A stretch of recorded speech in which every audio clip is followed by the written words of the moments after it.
I think it'll be fine. Hello, everyone. We are in the action. We are here with the UQLoL Scouting Grounds Day 2, and I am joined by Owen and Cormac. Hi. And, of course, me, Sean Sheegan. So we are just about to start these games here. We'd had a little bit of technical difficulties, but we have sorted it out and we're rolling. So yeah, are you guys excited for the games today? I am brimming with excitement. that is beautiful to hear. Starting her up, we've got B-Jagger, you know, your number one player in this tournament, I would imagine. Dropped down to Diamond 2 recently. Disappointing to see, but B-Jagger dropped down to Diamond 2. Yeah. I was not aware of that. That is quite a fall from grace. He's got to redeem himself. Yeah, a bit of a lost streak for the poor guy, but that's okay. Look, he's been there before. He knows how to escape. So I have complete faith. We are into the business here. Look, we've had quite a few draft adaptations last time. Navigating draft is an important skill for these players, and seeing how they adapt to it will be interesting this time around. We have Belveth ban. For reference, Arculentos did a lot of work yesterday on the Belveth. Oh, okay. Belveth is being claimed as another 200-year champion. So yes, I have versed her. So it's not nice. It did the 200-year things, so it makes sense the ban comes in today. Sanic also popped off on the Blitzcrank yesterday. Yeah. Into the pool of Cliche, it definitely makes sense to ban it because Cliche does like these enchanter supports, which Blitzcrank loves to pull in and kill repeatedly. He is a fan of that. Yeah, Seraphine. Bot lane, Yep, against the Castle Silver, as you saw before, quite a nasty win rate on that one, I think.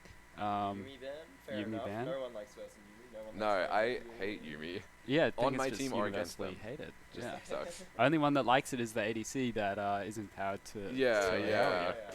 That's the only one winning from that arrangement. But not even the Yumi plays. yeah.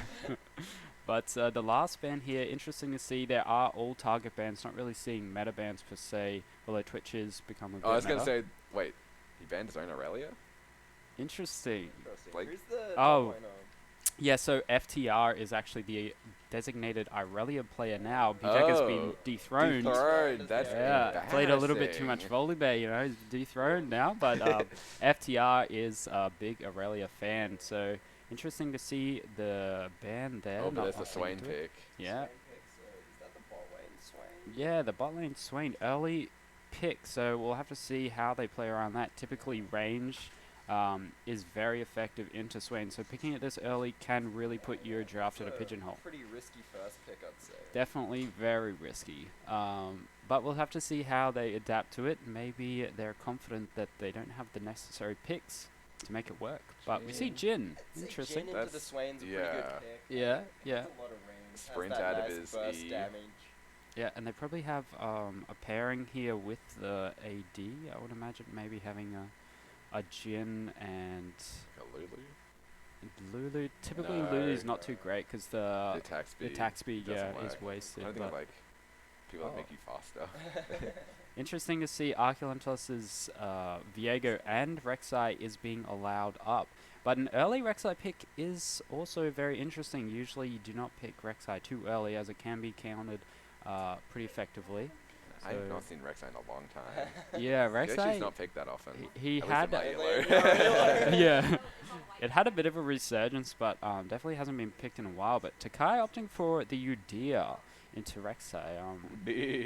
The Udyr is coming into play.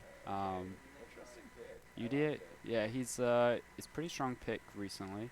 We'll see what they look to pair that with in mid, unless they opt for. Oh, they play Irelia mid.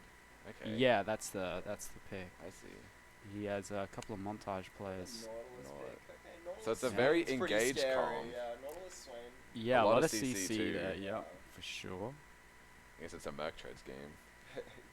And I think Nautilus is quite a good pick in general into their team, or into the bot lane at least, because Cliche likely going to be on one of those enchanters, which Nautilus is pretty effective Just against. get zones pretty easily. Why not? We see, interesting Renata. Wasn't expecting Renata. Cliche coming out with interesting pick here, but Yeah, doesn't have the best effectiveness with Jin because Jin is pretty slow once he needs to reload, so doesn't have consistent damage when you have that W applied on you. Yeah. So if you don't have the burst necessary to kill someone, doesn't work that just well. Gonna die anyway. Yeah, but also the attack speed steroid is also wasted. So Yeah, that's interesting to see the There's like a Renata little pick. bit of AD, I guess.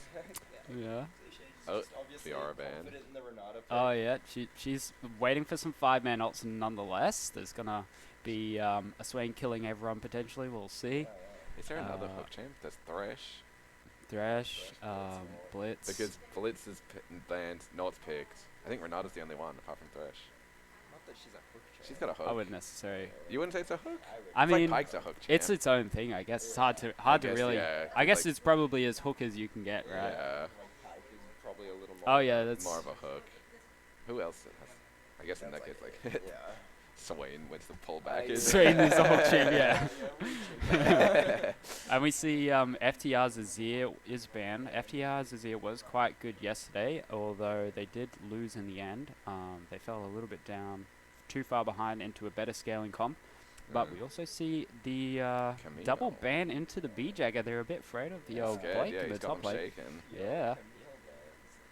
So, yeah, looks like they're going to try and navigate this draft as they do have to blind pick their top lane, whereas Red Side is likely going to be using top lane as the last pick, although there could be some adaptation here, giving Samaya counter pick. We'll have to see. Yep. B-Jag is on. Ooh, goes for Also the top Silas. Silas with the Swain ulti, pretty good, you would imagine. Oh, true.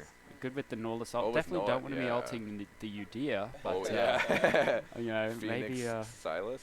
Yeah. Maybe? I don't know. Maybe there's some Trick 2G fans. Yeah. He wants to live his best days as the deer. But we'll have to see what's the blind picks here. Castle AP Silver about to run out of time. He picks the Ooh, Yasuo. that I'm would not be sure. funny if he dodged by accident. Okay, that would have been very sad with all the delays we've had so far. But it looks like the Yasuo is picked, most likely for the FTR. I'm really confident. Yeah, Which is interesting. Silas into Yasuo is depressing for the Silas. Yeah. Yasuo is going to beat him down, you would imagine. And Sanic with the Shen pick for Doomslayer in the top lane. That means that AP is being provided by Swain. No one else, but couldn't be enough.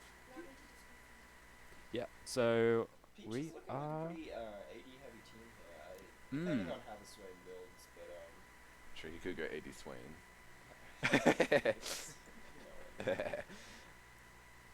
Rise. Wait, who's Blake playing then? Oh, interesting. They've navigated this draft in a very interesting way, and they've picked the Silas. they picked the Silas, they picked Yasuo into Oh, it's Silas Yeah. top. and now it's Silas top, so there's Oh, Yeah. damn, that's a bait. Yeah, so interesting stuff there. Like, great navigation of the draft there with the red side counter pick available, as Rise does do a fair bit better into the Yasuo than the Silas, and Silas going to be pretty happy up against the Shen, actually considered one of the best counter picks into Shen. Oh, really? Able to do well into lane against him for the most part, and also able to provide the cross-map plays with that ultimate. So, Oh, true. yeah. Nice How does work Silas there. passive work into Shen's bubble? Yeah, that's the thing. It doesn't work too much does in it not that. proc? In that, Okay. I think In the like- the passive per se. Actually, I'm not sure if the passive works. Maybe the passive does work. That'd be, yeah. I think it would. I- think it would. It could go either way with League. Like, It's like Yeah. so inconsistent with that kind of stuff. I know that Blake is definitely a fan of this matchup, so really? maybe it does. Maybe that passive is applying away. We'll have to Because, yeah, see. maybe the auto won't hurt, but the passive is separate, so Yeah. it's still Yeah, that could be it. could trigger. Actually, a pretty interesting chance like that. A bit of counter picking, a bit of interesting plays. Yeah, for sure. I think So it's going to have to play around top side. So I feel like Jin Renata's just not going to win early. yeah, it's they've definitely on the back foot most likely you would expect here. But Swain doesn't have as much range. The Jin Renata can definitely punish them a fair Oh, bit true. with that range advantage. Yeah, but once Not's hook is down, they're pretty open. yeah, Oh, it Swain will all can still- depend on whether the Renata is able to play it effectively. But if the Nautilus and Swain can get some chunk off of some good hooks, then that's definitely their avenue into playing this lane. Otherwise, if they're able to play around the minions, play around with their range, Jin Renata should be looking pretty comfortable. But hard to execute ganks sometimes unless the Swain and Nautilus is pushed up. Yeah. But yeah, we'll see how they play around that. Silas up into the Shen can look to be punished with that Rek'Sai. The two of them punishing that Shen. But yeah, they have a few different avenues to play with the Rek'Sai here for blue side. There's it's a lot of roaming. There Shen is and Rise. yeah, definitely is quite a bit of cross-map ability there, but also for in general that both teams do have a fair bit. Would Silas ever take Shen ult, or is there just higher value ult to be taking? Yeah, it definitely is a pretty good ult to take, especially when you're just 1v1ing in the top lane, because otherwise, if you don't, then your team can be in a 5v4 situation, whereas you're just stuck up there in the top lane. Yeah, so yeah. it's pretty So you wanna make effective, sure you have it on especially hand just in case. especially around like level 6. Yeah. It can be pretty good, I think, to take. So we'll see how he navigates that. I think later in the game, definitely looking to take some other ults, but early on can be quite good. Maybe he'll steal Yasuo ult, and then does Rek'Sai knock out? Actually, Silas knocks up with his E. Oh, You can, true. Yasuo Yeah. ults off Silas E. Big solo combos. Yeah. So we are just sorting out some tech stuff here on our end. I just need to remember my password. Of course, I would never forget such an important thing as that. But yeah, so how do you guys feel about these team comps in general here? I honestly couldn't pick between them. Both, yeah, they're both solid comms. Yeah, I can't even pick between like scaling. Like Rise, Jin. Does Silas scale? I cannot remember. I feel like it's like mid game. He's mid-game, gets kind of tanky later. Yeah, he can. He can run into some of those troubles with having being sort of needing to get in the middle of the enemy team, so he can get shut down later in the game. Although he does scale pretty effectively, so it just depends whether he can get ahead. Silas that's not ahead can be in a bit of trouble. But yeah, we'll have to see how it goes. They have got definitely an interesting, much more interesting comp for the side of red side versus blue side, with a bit of a more typical comp, but still quite strange. You don't see the Rek'Sai that much. It does shake things up a little bit. It makes the game quite a lot more early game focused. But we'll have to see if Rek'Sai can be effective in how he utilizes his early game. Yeah. It'll be interesting to see the mid matchup too. See if the Rise is really able to get that foul. Just Without getting punished by without Yasuo getting too much. punished by Yasuo. It's pretty decent early. Yeah, definitely the wind wall can be pretty Very, effective. yeah. But Rise might struggle to get some of that early damage off. yeah, the thing is once that wind wall is down, then Rise is He pretty just much in can full just control. Beat him up, yeah. So as long as he plays and spaces correctly, the Yasuo can be controlled in that space of his. And he's got phase rush, so he can kind of get away if the Yasuo just That's true, yeah. just dashes through the wave at him. And It's definitely useful. Definitely They We- don't have a huge amount of engage though, red side. Like they have Rek'Sai and Silas can. I mean, I feel like into it. blue side has a bit more with the Shen. Summoner's Rift. But the Yasuo bit. Everyone's And the going Nord. top. I think they're trying to cheat that top side. Yeah, we've seen this a fair bit through the tournament. 30 seconds Everyone until the usually minions going for those early game invades here, going for the level 1 plays, and B-Jagger does He spot it, Snips it out. and he's bailing out of there. Yeah, does go for the E-start as well. He took E, yeah, with the dash. Okay, they're just gonna take the red. That means Jin and Rise are at Ooh. their red, so they can maybe trade. Nope. Alright. Sonic going for the cheeky early hook just in case Catches anything. B-Jagger was waiting there, lying in the bushes, but yeah. 2 wards were placed up there in the jungle for red side, so they've sort of Valuable exhausted vision. a few few wards up there, but won't really provide anything for them. So we'll have to see if B-Jagger is punished for that. See potentially an early route up top side for Udia, but with the E start can be a fair bit safer. Rek'Sai did start top side. Yep. I guess Rek'Sai doesn't have mana, so the blue start's not as useful. Yeah, it's interesting to see as both likely just pathing down towards bot side, so could be a bit of some explosive gameplay. Yeah. Seen and Renata sitting pretty comfortable in this lane so far. Gives a put a bit of damage there onto Blue Jagger.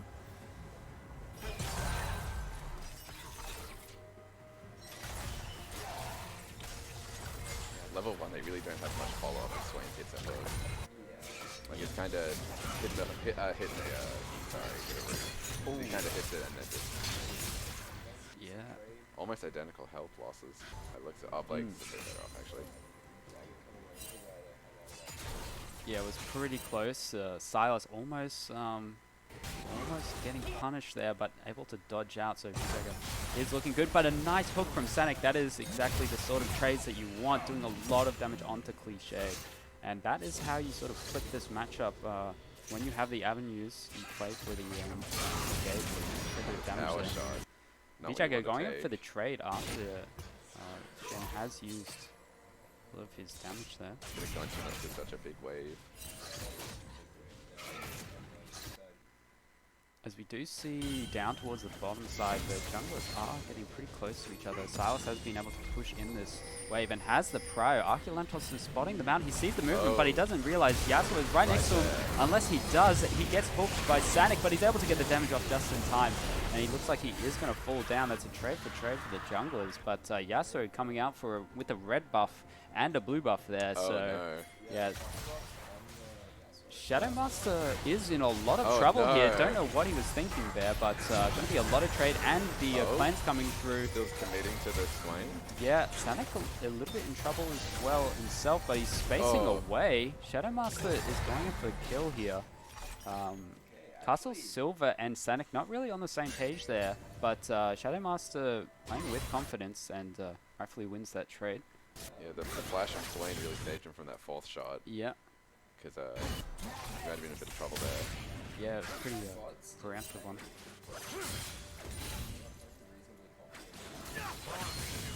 It's hard to punish Yasuo as much with the red buff. He's just going to regen all of that poke. So he pretty much has taken full control over this lane here. And now he's going to be basing for some early tempo on that here. But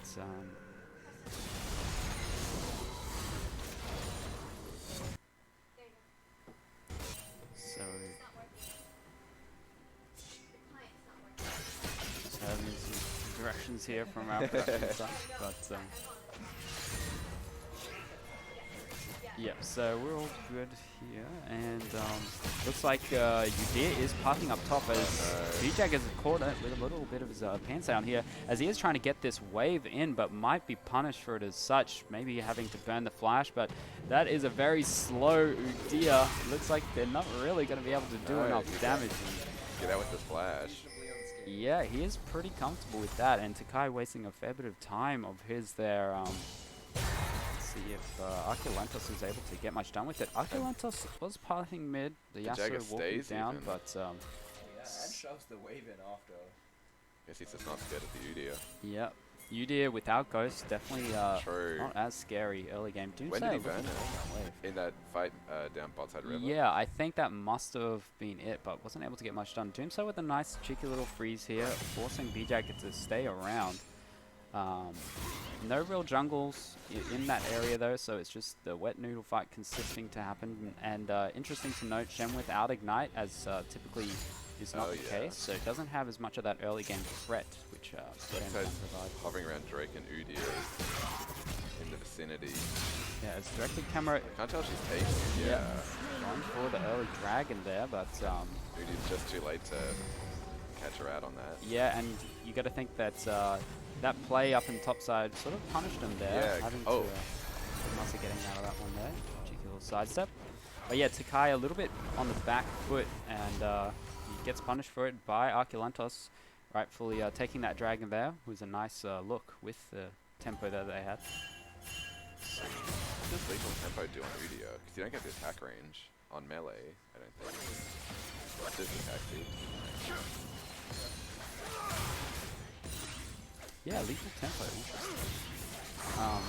Ooh, the wind nice wall. trade. Gets the wave in as well, which is quite important there. Yeah. FTR is one of the more aggressive players in this tournament here. And we do see a big trade into the top lane here. Doomslayer taking some damage there, being forced to back away and will be TPing back in. Yeah, Silas must have just burned his TP on that back hit. A lot Yep. of that they didn't notice. Oh yeah. We'll have to see how FTR plays this here. He does have the wave shoved in, but Arculentus is hovering around, and this can sometimes be the case with FTR. Getting a punish here, and he gets rooted into the CC he did get combo. time to cast the ult. Yeah, nice CC buffer there from Arculentus. Very clean. Yeah, and that is nicely punished by Arculentus as FTR a little bit too greedy there with the trades. BJ getting punished. Yeah. Taking a pretty greedy trade there. I was going to say, with Udia showing mid, Jagger's quite safe top, but he decides to run it in anyway. Yeah, and he gets a bit of the health back there. As can be the case with the W flash in from Arculentos. No flash from Takai as he does have the ghost. Santa comes in for the flash, but the turret is some damage. Oh, Swain gets it with the W, I think. Swain, he was not even in the vicinity. He was miles away, but he does get the W kill there. I did not realize that W had been changed. Didn't even see it on the floor. Yeah, that was pretty crazy. Good, yeah. Yeah, very awareness. nice. Yeah, it shows a fair bit of coordination there. Yeah, the Swain's taking Yeah, and you can see this is sort of how when Silas starts to really win this matchup, it's just impossible for the Shen to come out of these trades decent, as Silas can just heal up with that W. Yeah. So that ugly trade for Silas. Shen even has Bramble Vest and it's not enough. Yeah. I guess early Grievous Wings now is so weak with the durability there. It's like 30%, 20%, something like that.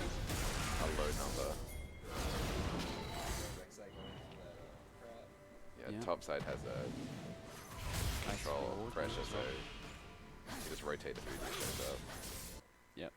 And that's Arculentos making good use of that top side pressure there. B-Jagger getting the cryo, which is good to see. That Hex Flash from... Yeah, cheeky little Hex Flash. Castle Silver here with the Swain safe bot. Oh, Swain's actually back. Yeah. On Jin.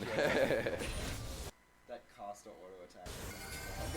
No. Yeah, down 20 CS can hurt a little bit for those he's got the ward on. Breakpoints. Blue side bush. Yeah, you see Takai is a little bit in the deep end there, yeah. And they looks like they could go for a kill here. We missed another kill on the other side. Double knock up there from Sanic. That's very nicely done. The Swain is doing a lot of DPS here, and he is tanking the Tara. But looks like they are able to get the kill there. A nice Shen ult saves Udia. Nicely done there. We see there was another kill on the back end. We'll have to have a little look at that, how this is played out here. But Silas goes in for another aggressive trade as Arculentos waits in the bush. He had no vision on either side really, but opts in for that. And you got to really critique that as a little bit too aggressive there. Oh, and they took the crab down too. Yeah. Yeah.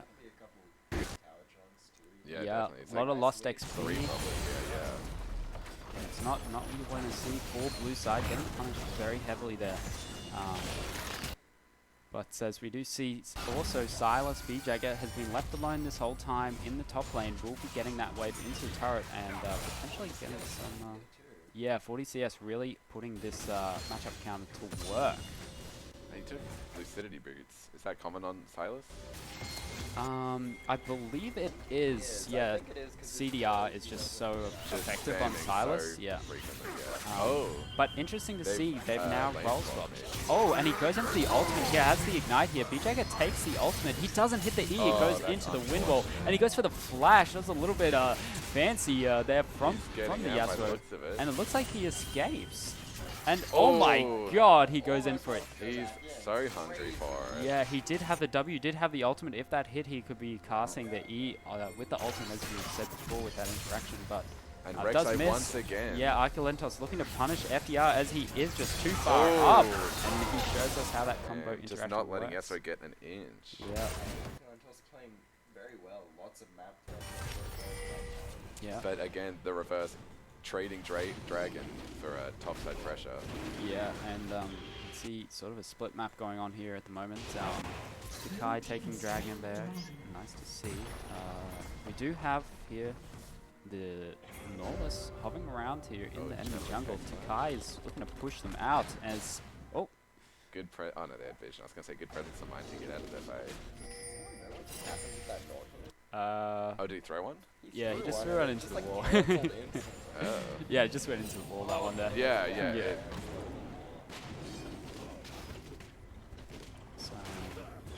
So, the plate top is an even bigger gold lead for Silas. He's almost 50 CS up now, plus 400 off from play.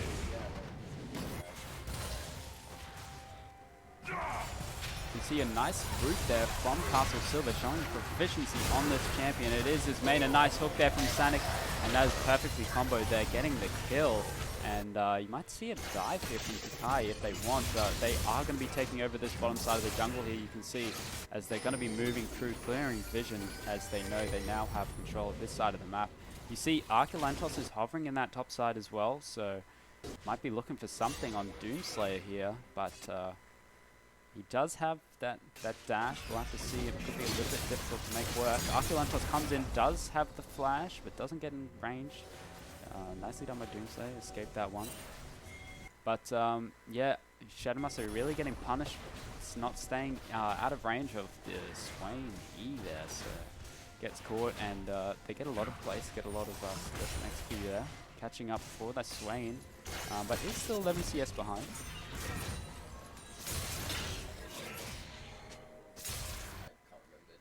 Red side's looking Mangoes. Yeah, definitely. They've all got just gold lead across the board. Yeah, right. And yeah, Yasuo hasn't picked up any takedown since that mid fight. Goes for the stun, and the taunt comes in as well, and that's going to be BJagger falling down. Very quick nice stun by Takai.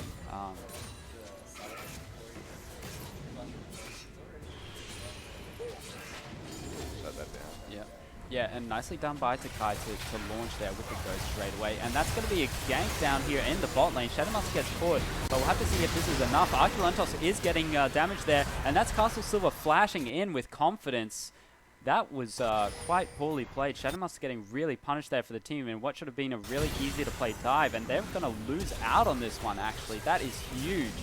Real stuff up there for blue side. For red side, rather. As blue side is going to get punished a little bit on the back end, though. Clean up. Yeah. But leaving Udyr free to just run it down top. Exactly. And mid. Yeah, so they're getting a lot of golden XP for what's pretty much an even trade, almost. So, yeah, definitely not that great for red side. But turret plates are gone at this point, so... Yeah, not as huge a gold lead for blue side as they could have gotten. We see Silas here. Going up a solid 2K, starting to see more of a gold lead. See Sonic clearing through some vision in this river here, as we do have Dragon coming up pretty soon. 1 minute 30 still, and BJagger hovering around. He's left the top lane to his jungler to collect, as BJagger does catch out Sonic here, which is wandering through the river. Interesting, yeah. Nice stuff from BJagger. Quite innovative as well, because you would expect him to be in that top side of the map, but hands around. Looking for another pick, maybe, yeah. I guess he was confident in Rek'Sai holding just the top side area. He could go mid. Yeah, you can see they've transferred a lot of their strength into the top side of the map here, rotating Jhin into the mid lane as looks we see Ryze in the bot lane exactly where he wants to be, just pushing away clearing. So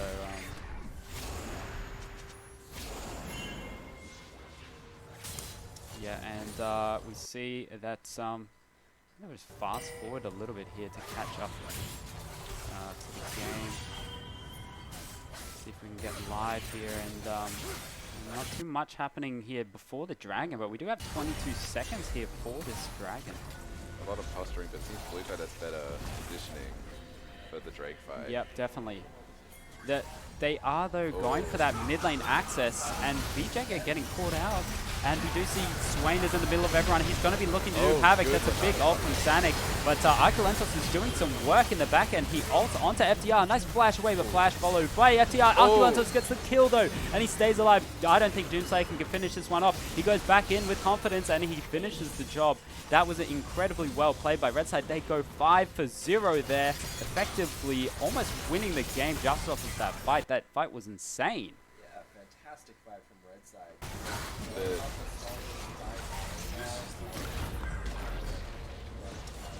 Blue team's turret has been destroyed. They're probably going to crack. Look, it could be. Maybe. Yeah, interesting decision, because letting this inhib get cracked can be quite a bad result. So they leave it up. If it's too early in the game, if you can't actually finish the game, then you end up giving too much gold over to the enemy team. Supers. Yeah, because they can farm the supers quite safely, while the supers just kill all the minions you would want to be farming in that level. So they leave that one there for later. A nice little sucker to collect later on as VJ goes quite aggressively here. Takai is ghosting in, and there's no way that they don't lose this fight, you would imagine. Oh, the stand. Yeah.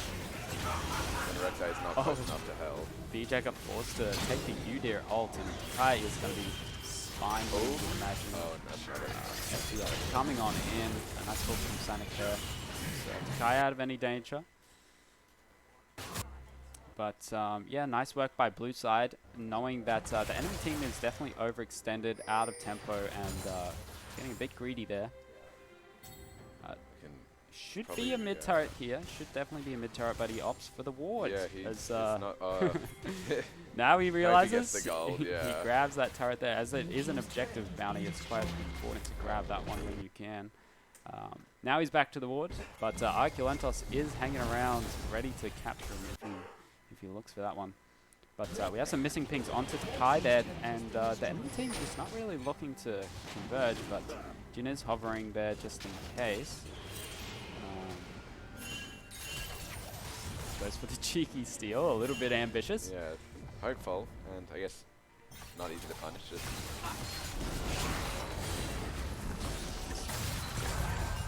catching up there to the live game.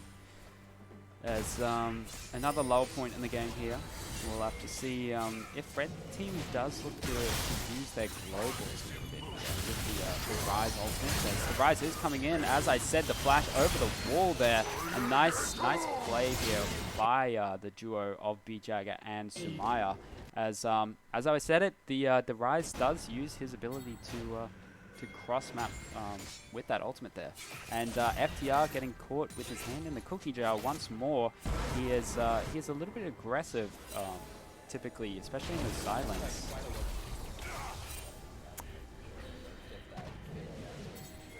Yep, and that's exactly what a Yasuo wants to be doing, is killing these people on the side lanes here, and so it's a nice comp by Red Side to sort of shut that down. what's he building with the Zeal pickaxe? Zeal pickaxe. It's usually go shield bow IE on Yasuo, I would have thought. It's to get just the max crit. Yeah, so he's got the shield bow now, but yeah, I don't know. I don't think Zeal pickaxe builds into anything. The Zeal for the early crit. Oh, will that give him 100% crit? Yeah. When he builds it. So we'll have to see. Hopefully LS is not messaging me right now. He's unhappy with the item choice. But yeah. Looks like just another lull point in the game. This is the point where those cross-map ultimates from Rise and Shen can be quite effective. FTI is not afraid. He is continuing to keep that aggression on.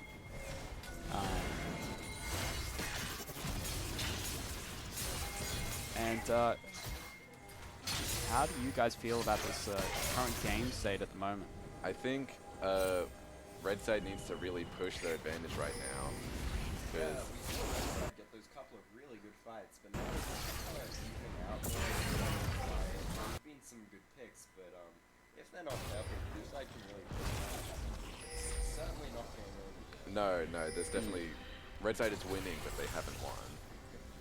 Yeah, and for sure, if Shen can have some free time in the top lane, they can get that objective bounty. So we'll have to see if Blue can sort of delay this fight a little bit more, and just look to get as much as they can, much space as they can. But Red side has pushed them out, taken full control here of this dragon area, and looks like they are going to give that up.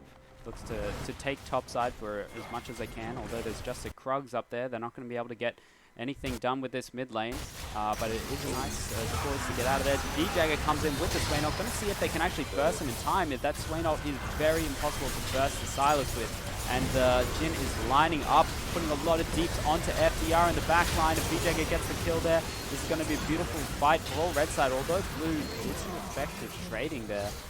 But it ultimately is going to be a 4-for-1. It's too far behind for that Silas fight. The Everfrost, like very close to turret by Silas, really kind of secured those first 2 kills. Yeah. for the couple seconds while Just the Swain damage ticking. Yeah, no, that was a beautiful engage there from B-Jagger, as it was acknowledged early on. Oh, they're waiting for the red side. Yeah, they're going to give him the Baron as well. But yeah, B-Jagger pulling away from that dragon there early on, knowing that he wasn't required to be there, as he knew that them going for that mid lane prio axis was a little bit too ambitious. So he knew he could cut them off in the long run, and he does as such, providing a lot of tankiness with that Swain ult as well.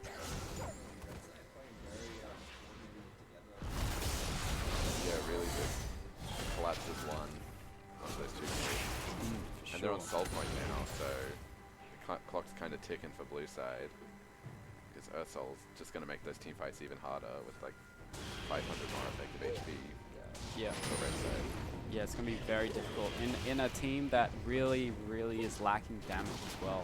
The only real consistent form of damage is Yasuo. Swain provides a little bit there, but the build he's gone is Imperial Mandate and Rylai's. So really just committing to the Yasuo. Yeah, so it's all the eggs in the Yasuo basket, and it might be a little bit difficult to really play Getting close to the IE power spike at least. And like $1,000 off, so maybe if they can look something for will some start happening. Because there's a huge amount of peel for the Yasuo on blue side to just keep everything distracted. They're actually looking up. Yeah.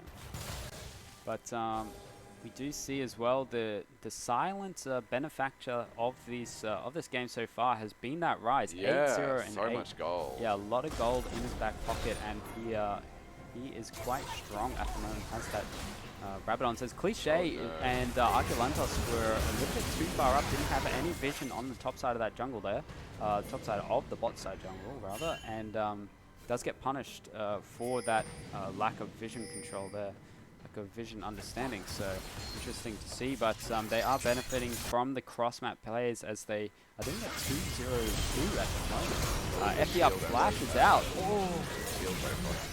Yeah. The knockup just doesn't hit from FTR. Could have been a nice engage, but they do lose out at the moment, although getting that pick. They lose out on the rest of the map. Did Rise take top turret during that? Rise did, indeed, yeah. So Rise and Jin able to get that freely as the rest of the team looking for whatever they can. FDR is going to get engaged on here, and Arculantos is looking to burst him down. A little bit too greedy there from FTR. Once again, getting caught by the side of red side. Arculantos hunting him down. Yasuo down. Just do not let the Yasuo get there. Yeah, red side. They just in general, Mangoes, just to remember their name, as they've been working together very well this game. The Rise ultimates I've loved. The work by Arculentos and the laners to get these kills has been very effective, shutting down the enemy a lot. And it's been really great to see so far. That is Red Side's Baron over there, though. So they got a top turret and a few good trades while keeping that pressure on. So the only problem is the scaling definitely does not benefit blue side. So the later this game goes, the more in trouble they're going to be. So they really need an explosive team fight to go in their favor soon, or things could be looking dire. Soul point in 20 seconds could be the catalyst for a team fight that could help win the game. Yeah. Blue side wants this, they have to really light up this team fight.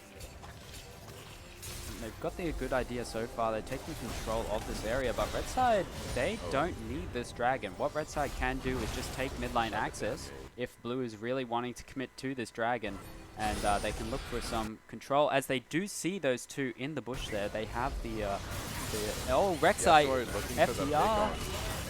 Yeah. Yeah, all alone. Yeah, a beautiful ult there from Cliche as well, and that's just going to be enough there for Red Side to really clean up this fight, as VJagger is putting in some work here on the silo. Yeah, Swain gonna fall down eventually.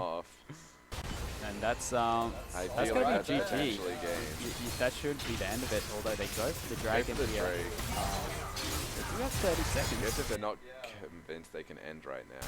30 seconds with a free access on mid. I guess it's gonna take inhib and reset. Try and get bot turret maybe.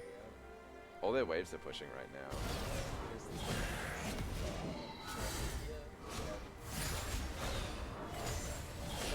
Yeah, they're still.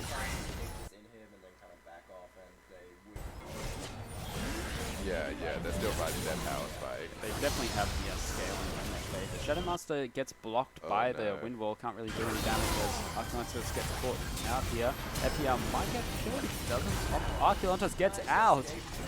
Dodges the hook as well. VJagger opting to go back in. He should have an ultimate up. He does. He goes for the Yasuo ultimate, and he is unkillable. The unkillable Demon King. We've got fake renown this here as he's not going down. That is going to be more kills there for Peaches. With the wave of supers, it looks like this is... Yeah. Oh, and cancelling. Oh, he gets just for that extra little twist of the knife. Nolus puts in the unhappy little emoji face there. Castle Silver is going to be in the middle of the everyone here. He's probably going to get first around. Sonic has a going wide, but can't really do much. And that is going to be GG there for Mangoes, taking game 1 of today.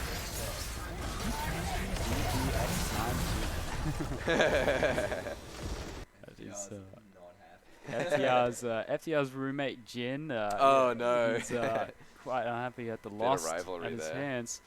But yeah, game 1 going over to Mangoes. Mangoes taking it away from Peaches. So yeah, good game to start it off. Some nice coordination by Mangoes, showing the what their comp can really do. So. Yeah, the Rek'Sai early really helped springboard them into that early lead. From the early Rek'Sai, just really pushing them forward. Yeah, for sure. And that's what we were saying before. Arculentos needing to put in some work on that champion, and does so indeed. So good to see. Arculentos having a really good game 1 of yesterday as well, and today having a good game 1 as well, showing a bit more of an early game jungler. Well, a lot more. Yesterday he was going for that farming jungler, so playing some diverse playstyle here. Interesting to see. So showing a bit more skills in his wheelhouse. But yeah, on the rest of the team, we did see obviously VJagger put in a lot of work on that top lane as well. But Zongonator Sumaya Yoshizawa, he had a bit of a silent game, but only because we weren't really acknowledging all of the subtle things he was doing. No, it's hard to keep track of Rise kind of in the background. Just what he was doing is really just his job, and just doing it pretty effectively. Yeah, and like lots of really effective ults there. Yeah. That was actually a big part the map of presence was really... the game plan for Mangoes there. Yeah. 100%. He had a great game there. Very silent, but exactly as silent as he needed to be, and showing the map utilization of Rise, which is a key ability in competitive to have that acknowledgement of the rest of the map. But as we are going on to our next game here for UQ Melons versus UQ Peaches, I believe. Consecutive games. Yeah, UQ Peaches going back to back here.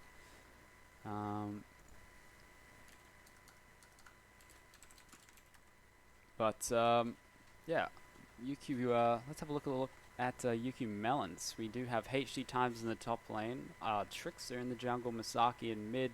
Nunai, I believe, is back today. We'll have to see. It could be Mizuru, but I believe Nunai is back, Mr. Tommy Boy. And we have Fast as Light on support. But here, we did see yesterday some champion pool issues a little bit for some of these players. HD Times was getting banned out a bit, but able to show a little bit more champs able to play, which was good to see. Fast as Light did play the Calm yesterday, didn't have as good of a game as they would have hoped, I think, but we'll have to see a little bit of an unfortunate first LeBlanc game for Masaki, as she did disconnect after getting quite a goal lead. Hopefully the internet connection is better today. But it's like we have got the chat up here as well. We're going to see all of your beautiful comments, my Twitch chat, as we're going to be getting into the game soon. Yeah, I believe so. Yeah.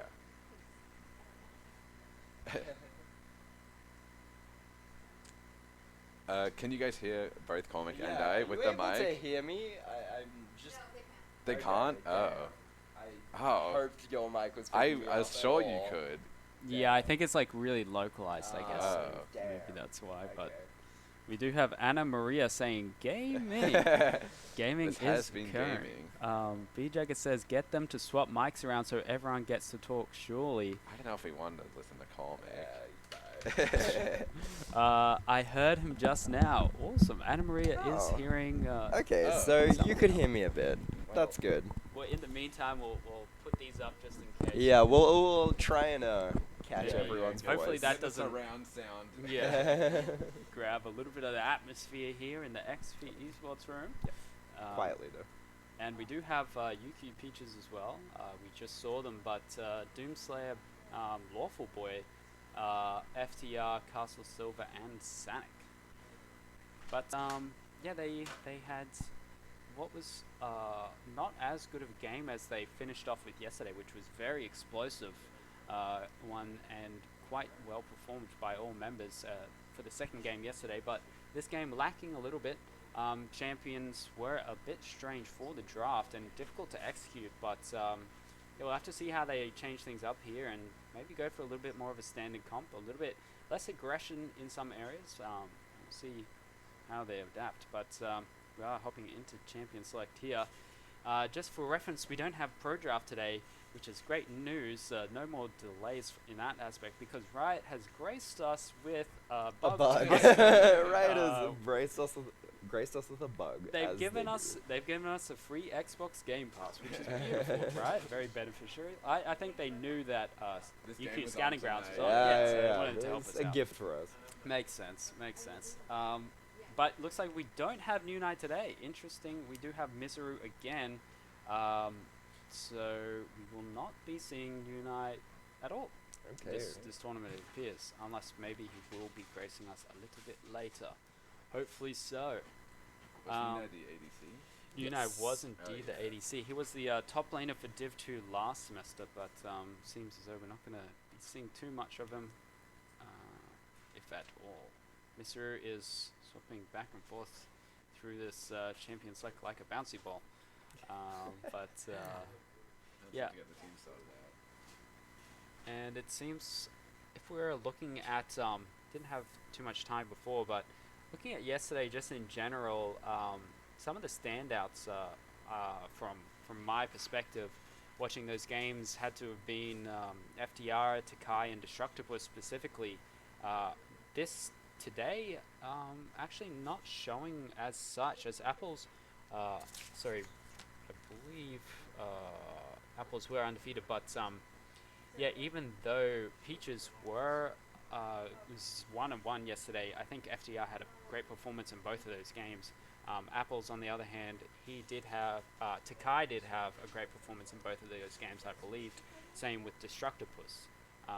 So I think in the background as well, some of these players that had maybe one good game, or one second game, or two pretty consistently good games was Jenny and Miro and Shadowmaster, Sanic, Soy and Graves, as I sort of noted from yesterday. But we'll see today. Today is a new day, and we'll sort of see how these games go. I believe everyone had a good performance at one point in the day yesterday, so it's all about consistency, though. We'll see how these players go through both of these games today. So we have a little bit of a disconnect, right? Client not as gracious as we once thought. Maybe the Internet Explorer client is. Yeah, they give and they take. You know. Here's unlocked champion select, but we're also going to disconnect you from client. So we have lost the chat. Unfortunately, we're not going to see the players' chat. So you'll have to light it up in the stream as we are on Miro OCE's Twitch today. If you want to give him a cheeky little follow, feel free. You're going to be seeing him later as well. He is a great Victor player, one of the fellow best. I can appreciate that myself. Victor one trick for quite some time, but he's a good champ. Oh yeah, but yeah, looks we I think last game also something to note was we had Peaches featuring Peaches featuring Takai.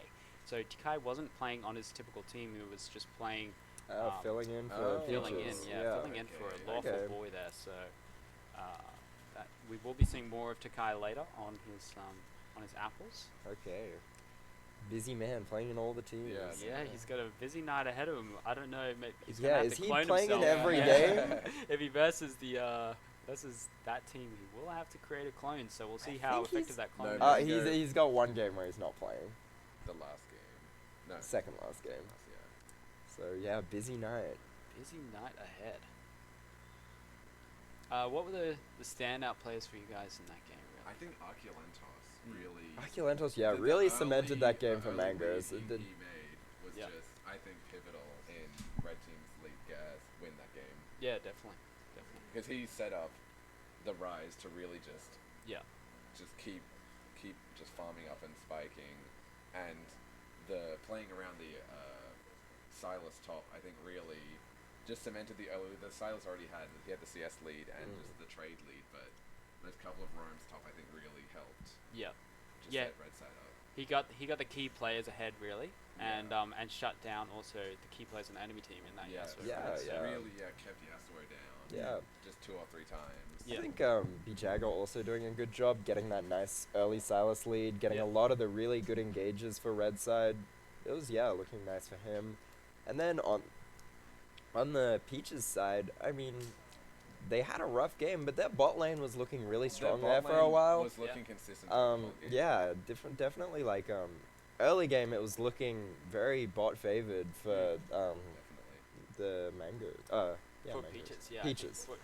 I think Castle Silver and Sanic had a really good early game.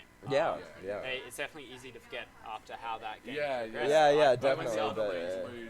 Your early lead kind of gets outshone. Yeah, exactly. But they were playing quite well. They had that really good early trade when the Nautilus hit that hook. Yeah. That really just got Renata so low that it kind of just put them on the back foot for like the next 5 minutes. Red side on the back foot. Definitely. I think we're waiting on just a few players here. Some people swapping in between teams, doing the hot potato. Almost ready to go every time we think that. Lobby fills up and then someone leaves. I think maybe the case is. No, I think we've just got them all now. They finished. The hot potato's been passed. Because people because there's 3 spectators as well. Oh, so they can't just all get on the spectators. Yeah. But these 2 teams here. Seems as though we've got some. We're having a look at the teams Misaki.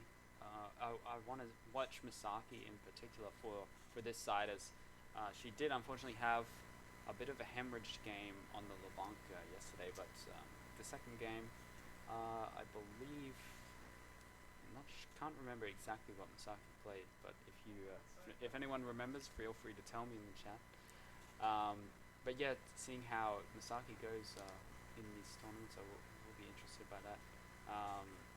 Trickster as well is another one from this team. I've got a bit of a spotlight on, I want to see, as well as HD Times. But obviously, having a look at everyone, I'm not sure if I think Miseru is just standing in, but in the bot lane as well. Fast as Light, looking to see what sort of other champions they can play, as I have seen the Karma, have yet to see the Senna, but in competitive it's definitely important to be able to play those sort of standard supports, so see what other champs Fast as Light is able to pull out of the wheelhouse. Yeah, definitely. But also interesting, we did not see the BJ Fiora last game. No. Did he get banned out? Yeah, I it think got he did banned out. second It rotation. was second rotation they banned But it he out. wasn't willing to pick it first rotation. No. Shows, that's Maybe too she's not as cowardly of broken him. as he thinks. So Boston is still watching. He's still praying. He's hoping that BJ blocks in that Fiora. He's praying day and night. He wants to see the dub. I don't think Fiora would have been able to accomplish as much as the Silas there. I think the Silas's engage was Just very necessary. Yeah. And the CC from the Everfrost and stuff really just helps. Yeah. Just start those fights. Yeah, It's definitely a definitely. more important pick, but not the glory. No, yeah. But yeah, going for a bit more of a standard team comp, it seems. So good to see. As yesterday, it was a bit more of a disorderly team comp they were going for, or typically just a 1-4-1 or a 1-3-1 comp. And this game still playing a bit of that actually, but with a little bit more of a focus and a game plan from that champion side. Yeah, definitely. But we are into pick and ban here. Is this the one person that was the GP mate This that we is were looking indeed, at? yeah. He's been denied. Yeah. We see Miseru's Ezreal being banned out once again. Don't want to give anyone their pocket picks. Yeah, doing a lot of player Just OP bans. .gg Yeah, that's the thing, right? Like most of these, it's not really the OP stuff being banned. It's just the specific comfort champions. picks. Yeah, It's, really. Every game Irelia has been banned away by FTR. FTRs, Aurelia, people are really scared of that. No one looking to put in the comp to shut it down. Just easier to ban it away. Just ban it away. Yeah. We've got Missing Crom saying go Peaches, and can we turn up the casting couch? I think we might have to put it in close. I guess these mics are sort of more localized effect. There's a mic up there. Don't ask how this is all set up. We unfortunately have only 2 mics, but we'll try and make do. I'll You just scream into my ear. Volibear has been banned away. Is Volibear strong right now? Volibear is quite strong in the jungle typically, and Graves is a bit of a fan of that Volibear in the jungle. We saw yesterday he picked up a dub on that champion. But since Graves is playing in for this team as well, as Lawfully is out, so Takai played in this team last game, and Graves playing today. HD Times locks in that Wukong. He's been a big fan of that in this tournament so far. HD Times is a big Ornn player, but Wukong is in that wheelhouse of his. Yeah, I think Wukong's a pretty interesting pick. You don't see it a lot, but I think he's actually pretty strong. Yeah, ever since the mini rework recently, he's become quite meta and very strong. So seeing it a lot, and it provides a bit of a flex slot as well, because it can be flexed between that top and mid. Yeah, but also Seraphine locked in. FTR is able to play the Seraphine. So speaking okay, of that's flex, Seraphine bot lane. well, it definitely most likely is. But I think if it is too disastrous, they can lock in. Yeah, another flexible pick. Yeah. And I know that Graves has been a fan of this combination, Seraphine and Jarvan. Provides a very effective and very simple to execute team comp. So we'll have to see how they draft around that, but it can be played around if the enemy team is able to play around, like not allowing for a single one-dimensional play, one-dimensional fight, then it can provide quite an easy way to play against this comp. We'll have to see though. Being able to space out is quite effective generally against the Seraphine Jarvan combo. But Jinx pick, Jinx pick. Yeah, Jinx was the king of the meta, but since has fallen out of grace. But Jinx Lulu always a great combination here. Lots of people definitely still just having a lot of preference over the Jinx pick. I think definitely a fun character to play, something that is a comfort pick for a lot of people. Yeah, for sure. Yeah, definitely. Still a good champion, of course. Just not what she once was. And we see in the chat here, there's a question here from Mr. Nufflet Soy. He's asking why on earth they would let Graves have his signature Jarvan, as he is the Jarvan god, as known by the UQLoL community. Any Luke Canes? We have Jarvan here indeed. But Silas is banned away as he's great into the Seraphine and into all of these champs actually. Well, the Malphite specifically is it is a great counter into that, so banning away is the right idea. And Malphite is just going into this combo here. They're just going to have this absolute wombo combo. If anyone gets locked down,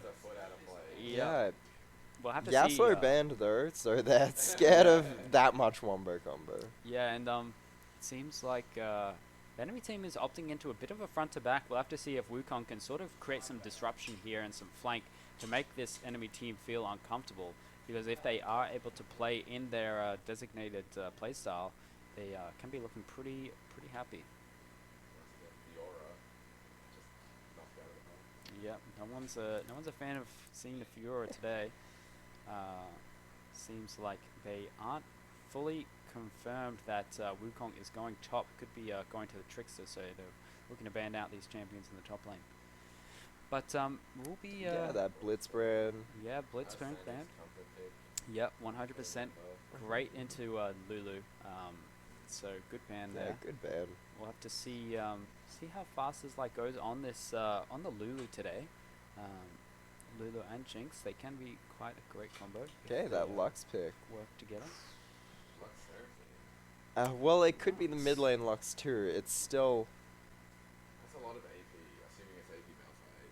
Yeah, definitely. Which it probably is not. Definitely was not expecting the Lux, not gonna lie. Probably a top lane Malphite. Okay. I think so. If the Lux is taken mid here for whatever reason, can be good into the LeBlanc. As soon as LeBlanc W's forward, you can lock her down.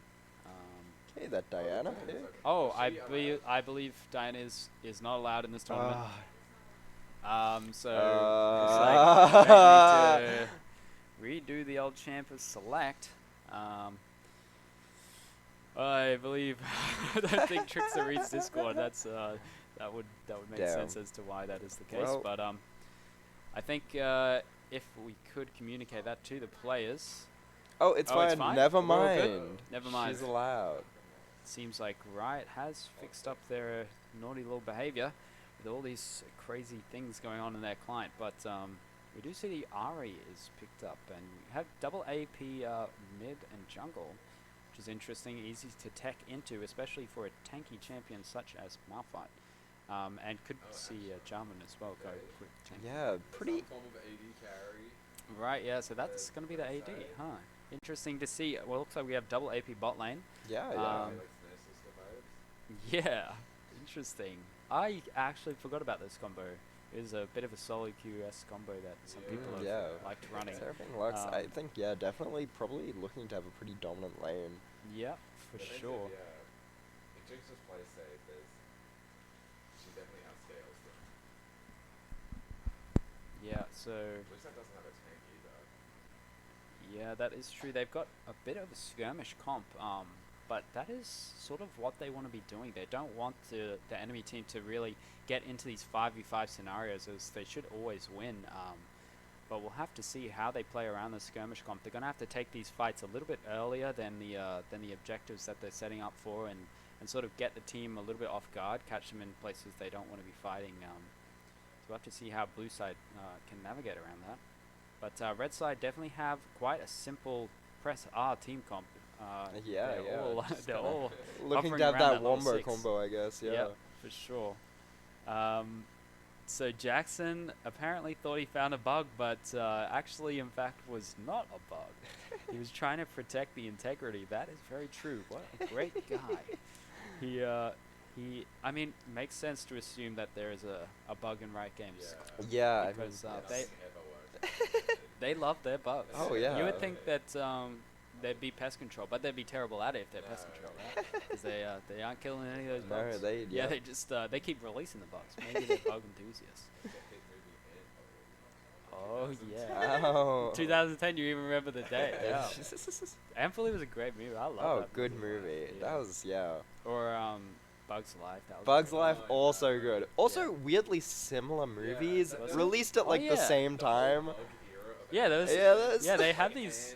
What is it about Hollywood? They just have these like fascinations with these certain like tribes and themes and things. And now in the superhero era, that Oh yeah. it's not ending anytime soon. But now we're also in the League of Legends era, as we have a game starting for you in 1 minute 30 seconds. So I've talked about these team comps a lot, but how do you guys feel just from the outside in on these? I'm liking the red side team comp quite a lot more, just because it's that simple game plan. Like they go in and they know what they have to do, easy to execute. But I mean, depending on how blue side plays it, they have a lot of pick strength, and if they start getting the Jinx ramping, if they get a strong Jinx, it becomes a lot more doable. They have decent engage. Wukong, Diana can kind of get good picks. It'll be interesting to see how it goes. The luck surfing is a little vulnerable to all of these dashes and engages. Yep, 100%. If someone slips past, there's a big risk there. And that's what they've got to be looking for. They've got to look for these skirmishes, look for these flank positions, and really got to be playing around vision control well and slip past and get into the backline. Because once you get up in these champions' faces, they're really screwed. So if they can do that, then they should be in good stead. But the onus is on blue side in that sense, because red side have had the simple, easy to execute comp, and it's really blue side trying to do something different, which is good to see. As having a lot of different playstyles in your wheelhouse is good for these tournament settings. So Blue side definitely has the agency this game. If they leave red to their own devices, I feel like red will just slide into the win. So it's really the pressure's on blue to find those little advantages and misplays they can capitalize on. 100%. We're just getting the message for you to lean into one of the mics when you talk. Never. Oh yeah, true. Apparently they cannot hear much you're saying. Oh, that makes sense. Yeah. Anna Maria in chat, I like your contributions. About The Incredibles. The Incredibles slaps. Good movie. Oh, Missing D Crumb says HD sucks. What the? Looks like we've got. Can we get a pog for Rated, like, UQs high in the chat? definition. Thank you, Mr. And yeah, looks like just having a look at the runes here. Guys, can we please get Owen to tell us why he's the cock hunter? Please, hello, please Oh, verify. God. Owen, please explain the whole cock hunter thing. Someone has found one of my Discord accounts. One of them? How many do you have? So I have my main, Right. but the headset I use for that, the mic is broken. So I use my laptop, which has an inbuilt mic. Oh. So I have a separate account on that I call Cock Hunter just as a joke. And Nice. so I just anytime I want to talk to someone on Discord, both have to join, so I can hear them on my main and talk to them through Cock Hunter. Nice. So you've got the whole setup. You've got like a platform. Multiple screens going anytime I want to play a game. Damn. So it's just like an ominous feeling whenever you just see Cock Hunters join the chat. When he's alone too, I can't hear, but he can say something. Oh. And you never know what because he can say anything. That guy's rogue. So apparently they heard none of your explanation. I was talking. Yeah, it must be super What he localized. said was he was arrested in 1984 and he's been going rogue ever since. He said he was arrested recently, and he went to prison, and that was the nickname they gave him in prison. Nice. Really Yeah, close. really Okay. close. Like almost kissing, essentially. Okay. Really close Yo, what up? Casting. There's two bros. Can you Great. guys hear that? Is that coming through for the squad? Is that, for yeah, the coming chat? Balls. Unable to download spectator data. The game will now exit. We That love is, Riot. definitely League not of the Legends. notification we want to see, but we had this error yesterday. Hopefully, we are all Gucci. Oh yeah. Oh, is it relaunching? Yeah. We are launching in. Have to see B Jacob with the O_O. He's Sussy. just jealous that I'm this close to Cormick. He's jealous. Yeah, we have to sit like this for you to even remotely hear what he's saying, which is pretty cool. Blake, they were saying that they heard you in the center earlier. Are you hiding in the back of the center? Is that true? League of Legends spectating. Yeah, Someone it's a was great mimicking experience. the Bajago. If you guys can you turn up all the mics, please? That's not up to me. I don't know if it's even possible. Casting couch. I usually skip this part. The plot Okay, is better. okay. If Cormick and I accidentally Yeah, kiss, who not my doesn't watch fault. for the plot? Two guys, one mic.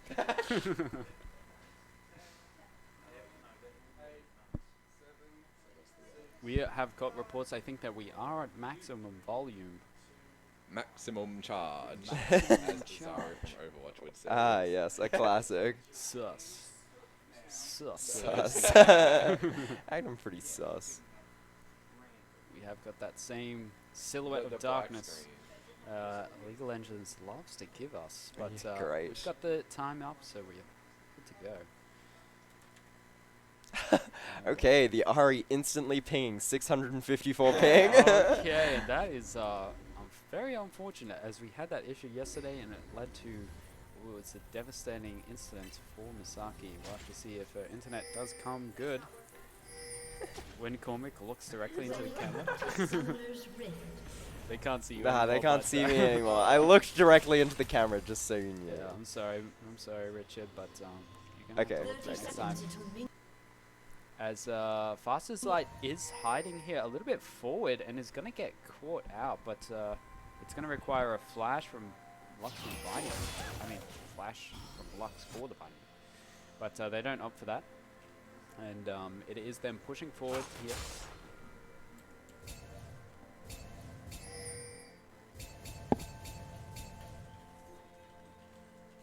I downloaded the microphone extension. Damn, we're that quiet. That's We're- unfortunate. We're about to blow out some ear. Yeah. headphones. Hi.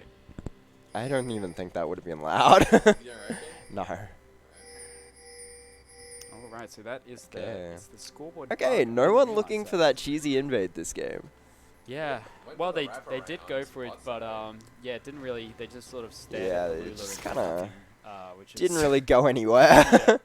a bit of a weird one. The Jarvan was leading the charge there, and Jarvan level 1 is as useless as a piece of cardboard, so doesn't really get anything done.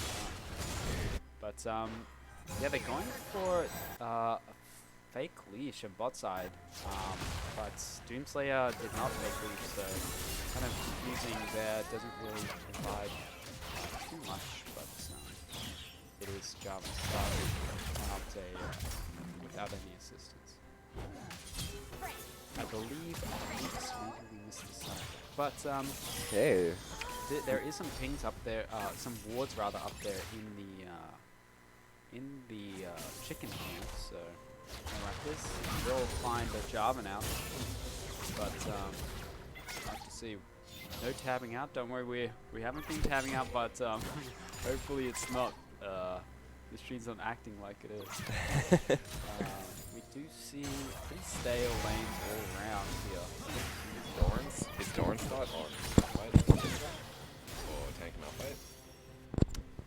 think Oh, the Doran's ring starred. Yeah, I think. I haven't seen it too much. I think it's actually, preference and it's also matchup based. Yeah. I guess. Good for the mana. Yeah, the mono. Corrupting pot is probably usually the go-to, but it depends if you're trading a lot. If you're not actually trading that much, Doran's is probably a lot better. Oh, Graves goes for the invade. Graves here. going for that early invade. That seems like it should be a kill here, just depending on. Oh, nothing. Yeah.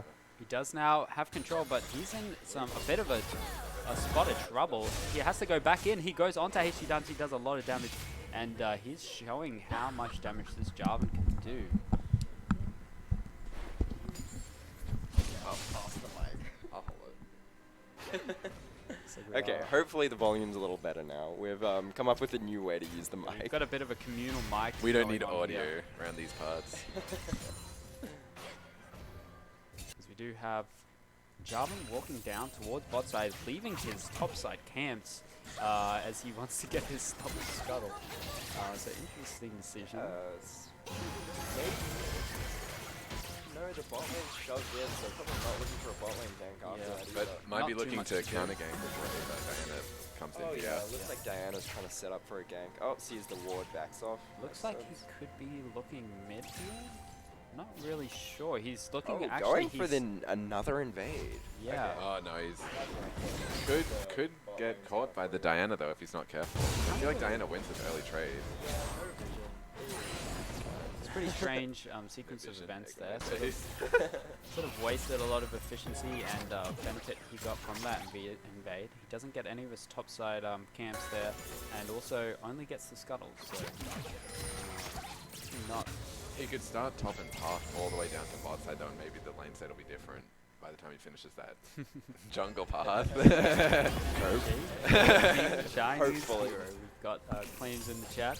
But he is back onto the jungle camps now. He has seen that Diana on that ward there on the red buff, so he'll know where he's pathing. As the ping does come out, perfect tracking there, following his route.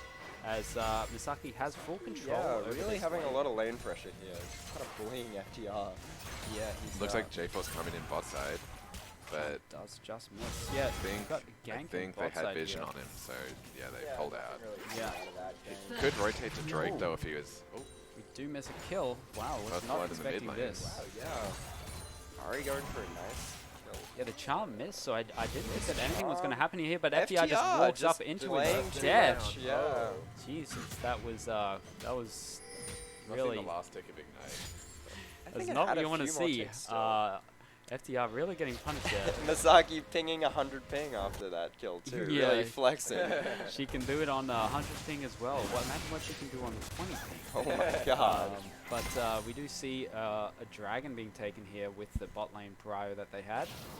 Not being contested by blue side as Diana is top side here, but a few times providing a bit of prio himself, allowing Diana to walk through those top side camps that have been Clear the abandoned. chickens, yeah. Those top side camps have been, Jarvan is not interested in them. I think they No. must have heard him personally as he's not been there. Seems like he's jungling vertically with how much he's trying to get in that bot side jungle on both sides. Red team getting a dragon not long ago, which is nice to hear. Yeah. Definitely so, as topside is well and truly weak-sided. You don't want to really be playing towards this Malphite, so it's a correct decision. And we will see Jarvan as he always does like to.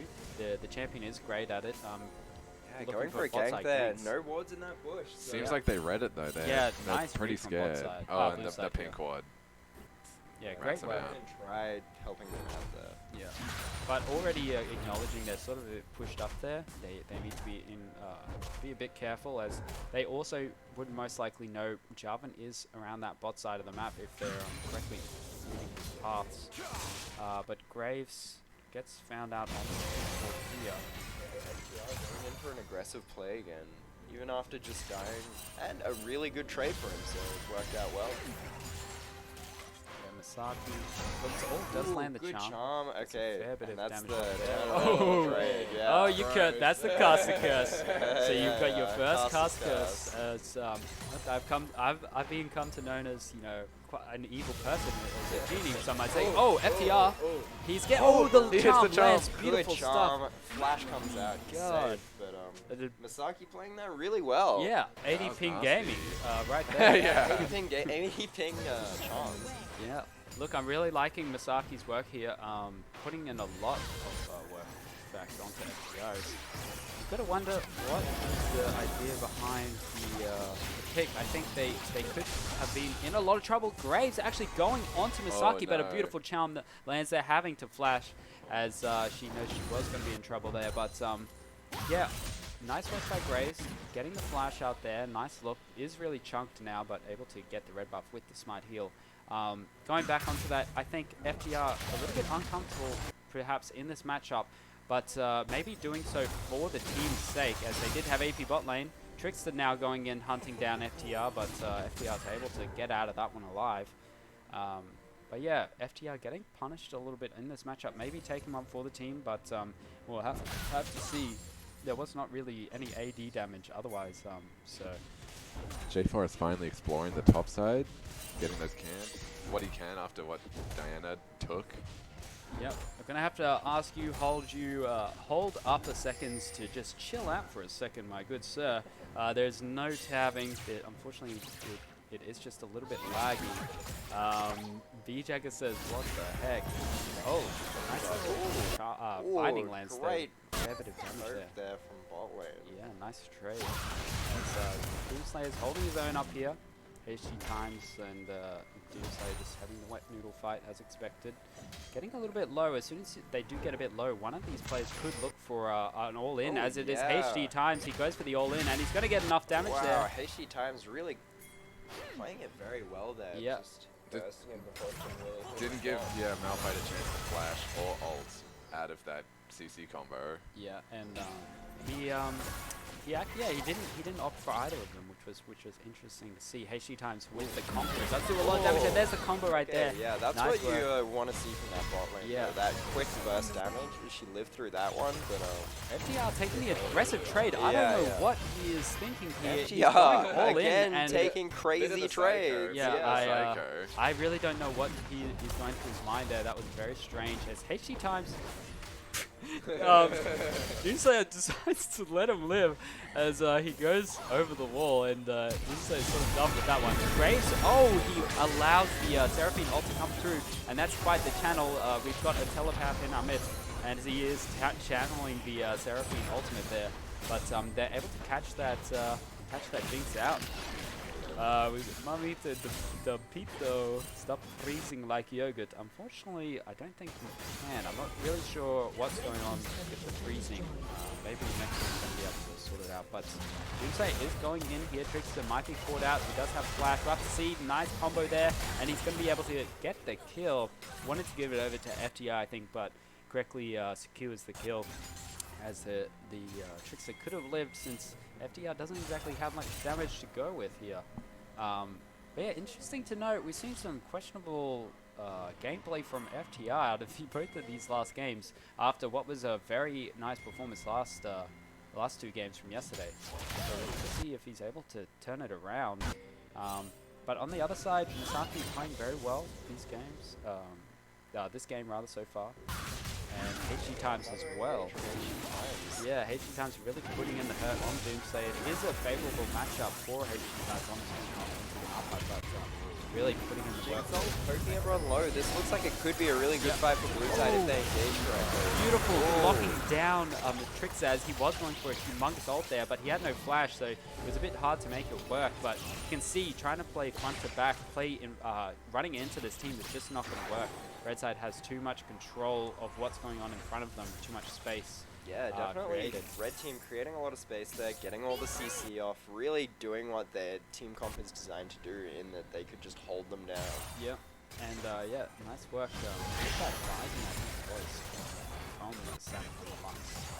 Showing another champion in the in-house. Lux is definitely a unique one on support. I know Sammy is a fan of the champions and customers and such, so it's cool to see them sort of come out in different environments. We do have Knuckles saying Jarvan King. The Jarvan King has been shown. I did not think that we were going to be seeing it in this tournament, but They have allowed it. Doomslayer is staying a does little not bit see too the much dynamic here. coming. And time to secure this kill with times, yeah. Trickster. Yeah, Doomslayer, he was trying to get that wave and unfortunately does get caught out there.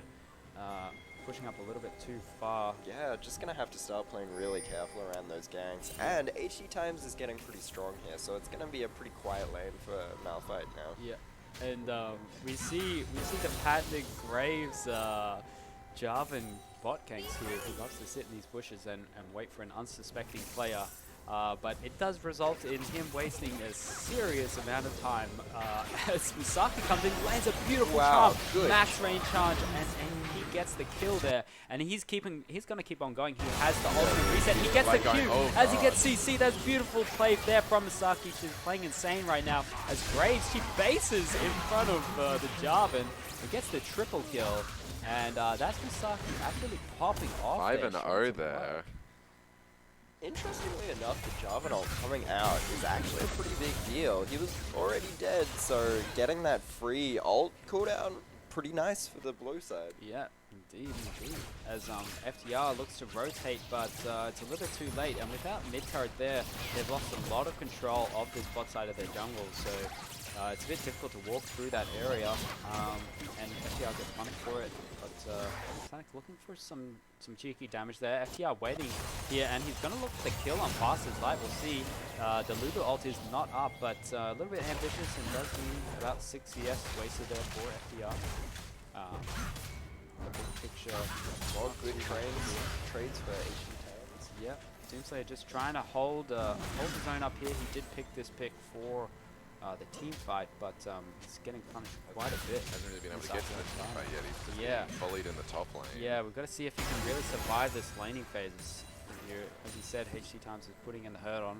He's got a slow build too. He went Bramble into tier, so probably building a Thimble Winter. So really going to take some time before he really develops anything that'll put him into the team. Yeah. Yeah, definitely. I mean, blue side already looking a solid 4K up. And we see Jarvan has gone back to his camps that he abandoned for quite some time. Looks like Doomslayer does have to force the ult out. Yeah, that's a good trade for HE Times. I mean, smart not to die, but I bet blue side's all happy there's no Malphite out on the field anymore, you know. We see FTR did roam up for a bit of an ambitious gank there, but it's pinged out as he was spotted out by the enemy team and has to walk back down towards mid. And as we well know, Graves on the Jarvan, he's in that bot lane, he loves it down here. It's a bit of a party time. They could be looking for the dive, but don't have all that many minions. And Misaki is looking to come down and counter it. Gonna try and get some picks. Okay, they back off.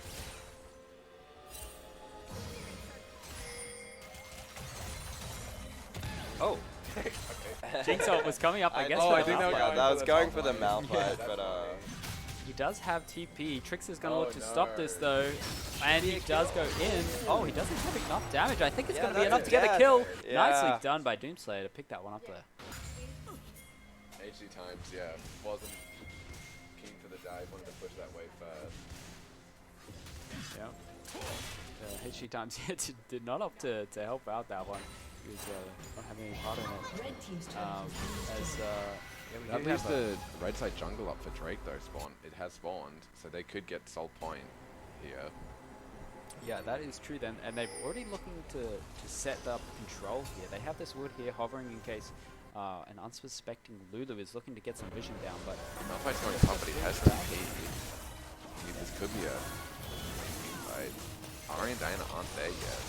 Looks like blue side's just looking to opt in for the soul point, so giving...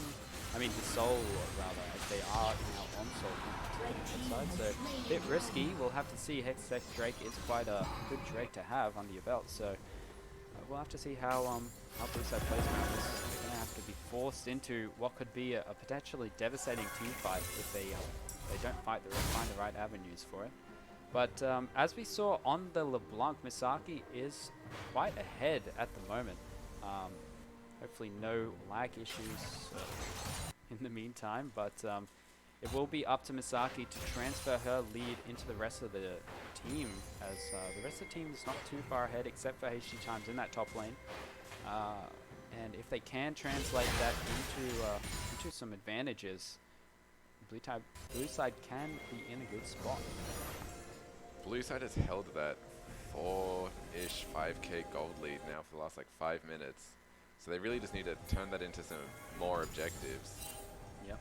Because yeah, we're seeing less capitalization from blue side than I would think, actually. The fact that all the towers are pretty similar, like, there hasn't been anything going on too crazy. It's, yeah, less capitalization than I would think, honestly. Yeah, for sure. It's taking it very slow and steady, but oh, Pascal Silva is down quite low. Trickster is walking up. Pascal Silva just walks straight into their face. And a beautiful ult from Trickster, but nice flash from both of them. Escape the damage. Now Trickster's in a bit of trouble here, as you've got to wonder if that was an insanely beautiful bait or not, as the charm does just miss. Misaki going for an ambitious play there, but it's enough. And she's going for the kill onto FDR as well. A beautiful flash knock up from Graves there from Misaki. A nice flash to escape. As nice stuff from Misaki, gets a double kill, but great work by Graves to persuade another death. Yeah, so this should be another tower here, as long as they, yeah, they should push this out. See, HC Times actually got the kill. He dives in on the turret, with the Conqueror as well, and nice work. Yeah, and we do have HP Times getting another kill under his belt as well as the turret there. So HP Times keeping his lead accelerating as the game goes on here. Just as I say that, it goes, but it's back. Okay, it's back. So we can look at, yeah, we're looking pretty ahead on the Wukong and the Ari. Blue side, yeah, levels up, looking pretty strong here. Yeah, we can definitely see blue side ahead in those two avenues, right?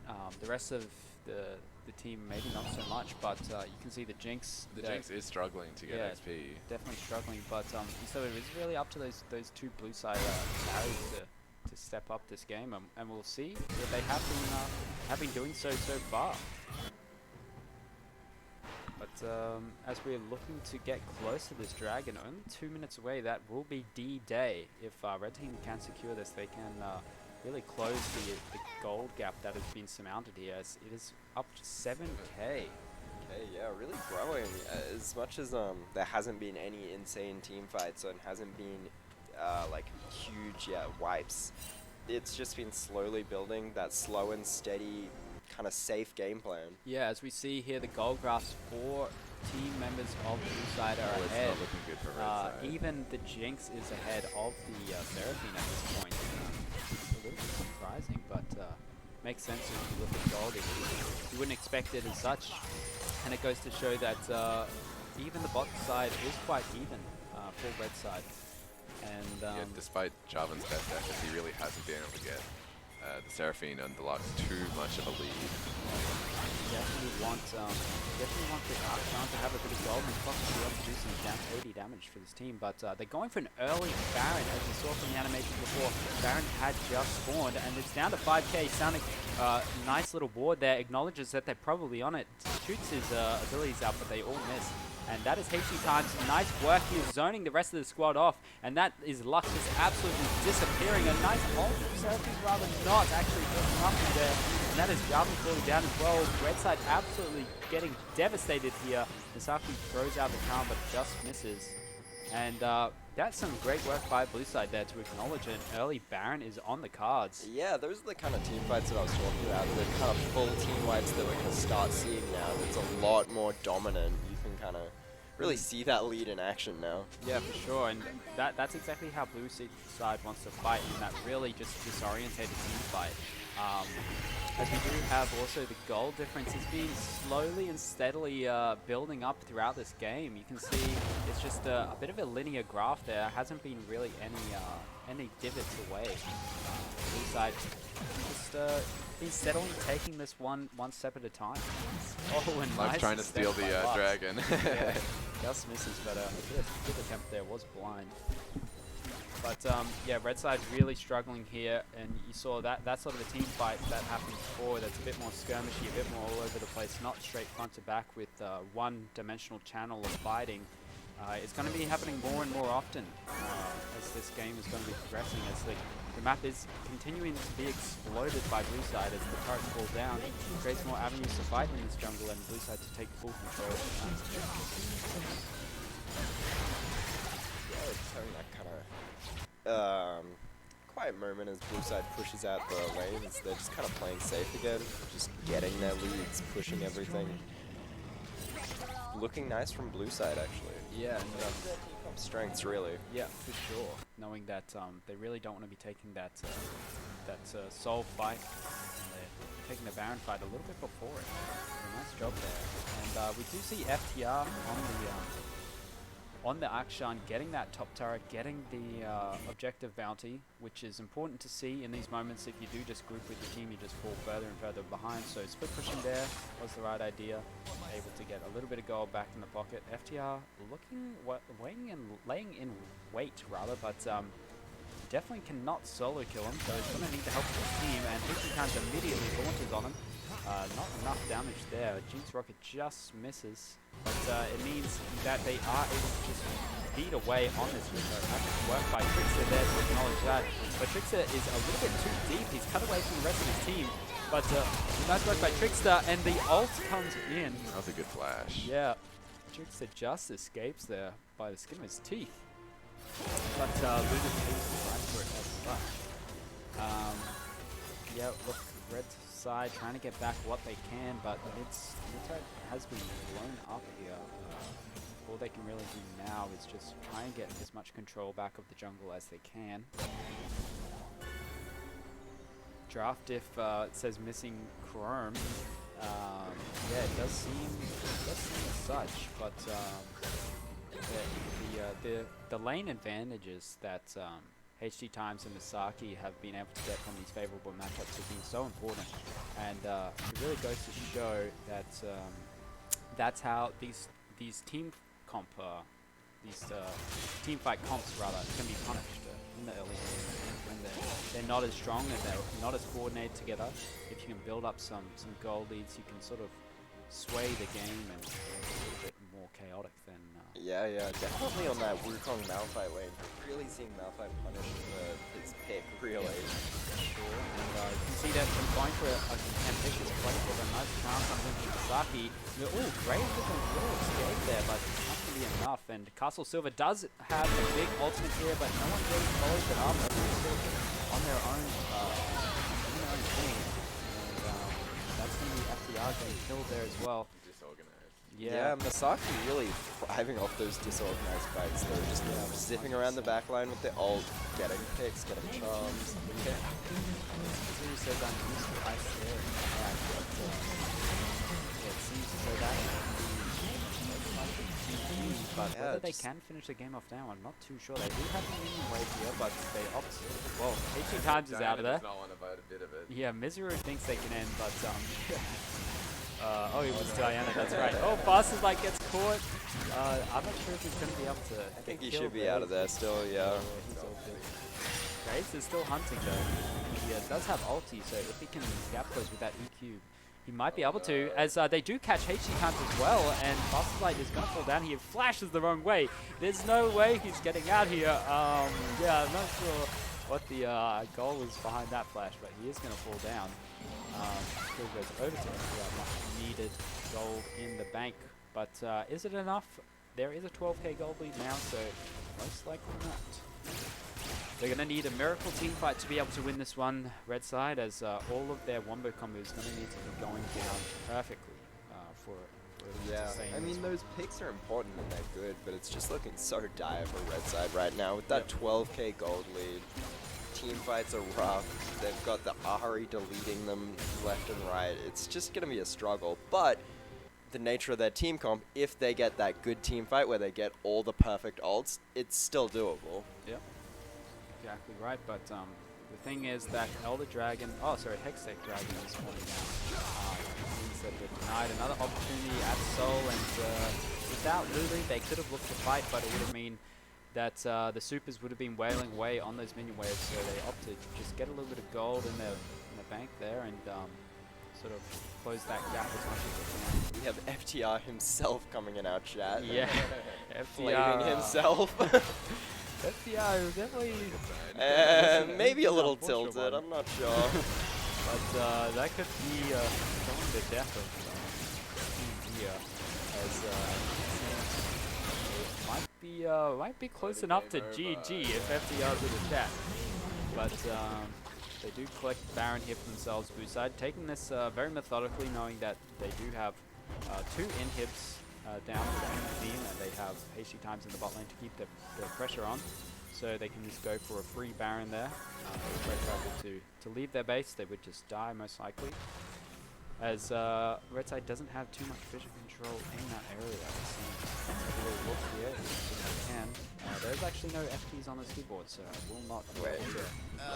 Press it down. Oh, I see. So we've got fancy little keyboard here, but Oh, to the right. Yep. this keyboard is very different. I've never used such a thing, but keep it simple here. As the game is just about to end. The Wukong there, and they're pushing into the win. You got to imagine this has to be a huge Seraphine combo with the Jarvan. He is looking and hunting, seeing what he can find. Malphite also put the chance comes in. FTR gets killed and one shot. Seraphine can't really do much. That tricks the Humble Diana absolutely easy from the back end. Heishi times as well, popping off there, and that's going to be GG there for the side of. I believe it is. Yeah, It's honestly a really clean game. very clean. Just had their foot on their throat for like 10 minutes. Just really wouldn't let up. Just kept pushing that gold lead as we saw from the graph consistently just throughout the entire game. Yeah. Yeah, I think the Ari pick was super important. Very dominant in lane, and then also that Wukong. Both very key parts of the team. Both did fantastic, and yeah, really proved those lane counter picks to be super important. Yeah, for sure. I think this was really a game dominated by those solo laners, and they were able to carry it through to the end. Yeah, definitely. So it was nice work to see. Consistently playing the strengths of their team, not going for those crazy team fights early, just getting picks before fights, playing it safe until they knew it was guaranteed. Yeah, and they both played to their advantage as well. Hasty times, knowing that he has that advantage in the top matchup, so that's all he needs to do is just stick around there, get priority, get the turrets down, and get kills onto the Malphite. Whereas Misaki, as well as going for those solo kills in the mid lane, able to get the kills down the bot lane through some effective roaming. So showing mechanics as well as understanding of the map state. So good to see. But we've got a high quality sound moment from Oscar. We can't exactly hear ourselves, but we hope it's not too bad. Amazing right clicks from Mizru. Yes, that is very true. Some great work from the Jigs to hit away on the turrets. But we are getting the second game ready here as well. It seems as though we have Mangoes versus Apples, as Apples was the undefeated team from yesterday. So it'll be interesting to see what they've got up their sleeves today. As Mangoes, if we have Mango was looking Mangoes, pretty good they were looking earlier pretty good. tonight. Was looking very coordinated earlier tonight, so we'll see how they go versus the undefeated Apples. Yep, for sure. I think Apples was very dominant, but we see Mangoes back in it. The Jenny Ruby Jane, I believe this is actually UQ Apples here, but we've got UQ Apples with top lane to support. We've got Jenny Ruby Jane, Takai, Chief Clapcheek, Shadowmaster, and Destructopus. Two of the key players from yesterday being Takai and Destructopus, but Jenny Ruby Jane quietly having two great games in my opinion as well. And Chief Clapcheek and Shadowmaster doing their jobs from what we saw as well. And yeah, we'll have to see if they can keep up that win streak today. Mangoes themselves, they had a great game earlier, so have to see if the squad can keep it going. Yeah, can we get 10 subs gifted? I agree. I think, yeah, just send all your subs. Yeah, man, we're Any giving, Amazon Primes in chat? Miro OCE is gonna be making bank from Yeah, this stream. yeah. So I think we're just having some technical difficulties here, but nearly on our way into game 2. Game 3 rather. Hopefully we can deal with pre-game quicker than last time. Nice and concisely getting the team sorted out. Yeah, no hot potato going on. But I think we'll be on it soon. Well, yeah, don't be confused. UQ Mangoes is UQ Apples. They've got they're trying to do some sleuthy business here and trick the enemy Quick scouting. name switch. Apples, mangoes do taste like apples. Very true. But we see Chief Clapcheek. He is one of the, I think maybe potentially the lowest ranked player in this tournament, but he showed some good work on the Echo yesterday. He struggled a little bit in the matchup early on in a range advantage, but he played quite well towards the later game in the side lane, showing what he can do on that Echo. It's good to see. CCC is not playing tonight. No. Oh no, we've got Chief Clapcheek is out as a curse. Miro subbing though. But Miro, we have Miro, the man of the stream. This is his stream, so please follow if you're watching and you haven't yet, and please gift him, send him $50 all your donation. money. Give him 10 gifted. That is not mangoes. That is true. That is not mangoes. The Jagger with the astute observation. Yeah. Very good reading literacy on his behalf. I'm sure his Yeah. parents are proud. Blake, I think Blake was probably an A grade student back in the day, right? Yeah. He very much pushed himself to be able to recognize mangoes from apples back Yeah. in school. Yeah. So And that shows a key ability, right? He was actually able to read in school. No way. I know. I wouldn't expect it I from would him. never expect that from Blake. not now you wouldn't expect, so that's for sure. Because his name's supposed to be BJ Eager, but he spelled BJ. I know. It's misspelt BJ Eager. Crazy. That Can't is even spell his crazy. own name. What Honestly. kind of guy? But I mean, he's pretty high ranked, so he's got that going. Yeah. When school fails, at least the legends is there.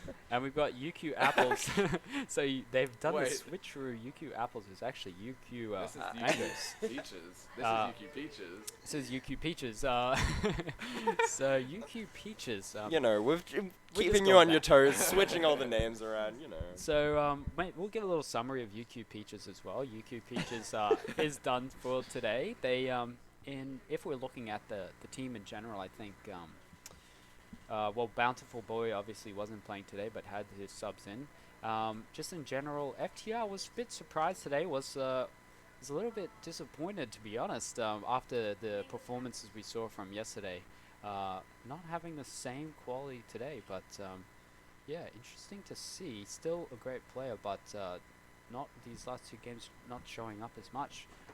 Castle Silver as well. It has some champion pool issues potentially, but when he was playing on the Swain, didn't seem comfortable. On the Seraphine, it was a bit of not team comp issues per se, but team synergy issues, and sort of falling behind in that comp and wasn't being able to provide too much. And Sanic on the Lux last game was an interesting pick, but it wasn't able to provide too much. I know the combo can be good in solo queue, but the Lux Seraphine was a little bit underwhelming. I'm not sure what else could be picked with Seraphine. I'm not sure what the pairings are in high or low, so maybe that was the best option. But yeah, we do say goodbye to the Peaches and thank them for playing today, as we did see some nice gameplay from them all. Yeah. Doomslayer unfortunately not being able to play too much of the gameplay because it was banned, but we saw some nice win rates in the solo queue. Yeah. No, honestly, not a horrible turnout from Peaches. As much as they lost both of their games, there was some sparks there. I Yeah. saw it for a second. FTR really getting shut down both games. I think really wasn't good for them. I think he was kind of framed to be the carry both games and just wasn't able to get his feet off the ground. Yeah, for sure. I think he's definitely that was his role in this team, and we saw it yesterday. But yeah, the enemy teams did a good job in shutting him down today. So unfortunate one, but as we do say goodbye to Peaches, we say hello to Mangoes and Apples again. Mangoes was playing in that first game of the day, and they did secure the dub. Apples is their first game for today. So we'll have to see what they've got ready for us. But I'm not sure what is going on in the chat. The FTR name stands for... It's censoring it. I can't remember if that was I it. can guess what that says. I think it... I think I'll get banned on Twitch if I say it, though. Yeah, I think that is definitely true. So we could say goodbye to Richard's channel right now, unfortunately. Yeah, I think we are ready to start. If the players could commence, I think, but I'm not sure of the intricacies. Yeah, so we are good to go. So looks like we are onto it, and Jax is the first ban. As Might go to the bathroom. yeah, Where's the bathroom? just downstairs, in front of the stairs. But yeah, Jax banned as it is Jax OTP in Jenny Ruby Jane. So we have seen some other champs being picked up by Jenny, but Jax is one of the It's favorites. mine now. As we've got another Blitzcrank ban against Destructopus. Destructopus put in a lot of work on the Blitzcrank, but definitely not one of his only champions. So it is a ban specifically for Cliche, showing a little bit of champion pool issues, only being able to play those casters, as it is countered by Blitzcrank. But we'll be able to see if Destructopus can look to counter that if possible.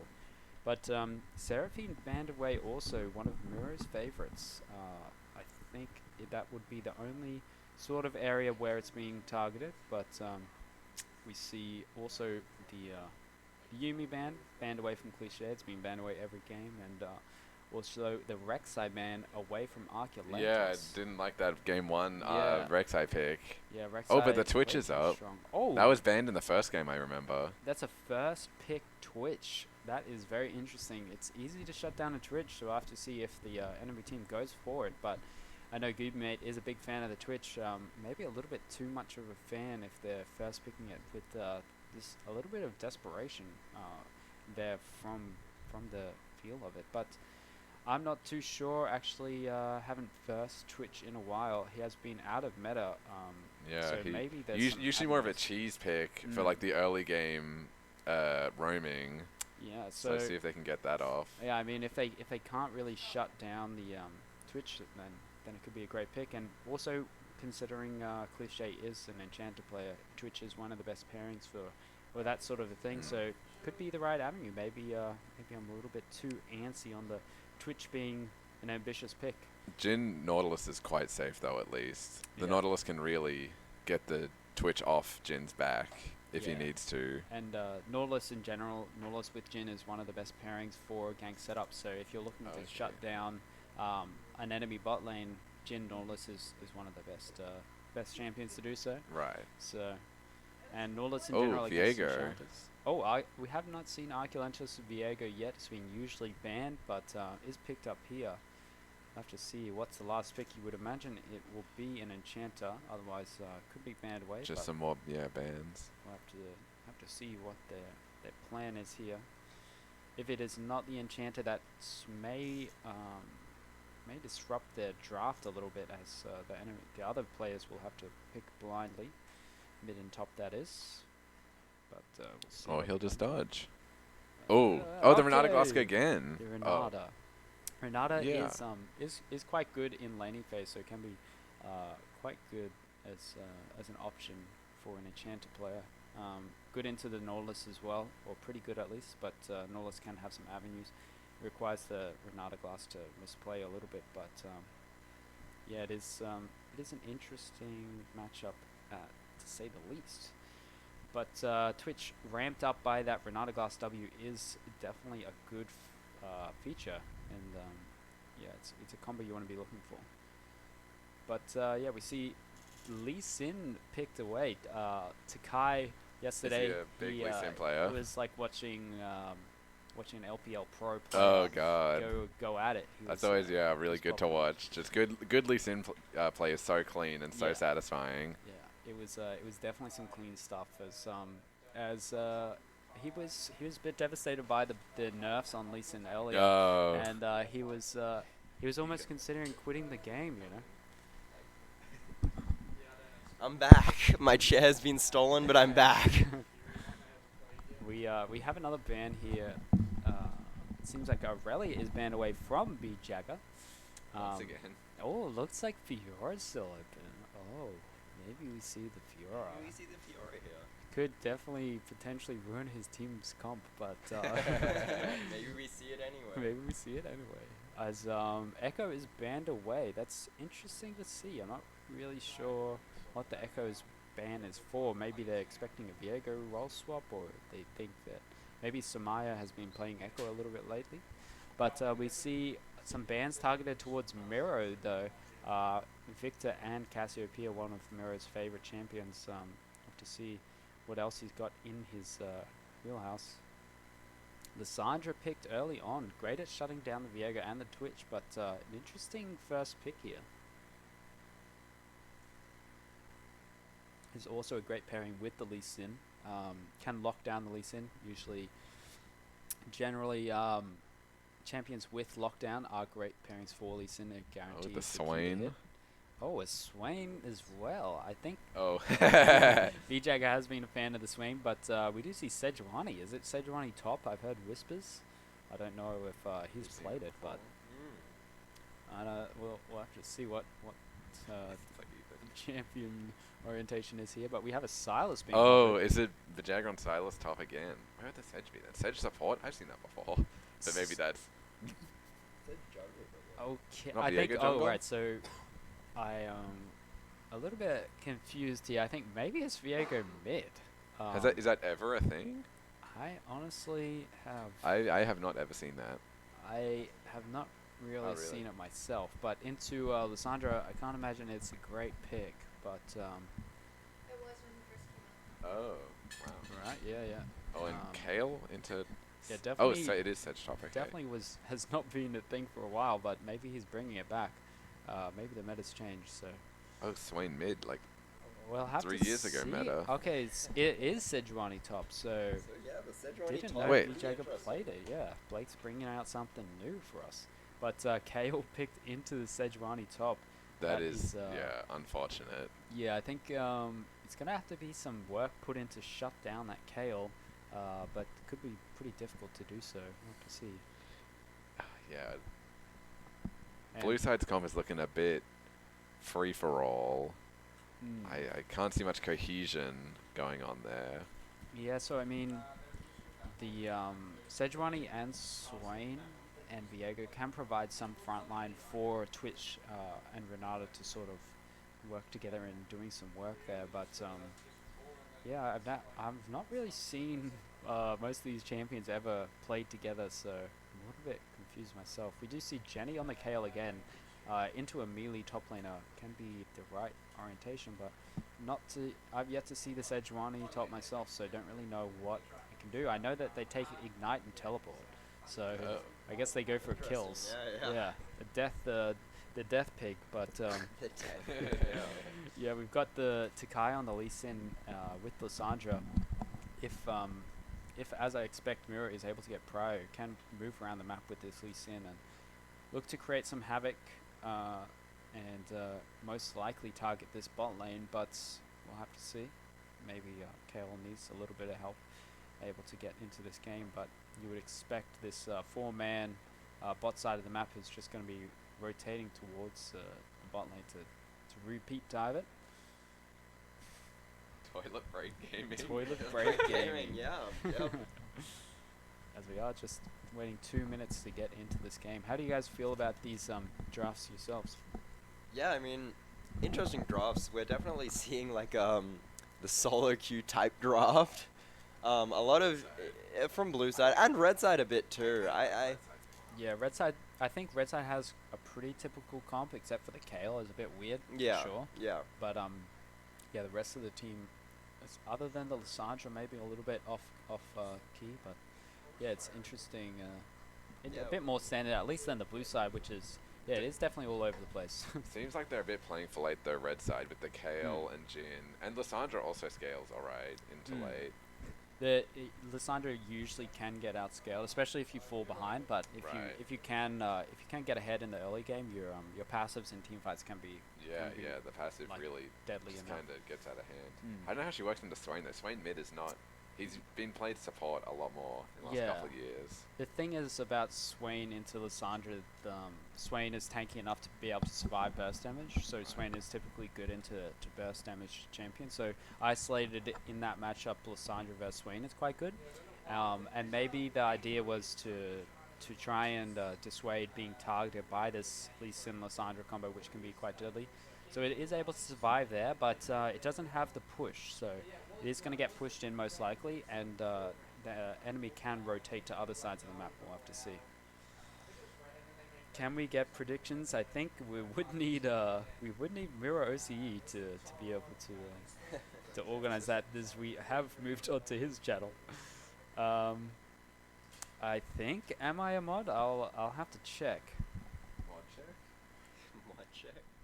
But it would be on my app, so as I am no longer able to sign into any of my Twitch channels since there's one too many unsuccessful attempts from the network disconnection. As we are just loading into the game here.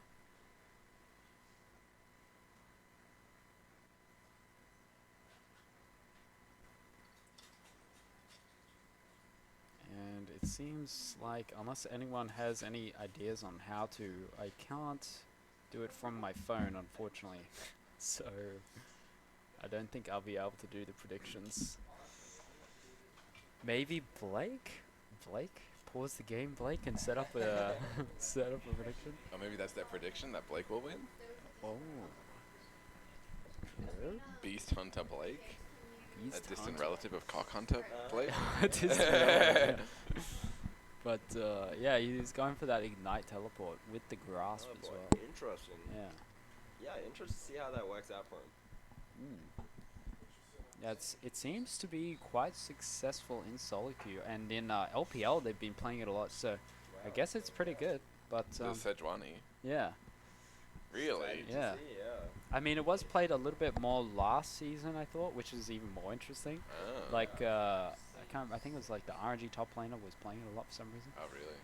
And no one else was playing it. So I think if it has sparked a revolution, then he is definitely the one to blame, yeah. Yeah, to blame for it. To blame. Yeah. For the outcome of this game. Yeah. As we are now into it, we have both sides here. We'll have to see if red side is most likely going to go for an invade here. They have the Nula, so they have the agency to look for this. Miro has gone the wrong way, it seems, but maybe he's going to catch up with his team, and he is got a synced little up lost. again. Got a little lost, and the ward comes down to stop anything here, but a nice red trinket is going to be able to clear that one. That's just some free gold right there. Oh, easy money. And Renata with the late leave from base. Oh yeah. Another also very slow. Didn't get home guard, I don't think. Yeah. And bought red trinket, but I guess. Oh, no. Oh, What? We got the emote. oh yeah, red trinket. That's just not showing. Yeah, I guess that is red trinket. Yeah, so I think maybe the ward placed was Renata's, and then base for that red trinket could be the case. That is That's a is the pro typical. move. Yeah. Yeah, the scoreboard being bugged is it's a great little feature of League of Legends. I keep Oh forgetting. yeah, there we go. We can see the cooldown of it. But yeah, we do see it was picked up there, and sitting in the bush here. Seems like the leash is going to come through for Jenny Ruby Jane, but bot lane not going to fake leash here. They are just going to go straight to lane and get the pro.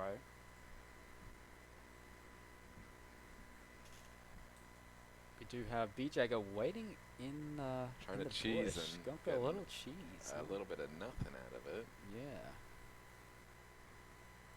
But we do see Viego starting in bot side and moving up towards top side, whereas Lee Sin on the other hand starting up in the red and moving down. So, as we said before, there is a lot of attention most likely going to be placed onto this bot lane, with Jin and Norlis providing a lot of gank potential.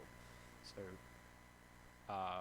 it will be Kale sort of left on their own with quite a big wave being shoved in here, not going for an early dive, just looking to get the prio in, maybe on the next gank, let it bounce back, and you can look to trap them as they're a little bit too pushed up. As this wave will naturally push for blue side here, maybe not to their liking. We see Lee Sin moving mid actually. Lee Sin starting to move mid, interestingly.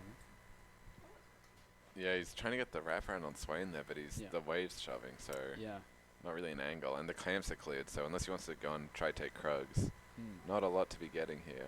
Yeah, definitely an uncomfortable look there. Probably not really worthwhile, but doesn't lose too much time and efficiency for it.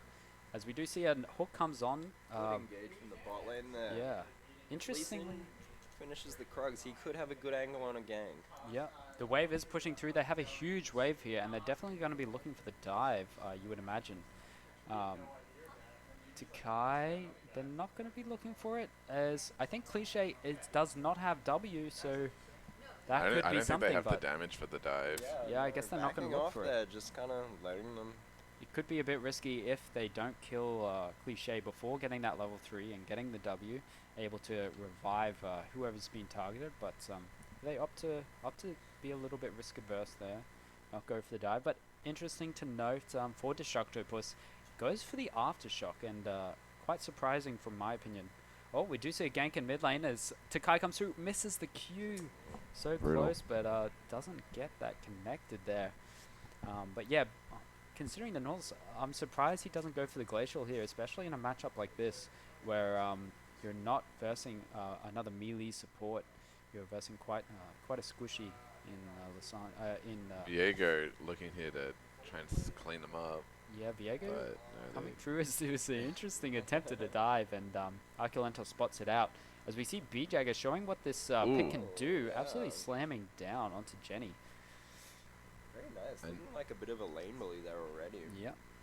Really, not much of a counterplay from the Kale there. Nothing really to respond with. Just had to take it and auto him back as he faded away. Yeah, for sure. And I think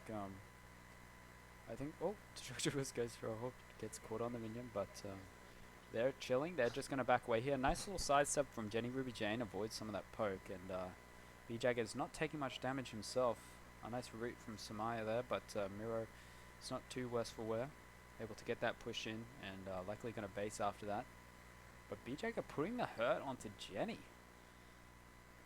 Arculentos is hovering around topside. They could look for the dive here. I really think that they should. It's the right idea, especially when they're giving away a free dragon. But Arculentos is just going for his camps. B-Jagger has a perfectly set up dive here.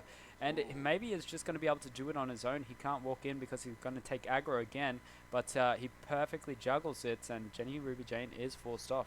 Baits out Lissandra's TP by the looks of it. Yeah, forces out Lissandra's TP, and I don't know why it's just focusing on the base, but we've got Lissandra TPing in to deal with the wave, and Arculentos just basing here. Lee Sin getting a dragon during that fight too, so that's a nice another chunk of gold, a dragon just for the red side. Yeah, and that's the thing is in these games, in tournament games, you'll typically have one side of the map split onto the other side. So you'll have one team playing top side, one team playing bot side. And you really need to be able to trading objectives or kills if the other team is trading on the other side of the map. So we saw red side get the dragon, but blue side not really getting much. And Arculentos just opting to farm a little bit. So maybe a little bit too passive as Cliche sees them on the ward and just walks right up to them and says, hello, how you doing? Really strange stuff there. And Takai nearly falling down to Gubimate's damage, putting quite a bit of work in there as the Q does land and he goes in for the kill. Arculentos gets killed by Takai. Nice work as he's in and out, showing the Lee Sin mechanics there. And he goes in, he gets the kill. What a super sniper. We got American Sniper, the movie, in action being casted by Takai there. as they finish off, and they're able to get the red buff as well for their troubles. As Jenny comes down for a very strange roam, don't really know what was the purpose of that, but yeah, it seems as though we're going to have a nice little graphic coming in for you here. Check out the gold advantages that has been developed.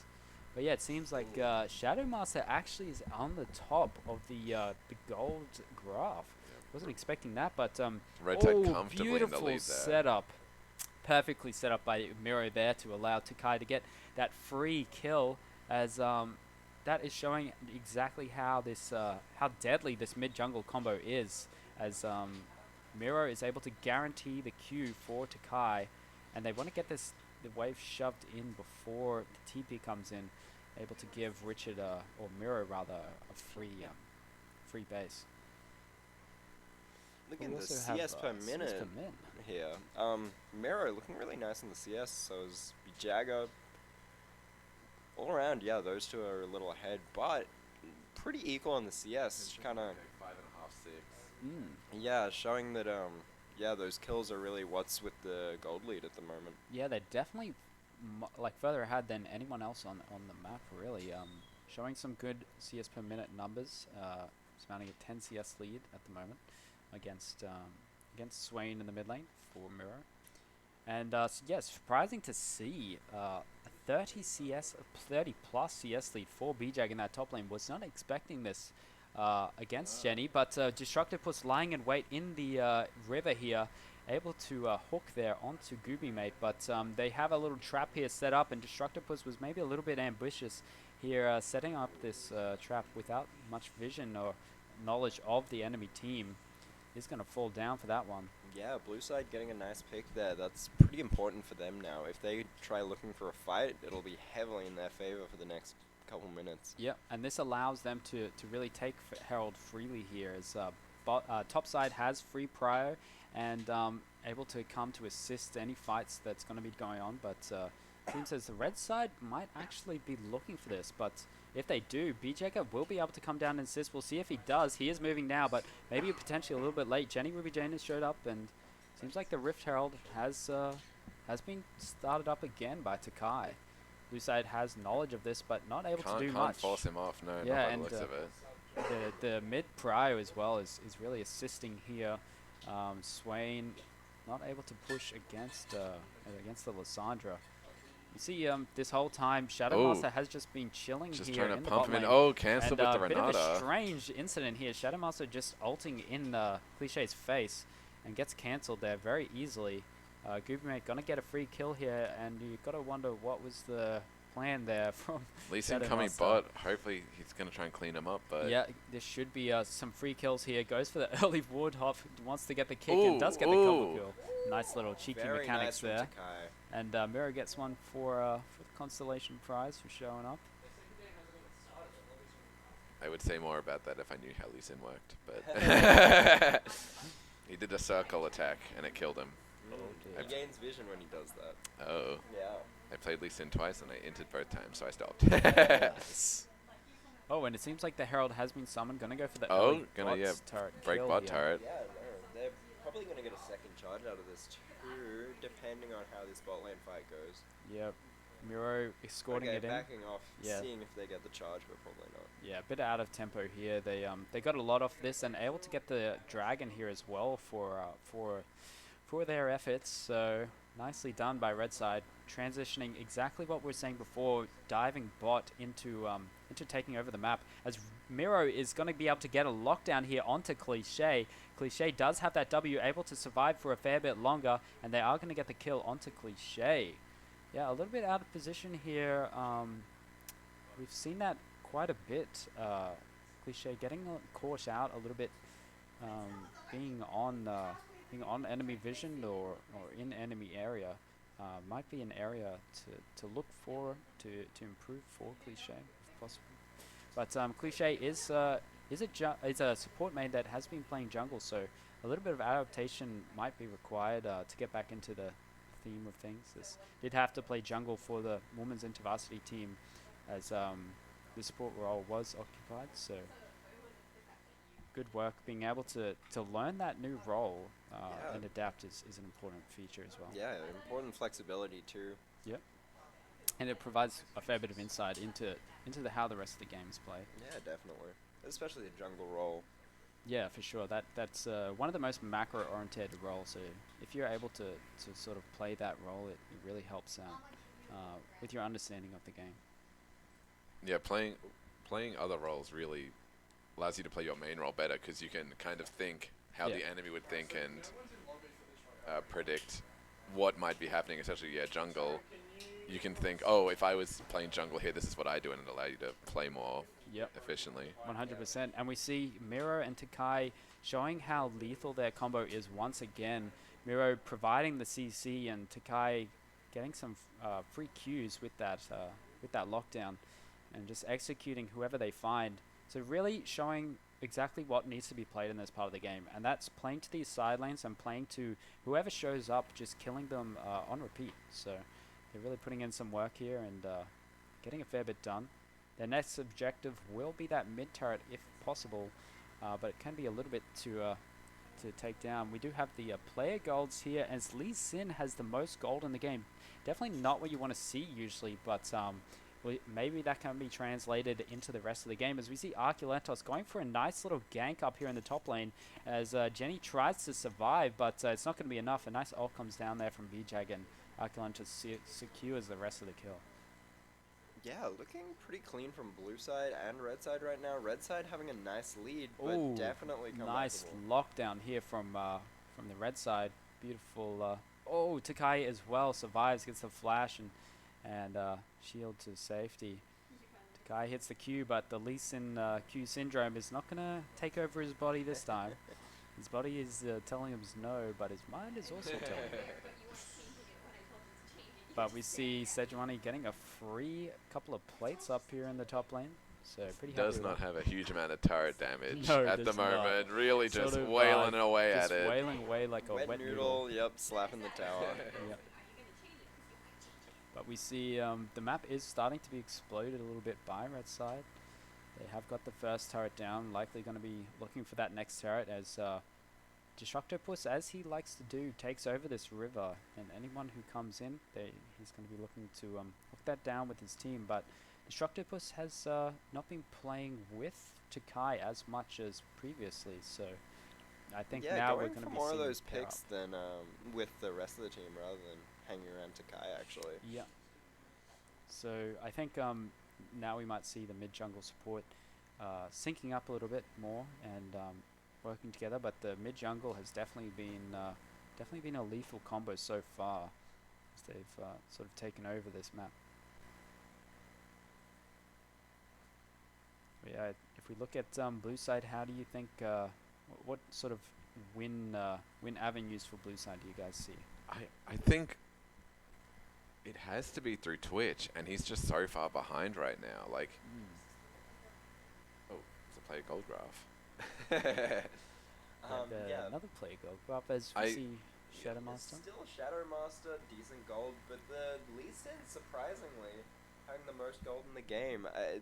Again, not what you'd usually want to see with the Lee Sin having so much gold, but he's doing a good job of pushing the advantage right now.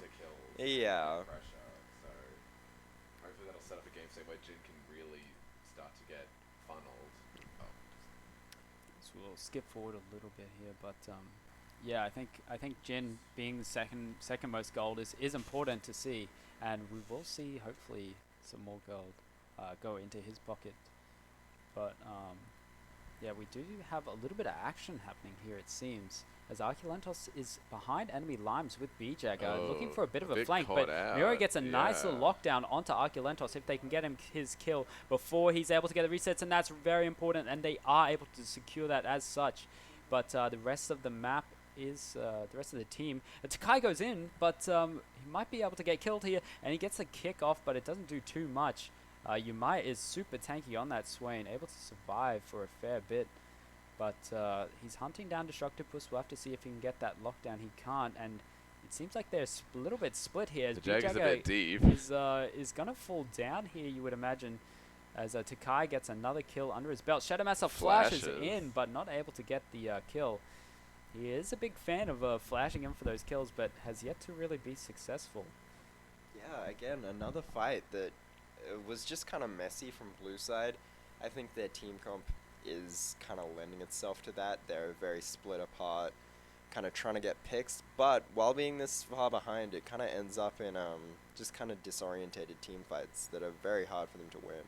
Yeah, I think red side definitely acknowledged what they needed to do that fight as well. Oh, Ooh, the Viego steal trying for the attempt, but steal. not enough, as he doesn't have flash coming up just yet, Oh, so no. he'll fall down.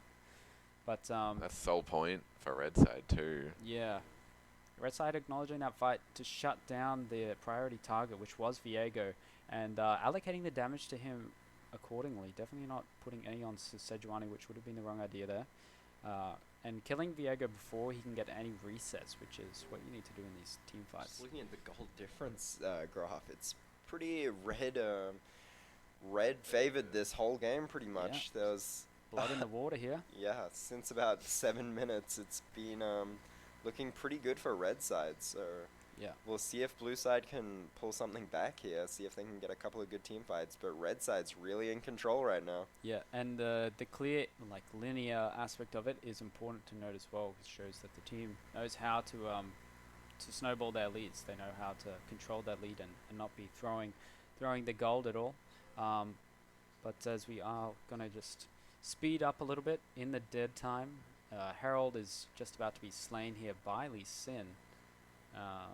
They are going to be looking to translate that into potentially a mid turret. Don't really need to use it on this top turret yet, as Miro pushing that wave in with some nice macro sense to be able to get a free turret there, as the team does have full control over that top side.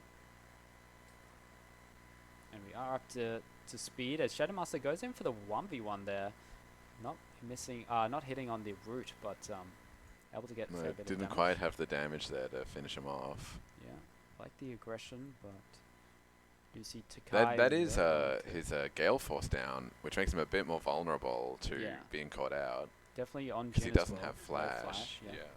Very vulnerable if they are to launch an attack, and Shadowmaster actually lining up here onto Gooby Mate, not hitting any of the shots. You hate to see it. Nice attempt, but definitely not the super sniper of today. That still belongs to Takai, hitting his Qs like they're home-seeking missiles. I don't think there's a home-seeking missile, but there's a heat-seeking missile. But yeah, another dead portion of the game, as Red Team knows they don't need to do anything too crazy. They have 6k gold, 7k gold difference in their hands here, and they're pretty comfortable at the moment. As we see, Miro has picked up the hourglass with that cheeky little animation there.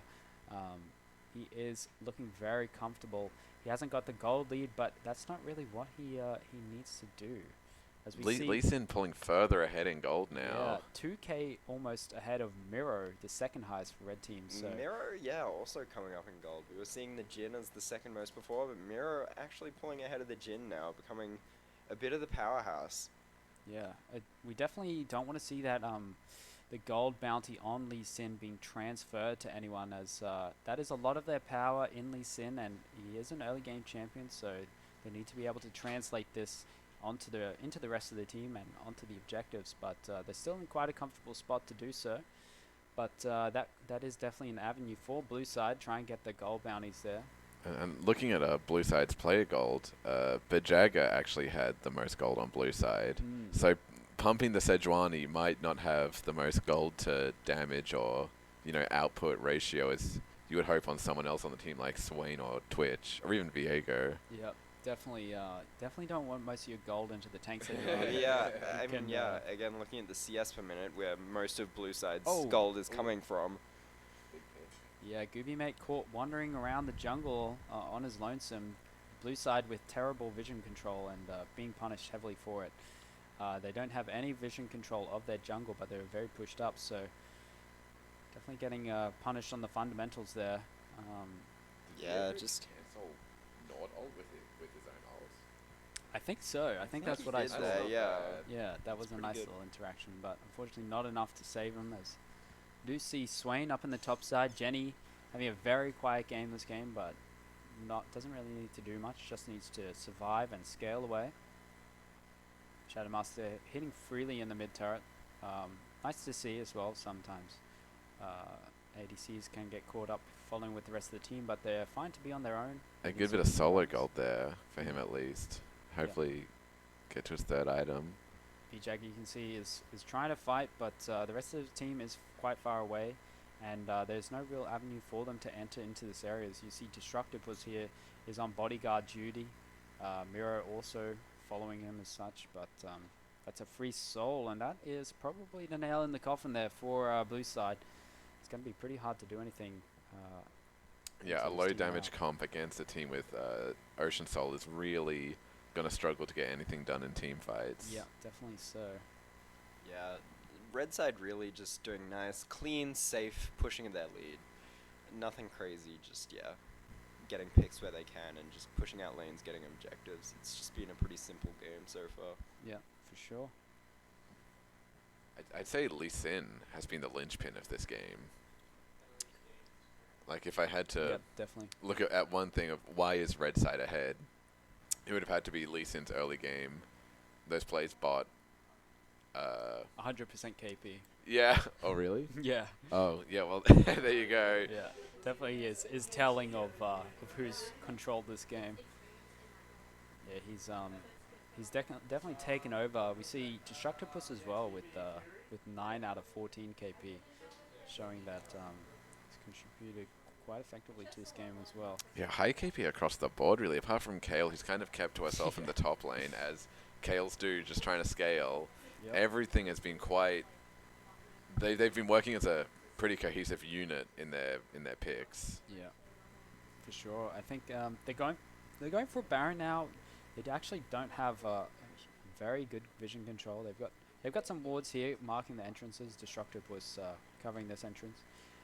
So they have fine enough to deal with it in this time being. As BJ comes in and they are now realizing what's going on as they're trying to make their way in, but it's not being defended, and they are being allowed into the river for the time being.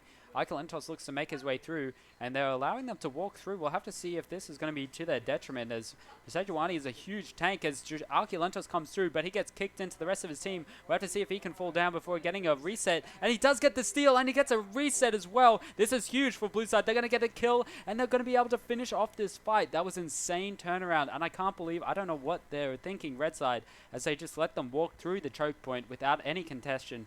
UQLoL makes his way through, and they don't put enough effort into shutting him down as well.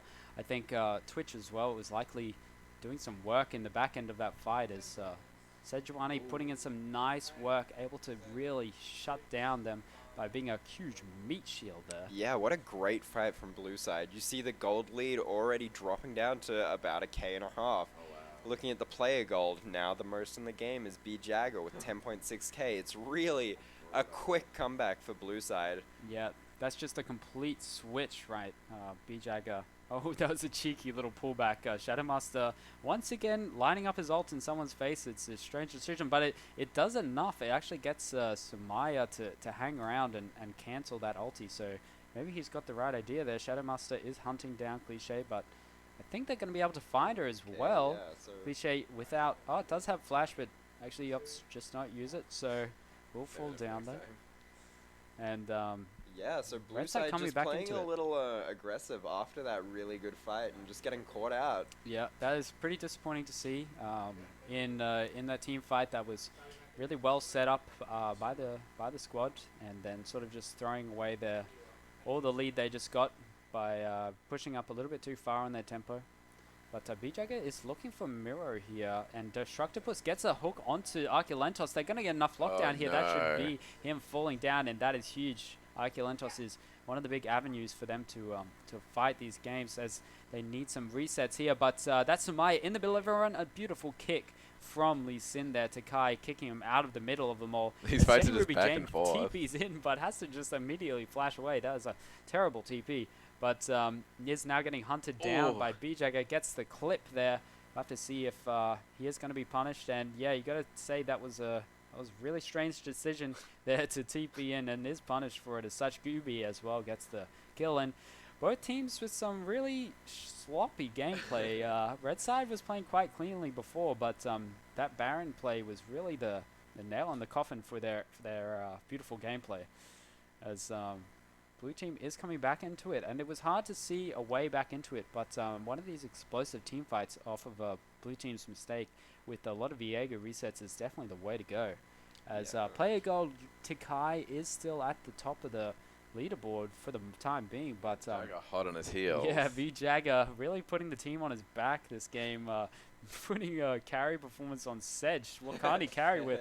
But Samaya as well is doing a lot of deeps here with some gold, and as long as he can get into the middle of everyone, he is quite strong. So we'll see how he navigates these team fights for the rest of the game.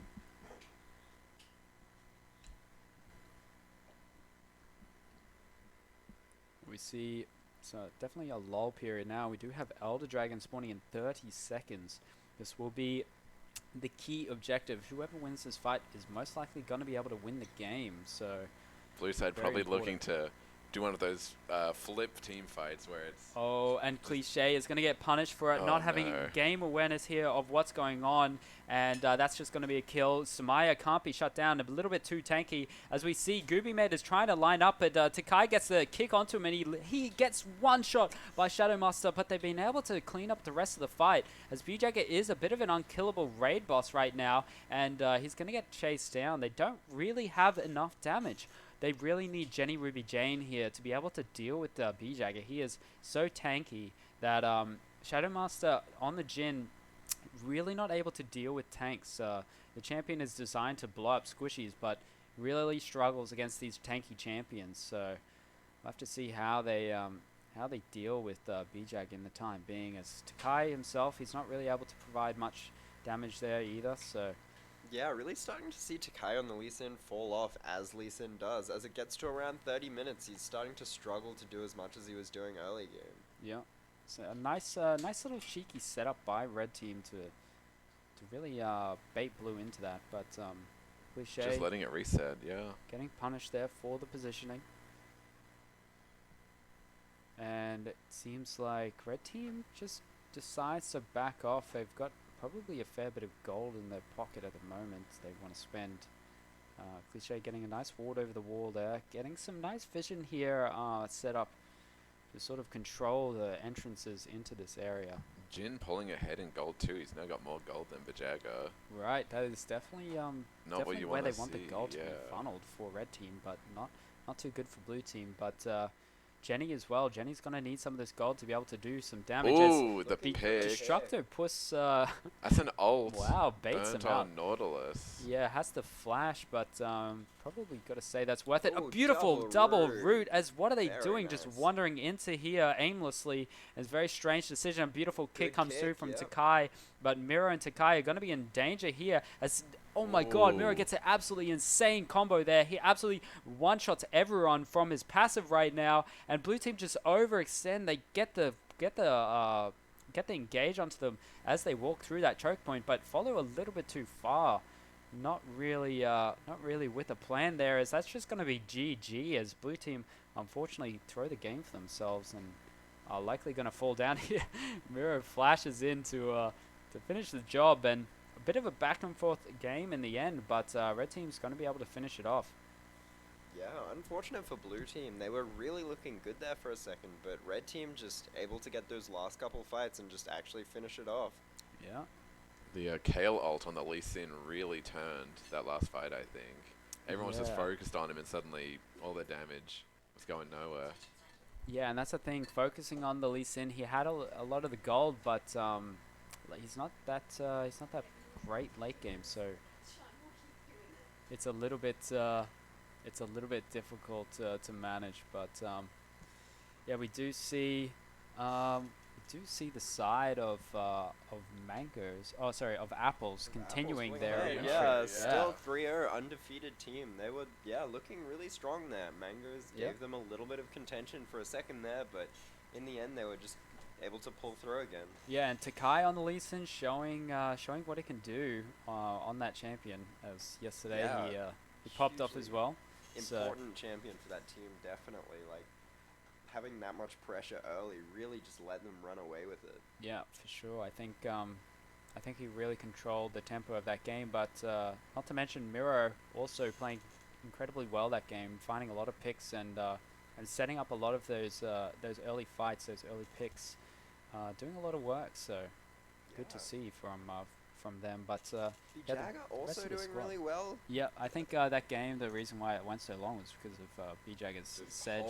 Yeah. His team behind him, Yeah, trying yeah. to drag them up from defeat. Yeah, there was someone who was a little something more pretty silently effective was Gooby. He was doing really well on the Twitch. He was towards those last fights. He was doing a lot of damage there. Yeah, I think definitely the team fighting ability of Twitch is great, especially in the right hand. So yeah, it was not the greatest early game, that's for sure, from the bot lane, but it could be mate trying to get back into it. Arculentos also having some moments of grace in those team fights.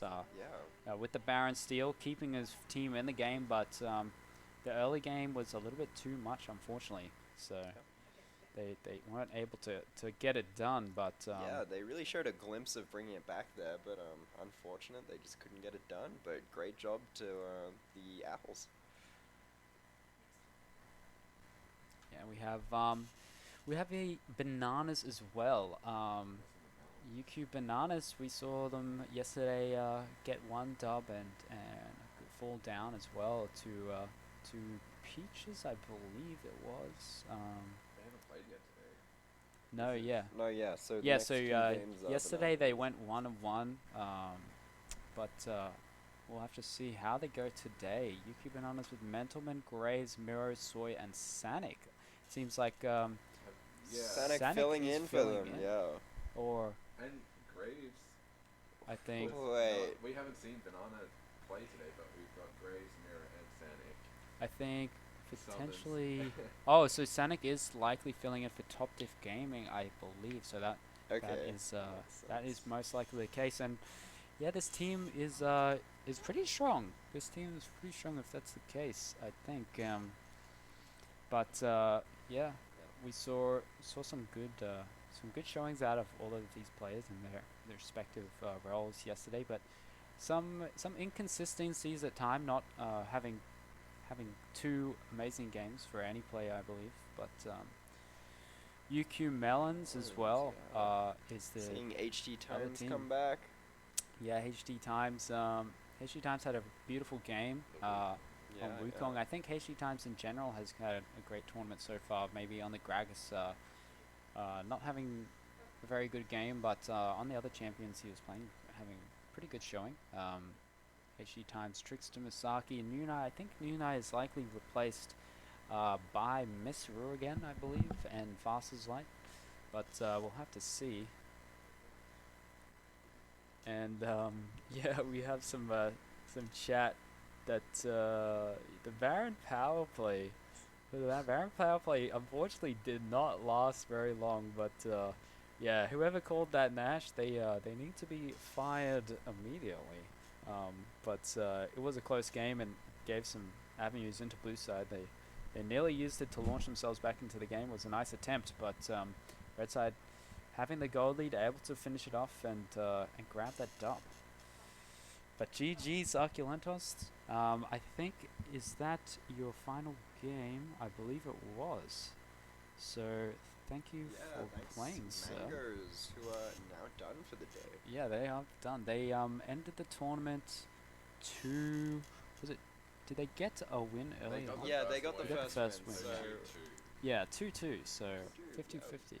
Nice showing. And Mangoes, I think, have been the team with the most interesting team comps, so making it work a lot of the time, which is interesting to see, as it can be hard to pull off some of these peculiar team comps in the tournament environment. But definitely. we've got Mesro asking in the chat if they can abuse pause button. I'm not sure if that is a viable feature, unfortunately. But yeah, you can. Yeah, there's some pro players getting like a big huff, and it's like they like pause in the middle of a team fight, and then people are like, "What the hell?" And then some guys like, "Dude, my screen turned off," or something. Like that. Yeah, but Riot Games, you can never underestimate the amount of bugs in this game. Yeah. unintentional, pausing the game. Yeah. But yeah, I think any standouts from today in general for you guys? Vajaga, I think, played quite well in both games. He really pulled his team as far as he could, I think. Yeah, for sure. Who else? I think definitely looking at this coming game, Melon's HT times really impressed me on the Wukong last game, so I'm interested to see where he goes this game. Yeah, for sure. I think Hishi Times had a great showing. Definitely was impressed by him, and he was one of the key aspects of the win as well. Which is But Misaki's Ari was very Yeah. clean, even lagging even on lagging. 100 MS. Yeah, the really knifing. just bullied the action. Yeah. Yeah. Hitting. The update didn't work for her. She's still on the server-wide lag. Oh yeah. After server maintenance. Yeah. But yeah, Misaki having a great showing. Playing well yesterday. Unfortunately, in their loss, did disconnect due to the lag. But yeah, bring it back in this game and playing quite well, showing off what she's capable of in the mid lane. But yeah, Heishi Times and Misaki both in general having great games, or great game, singular last game. But now going up against the side of Bananas, we'll have to see what this squad has whipped up for us as they. Interested to see how Bananas today. goes. Haven't seen them yet today, so. Yeah, they'll be playing back to back. Their next game after this will be versus Apples. Yeah. But yeah, we are ready to go whenever we're. Who we still missing? Organised Looks like now. we're missing Graves. No, he's on the left side. No, we have Fastest Light in the spectators. Oh, yeah, Fastest so Light's just a spectator. maybe we're just waiting on stream side. I'm not too sure. There have been some Structopus. familiar names from the Rumble, for me at least. Mental Men from this game. Yeah, yeah. I've seen play a couple times. And Chief Clapcheek, who could not be here with us today. Yeah, he could not. R.I.P. Anyone else? Shadow Master as well. Maybe you would remember him. He was playing on Mental Men's team. Oh, Yeah. yeah. There were two of the lethal Rumble duos. I think I recognize Sumire or Sumia, but Yeah. I think maybe I've just queued with them playing. You with probably have, Jaga. yeah. He wasn't playing in the Rumble, but he's Okay. plays with BJ, yeah. But yeah, there's a couple of other ones I think as well. Arculentos, he was in the Rumble. Gooby Mate as well, playing in the Rumble. Do you remember which teams they're on? Yeah, so Arculentos was in the team that won. Their name was. There was the Crusty Crustaceans. Yeah. Or something. Yeah, There's yeah. something Cru- crustaceans. Chromatic Crustaceans. Yeah, Chromatic Crustaceans. I remember that was my favorite. Yeah, they were Um, great. They were a They great had some squad. really funny names. Arculentos, if you're in the chat, maybe Yeah, hit maybe us out let with your know. team names. I've lost complete track of all the Who's rest of the teams. where? Oh, there was Bussy Brigade. Oh, that was, yeah, that was funny. I'm pretty sure that was Arculentos' team. Okay. The winners, the champions. Oh, they won. Yeah. Okay. so, I don't think we ever casted one of their games. I don't think we did, mate. also the Maidenless. Oh, we Yeah, saw that that one. was Mental Men and the Oh, so, yeah. yeah. Don't do everything for fun. They were runners up. So, Okay. Yeah. Pretty close series between those two. I'd say that's Aguilantos has been playing quite well, so I Yeah. can see him. Yeah, performing he well in was the one of the- Rumble. One of the key aspects of their dubs. He's very good. Bussy Brigade, Maidenless, the Fat Rats. That's true. Oh, the Fat Rats, we saw them. I was gonna say Rat something, but I can remember what it Yeah, was. Oh, Chief Clapcheek's back for game 2. Oh, Oh. nice. I think we are nearly on our way. Some in-game chat about me goreng. Miko rank, yeah. Have some smiles.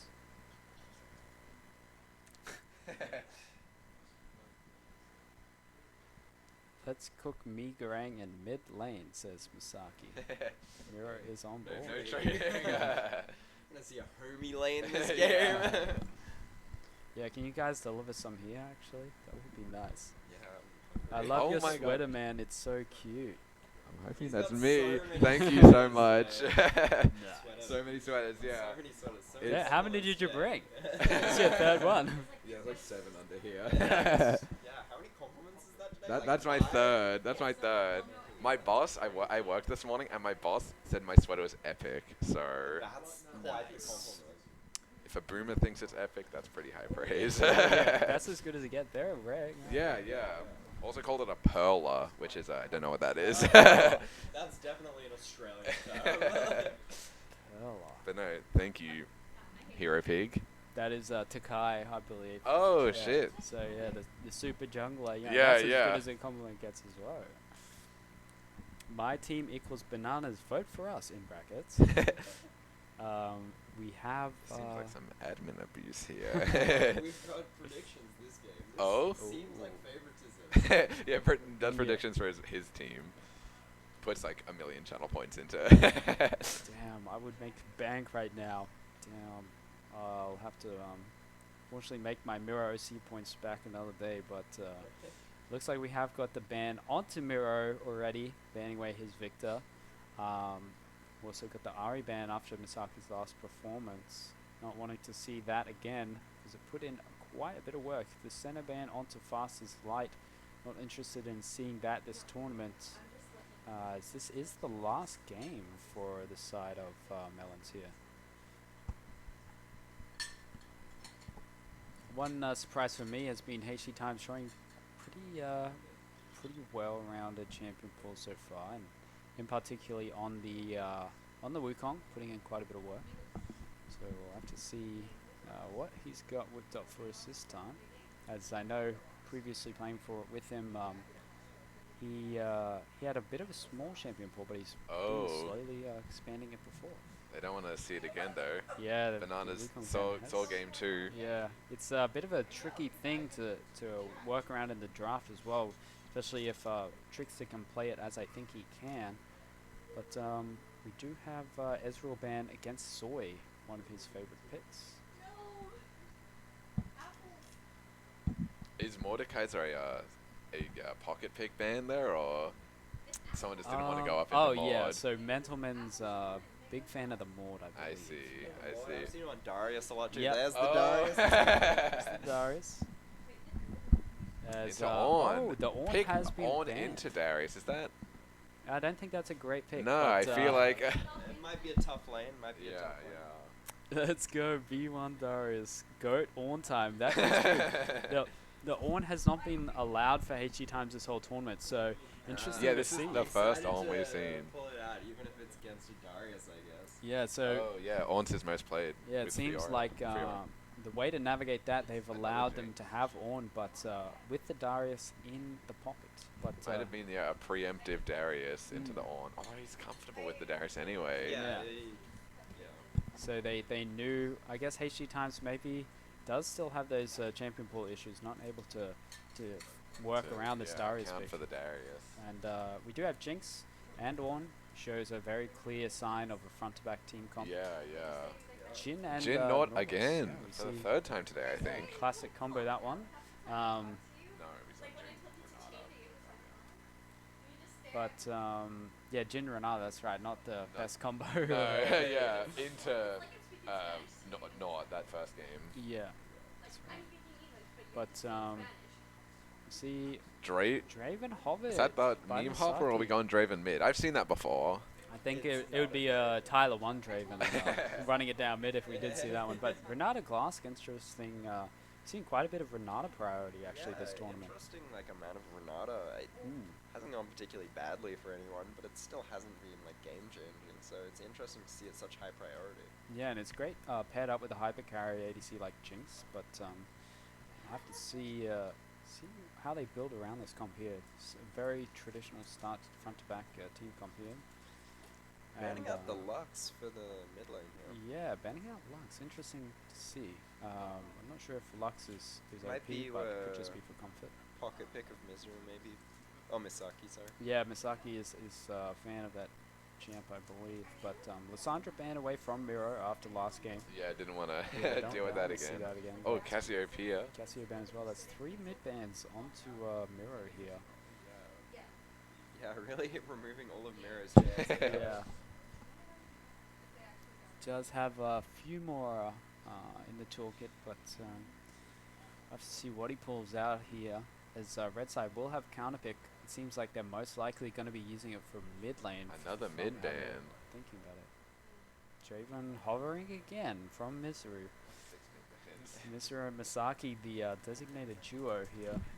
The Draven again. I'm pretty sure that isn't a real No, thing. no, I think it's just playing off the last one. Yeah, unless they want a quick 15-minute game. they got bedtime at Yeah. 9 o'clock. Yeah. But Run it down with Draven. Yeah. oh my god. Oh, Is that Karthus pulling out jungle? the Karthus. No, Yeah. I think it's the mid. I think from knowing the champion pools, Trickster's a big fan of Karthus. Oh, so the Karthus jungle. yeah, it seems like it. I don't think Karthus mid has been a thing since like 2017. Yeah, it's like X-Pac Yeah, is yeah. back playing. But yeah, Karthus interesting. Karthus jungle. But with the jungle counterpick, Graves will likely look to counter this. Goes for the Trundle, Okay. which Wait for interesting. invades maybe? It's good into the Ornn. Can Oh, can true, take on a lot of. yeah, yeah. What the the hell? Teemo pick.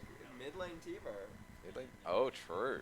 Or is it mid lane Darius? Nah, it's No, mid lane you would Teemo. never not run the It's- Darius yeah. into on. I have a feeling that that they've lost out all champions in custom games, and Teemo is a counter, like a placeholder. Yeah. Oh, okay. But I don't know.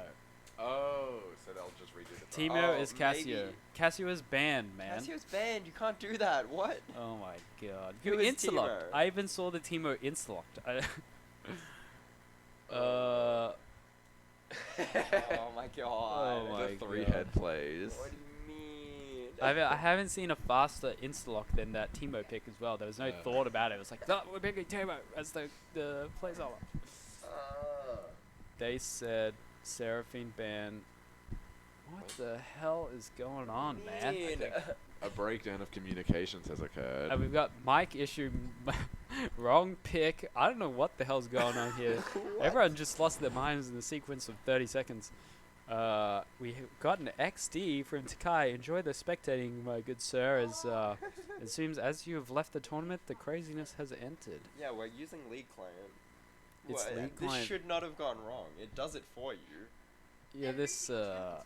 Yeah, yeah. Yeah. All the champions are available right now. You They just just Yeah, use there's the a League bug, Client. like, that pick got There's a banned. bug with the new patch. It's allowed. That's It's given everyone hilarious. Xbox Game Pass. That's hilarious. Oh god. We are launching again. It seems. Go. Hopefully this time Two. successfully. I'm sure we can power through it all. Yeah, That's what they're gonna pick. It better be the same. yeah. Hopefully they 5 minutes don't while change it. Redrafting. Now the People on even note- remember what they banned. Doesn't matter hopefully though, right? so. Oh, for the Yeah, last because they're pick gonna as just well. redo yeah. it all until the last. Because pick. the last pick is Oh different. god. Why are we taking 30 seconds for the first ban, man? Is that even Should so not take bad? this long. I think it is. Just watch the VOD. Okay, we're a little bit faster now. Maybe they're speeding up. Right, get into the There we the go. roll of things. We're starting to moving. Okay, all of them at the Mordecai's event as well. All right. Well, let's have a little think about the rest of their draft. What? I couldn't think what that Teemo pick would have been. Yeah. couldn't Well, be apparently it Cassio, was Cassio. They but- said Did it was they just Cassio, not but know it was banned? I think Yeah, so. I think some they reason. screwed it up. I don't know how, but. Right. But it seems like the Seraphine was picked as well. Seraphine with the rest of that comp is so they it's wanted to play interesting. Seraphine. yes. Oh no, the Seraphine was into Yeah. the Teemo. Seraphine was So last Seraphine pick. mid. It was going to be Seraphine mid. Because he was Ah, not. Yeah, interestingly enough. Seraphine And, mid, that isn't super common. No, it's not too much. It's really putting a lot of priority onto this onto the ADC. Yeah, they really Um, need the Jinx to scale. yeah. If they're gonna run with. Oh, What, can they do that? she was banned. No. I guess they're both doing it. It's Xerath? What Okay, so the they're hell? they're giving each other a free pick. Oh, okay, they reworked it. They did the draft outside of it so that they're Yeah, just yeah. like steamrolling through it now, I Okay. guess. Well, What a mess. seems like we have Xerath into Cassiopeia, and so Cassiopeia is typically countered by Xerath. Xerath has so much range, it's very easy to outrange it.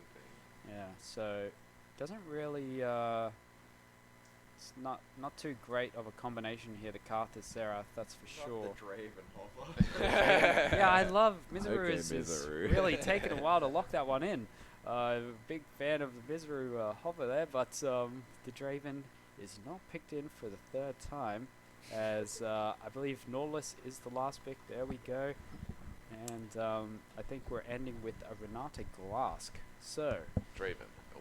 interesting to see strange mid-jungle here for Karthus Xerath. Not the most synergy, but in isolation, Xerath does beat Cassiopeia. Yeah, I Pick feel like quickly. Yeah, you got it, man. Tell he's these gonna guys. struggle against the agency of the Trundle, I think, Karthus. Yeah, that's true. Like- Trundle is great early game, and Karthus is very vulnerable, so... Yeah, we'll see if we see any of those early invades, because Karthus is pretty vulnerable to that, and it really screws up his whole game plan if he just gets invaded. Yeah, the only problem is the bot and mid for red side will likely have Prior, so can assist the Karthus with those counter jungles, but top side should belong to the Darius. He should be the king up there, king of the north. Does Trundle having the stronger early game mean that Xerath can't push his advantage as much because he'll risk exposing himself to Trundle? Yeah, that is one caveat, right? So having the Prior, Xerath can't really do too much with it. Can't really roam Just around. like shove and roam. Has to just shove and sort of stay there, because if he does roam, he can just run into the Trundle. Can just sort of look to stay in his lane and punish Cassio as much as possible, but not able to translate the lead too much.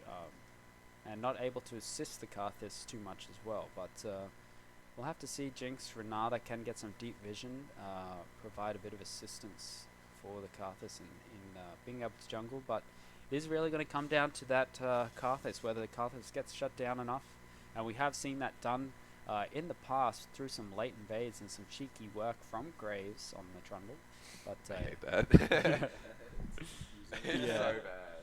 yeah, I think he purposely wanted to troll us. That would make sense. I'd say these are my two favorite comps of the tournament so far. Yeah, both are very well-rounded. Yeah, Yeah, much yeah. more traditional comps here. Yeah. Love the Ghost on the Darius, that's always fun. Yeah, I can imagine that. That will definitely be the pick here. As we've got Ruby Doobie, it says go HD. We've got a HD Times fan in the chat. He is on his signature pick. It is into a counter matchup, so if he's able to come out of this unscathed, that will be a testament to his ability. But if he's able to come out into the mid game, regardless, he will be able to provide a lot of utility for his team. He will be able to allow this team to team fight, as he is the key to their team fight. He's what enables them to start fights and also provides disengage. So it's all going to be on HD Times to launch them off. But if the rest of the team can't survive, if Karthus doesn't get shut down to the point of being useless, then they might be looking in good stead. But On the other hand of HD Times here on his comfort pick, Mental Man is also on his comfort pick here, so we'll see how that goes, because I guess he has the job right now of making sure HD Times can't do all that. It'll be interesting to see how that top lane matchup goes, and I think that will be important for the game. yeah, for sure.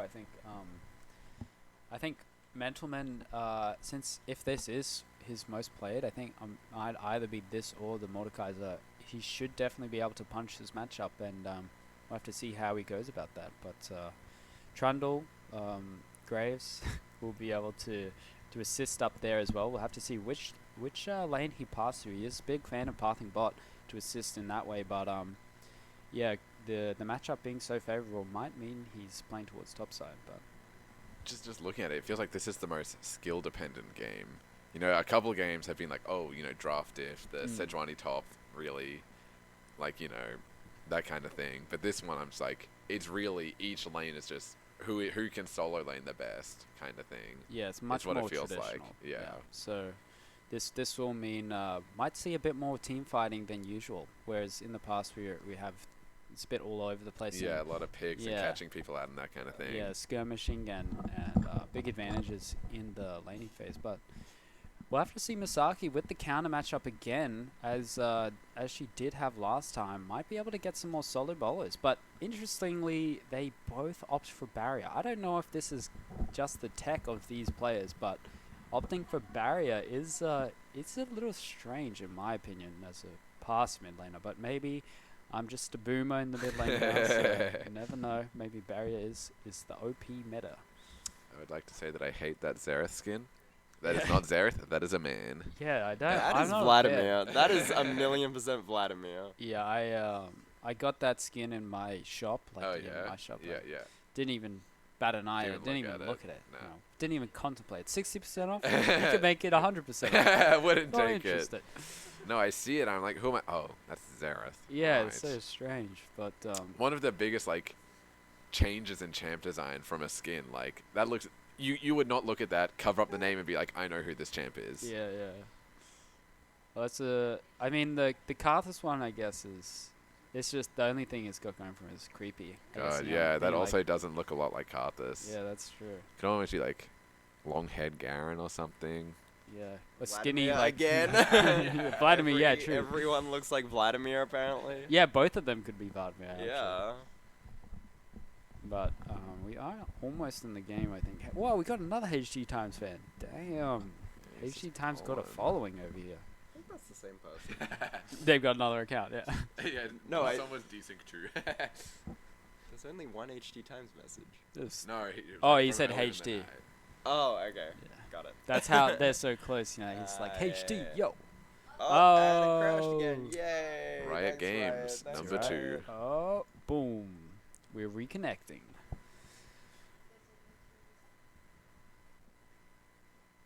We are on our way back into it.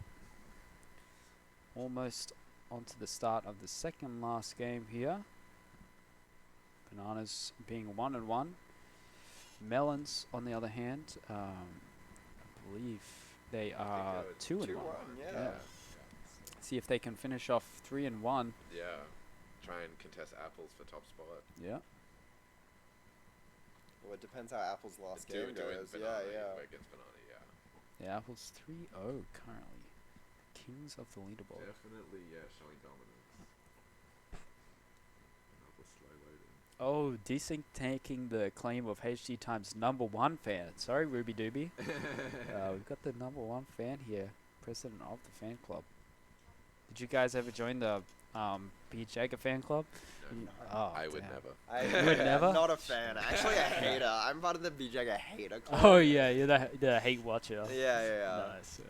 I've actually been converted to a Takai #1 fan because he liked my sweater. Ah, true. Yeah, I didn't see any messages from Blake about No, that. That's Blake. the sweater. Blake noticeably quiet about how You're good my sweater looks. Slowly losing so- your #1 fan over here. Blake. Oh, You're getting no. slowly converting into a aggressive hate watcher. Any Val? Yeah, I don't know what you're talking about, FTR, but Valorant? Yeah. I don't know if Play Valorant's Val. on the cards here. Just turn this into a Valorant Yeah. tournament. Just like, right. Banana vs Apple, install Val, and we'll get on that. Yeah. Looks like we're nearly getting it going. Riot Games testing our patience as they love to do. Really just wants to drag that as much as they can. Oh, Of course. So, Thanks, Riot. This is cool. no. This is so How is it so hard to spectate a game? Like, You would think for the most played game in the world that they'd have a Yeah, working right? spectator Yeah. client, but nope, I guess not. can't hack it. Looks like Cool. It's not even like the client's frozen. It's just yeah, This is we're just in complete darkness. So, the darkness on the map. What's everyone's thoughts on that? It's pretty dark It's right pretty now. dark. I think Yeah. the dark side's gonna win. oh, Oh, that's Star Wars fan. Oh, Yeah. that's Darth for Vader my fan. Star Wars Enthusiast. I Yes. reckon this little light patch over here that's slowly gonna spread into Oh, this. it's gonna yeah. spread, and then we're gonna be able to see the game. Yeah. I'm liking whatever that light blue is Oh yeah. by HD Times. I Yeah, know if that's a that's skin A or. little weird textures. That's fun. Just rejoin. I'm afraid if we leave, we're not gonna be able to get back in. That might be true. Can anyone confirm? Are we able to get back into it? What if we Yeah, just we like tried that. force exit the client? Yeah, Just we've wait? we've been waiting. We've been waiting. a while. Just click Click forward. We've been. Your Thanks, advice is Bajaga. Useless, boy. But Thank Jagger, you, once Blake. again, being Jesus. useless, just like in the last game he played. Just, Yeah, I think it's like 4 minutes into the game now. Though. Yeah, it's I a don't while think- in. if it- Because it crashed as well.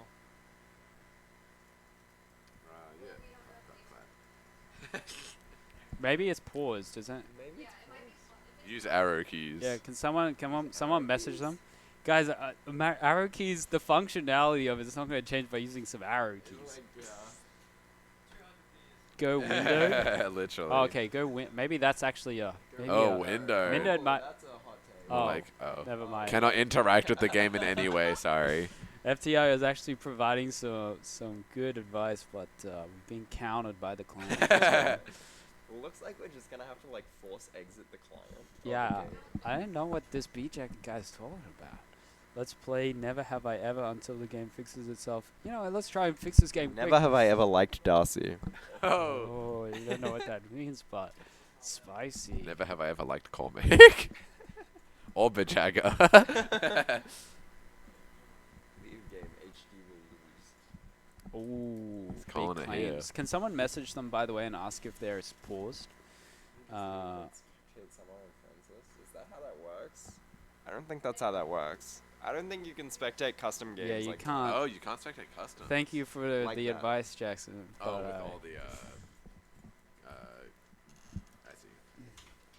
I'll ask. We're just Thank you, gonna have thank to you. exit. I'm pretty sure. Maybe we can get CEO of Riot on the phone and see if they can actually, fix our that's a game. good idea. Well, if it is paused, then the issue could be it hasn't loaded farther enough into the game It's for not us paused, to play. said someone.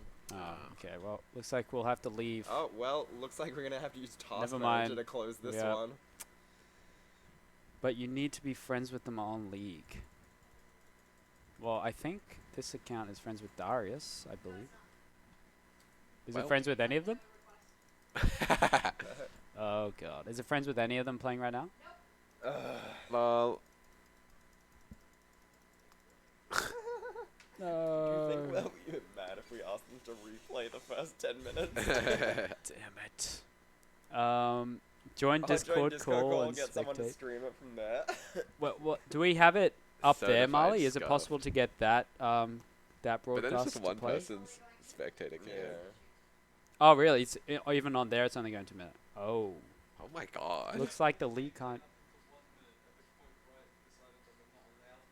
Oh, that's Oh. cool.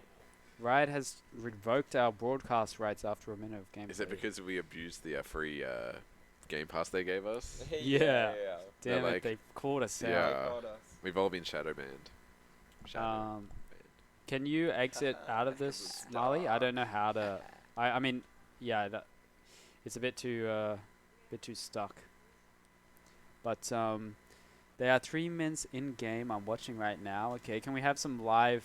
Yeah, just feedback? play by play in the chat. Yeah, Just exit and right-click spectate. We are not friends with We're them. not friends Thank with you them for on- the yeah. advice, but Wait, yes. what, does anyone in this room have them on their friend's account? Wait, I might have. Oh shit, I think you do have Mental Man. Oh, I have a friend request in my. but I Okay, didn't maybe we accept. can log out into another account. Yeah, maybe. Marley, can you exit out of the game, please, if possible? I might not though. If I don't, that's awkward. But Because Do you I have just the got app? the no, my I don't. things. I just looked at it. Yeah. I think he sent me a friend request one, and I didn't accept it. I might have accepted it.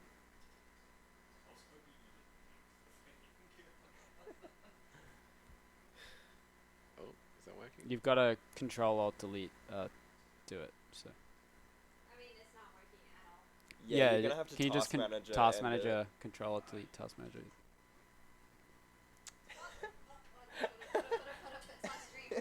There we go. Nice. Yep.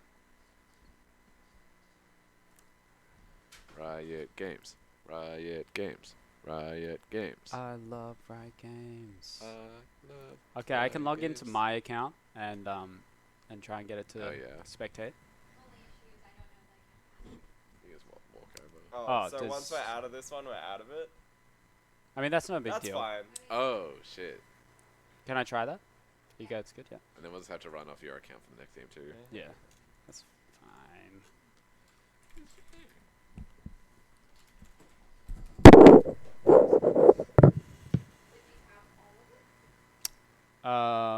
Do you need all I of them? think you just need one of them.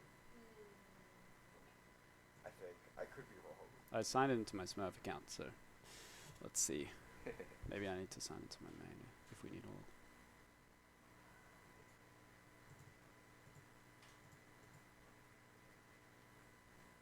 There we go.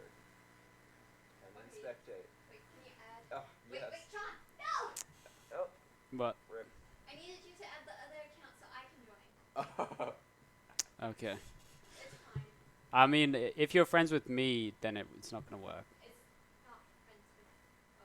Like if you Oh, need to you be can't friends with the spectate player. someone's spectate, Yeah, you can't spectate someone's Oh. spectate. Okay, 6 minutes into the game. Okay. Baron. Dragon. Dragon, yes, they got a dragon. Oh, There you go.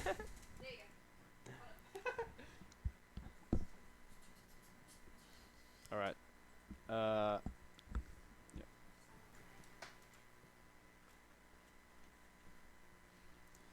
So, oh, you guys are moving the mouse a bit. So Okay, so getting back to commentating and stuff. 7 minutes into the game, we're lucky in that not much has happened in 7 minutes. yeah, it seems like it was a level 1 because everyone has an assist.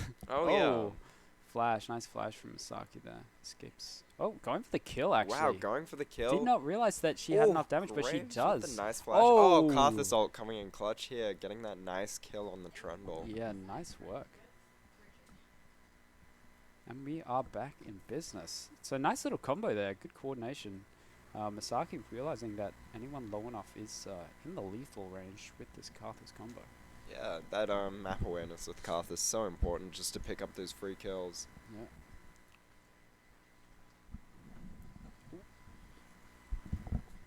As we, oh, we have a kill. I'm gonna stop controlling it because it's a little bit easier this way. Seems like Sanic goes for a nice little play here. If we have this control, there we go. And it seems like it's gonna be a Hex Flash into the Hawk. Kasaka. good support gank there. Hex flash into hook. Yeah. Should just be nice and easy after that. Yeah, nicely done. The glacial as well is key in getting the slow Ooh. necessary. Oh, the ignite actually gets the kill. Unfortunately for Miro, close, nearly gets it from the poison, but nonetheless still very good. No TP for Misaki, so not able to get back into that lane too quickly. HT Times coming down to collect the wave. Nice to see actually, because the wave is pushing back to him and he'd be in quite a bit of danger if he were to be up there farming now. So he can now just move back to collect the wave under turret. So nice, nice understanding there. Top lane actually looking pretty close. Both similar CS. Mental Men just up a solid 9 CS there. But for a lane bully like Darius, like that's really not bad for On. And the key to this matchup is wave management. If you're able to keep the wave from creating a long lane, that's really the key to.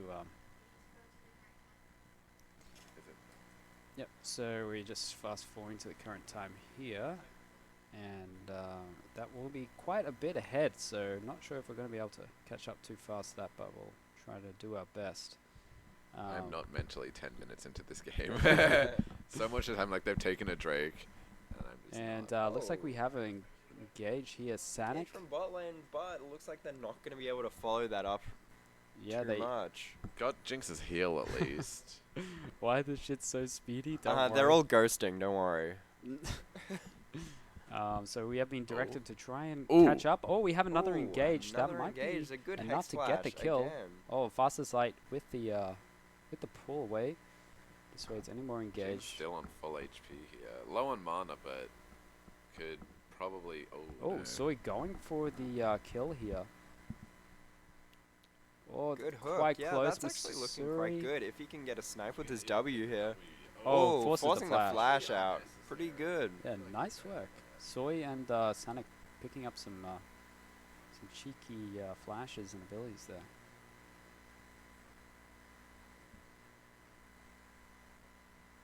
We see Misaki putting on some hurt onto Miro, showing what this matchup you can do with it. Also going for a kill here.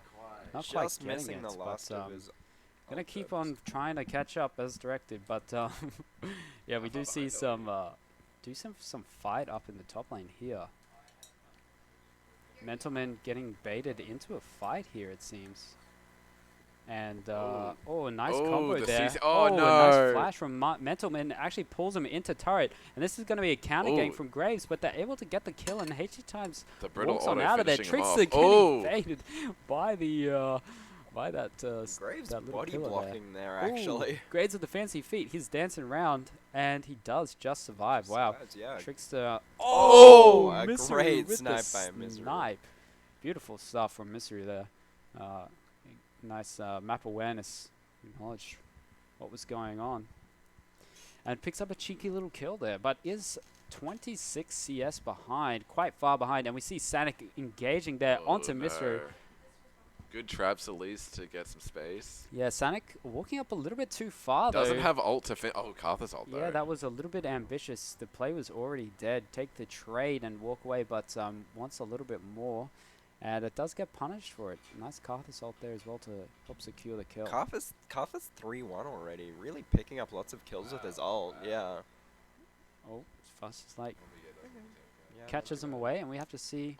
Might be a kill here, but Miseru is blocking, and Soy putting on a fair bit of damage here. That was actually a good presence of mind there. The Trundle, if they had gone in on the Jhin, Trundle would have just run in and cleaned him up. Yeah, not getting baited into that. It's nice to see. But see Xerath free in the mid lane, just getting a bit of damage down on the turret there. Already got one plate. As kind of weird actually, Miro moved to the bot lane for some reason. Doesn't get anything done down there, so a bit of a questionable play there, especially on the maybe looking for a Cassiopeia. dive, but bot lane just ran back to the tier 1. Yeah, very strange though, especially after they that play was already dead, but it does force them off the turret. Maybe that was a contributor in that element. They are able to get bot turret in the end, as they're also getting the dragon. Graves is securing that one. Fast as Light comes in, and they do spot him, but nice little dodge away, as well as Sanic in his support, able to get away from that. But there is a potential dive being set up in the top lane. Ornn and Karthus setting up a dive, really putting on the hurt onto Mentalman, and the knockup comes through. That's going to be CC layered, and that's going to be Karthus getting some free hits there on a CC target. And this is beautiful stuff. HG Times really showing his prowess on this champion and showing his ability once you get these waves stacked to really work with the Karthus in killing this Mentalman and shutting him down. Yeah, a really good tower dive. Looking at the CS a minute here, the Cassiopeia looking really good for a CS, and then the Ornn as well. Yeah. HG Times doing a great job of just, keeping up a really solid CS lead on that Darius. Yeah, and that is really impressive, especially considering he is in a counter matchup. You would not expect the Cassio to be 9.3 CS per minute at this stage. And it shows, especially without TP as well, ways to get back into this lane. It shows a good laning understanding and playing to your abilities without really dying from the matchup. And then, of course, Karthus with that big gold lead, getting lots of kills just around the map, and then also being able to CS, get all his jungle creeps pretty consistently. Yeah, really stacking up that gold, looking to be a huge game threat. Probably the first strike value on his ult and stuff too. Yeah, first strike also giving him A nice engage there. As Fast as Light is caught in a little bit of a precarious position. Nice ult, but yeah, it's not going to be just enough. Oh, the Karthus nearly gets the ult. I mean, sorry, the Xerath, but Xerath had to ult in a really bad position there as Miro nearly falls down, but gets the snipe from Jhin as Karthus is looking to finish off the kills, but it's not going to be enough. And we're still a little bit behind, so we'll fast forward in the dead time, but yeah, some nice mechanics there from some of these players. Misaki having to be a little bit more precarious on this pick, you know, on the control mages than has been in the past. Are you not able to fast forward this much? I set it to your time. Oh. Oh, that's Right. Well, amazing. HD times does fall down, What happened? and She set it to the time that we were at. Oh. When we fast forwarded past that. right. So we are now sort of in another long period where we're looking to pick up some cheeky little advantages with some creativity, but maybe hard to do so.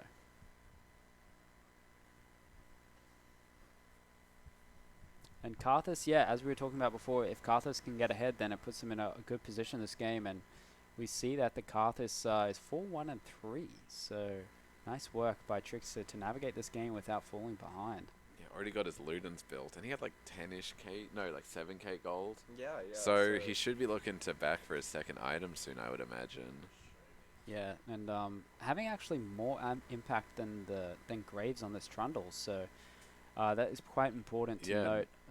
It's very, very bad position for their team. Neither of those matchups went how we thought they would. We thought that Darius and the Trundle would be the ones pulling ahead early. Yeah, for sure. Definitely an interesting turn of events there. But we see everyone fighting around this Herald, and the bot lane wave has been completely abandoned. There is an absolutely huge wave in that bot lane that is getting abandoned right now. And Red Team is opting for a strange Herald fight instead. We'll have to see if they can win this fight. Maybe it's worth it, but he gets grounded. Perfect grounding from Cassiopeia to stop the Ornalt there, and it's going to put him in a precarious position, and he is going to fall down there. The Renata ult doesn't come through in time. Miro is walking through into the middle of the enemy team for some reason, and he dies for this. Su's still But just playing Sui around going the crazy. edges. He Oh, goes absolutely beautiful. insane. He does a heap of damage with that Gale Force forward there and finishes off the rest of them, leaving only Misaki left. So yeah, some beautiful mechanics from Sui there, able to clean up the end of that fight. Is looking a bit disastrous, and you see for that they're getting hugely punished. There was probably 20, maybe 30 minions going into the turret down there, and will continue to. So definitely not great for the red side.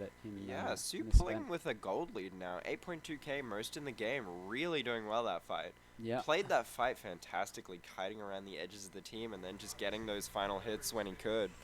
Yeah. And we see some shutdowns going his way as well. You would imagine both Karthus definitely had a shutdown of his own, I think. Zerath also did, so it's we've got a request from BJ to stop being so cringe, Soy.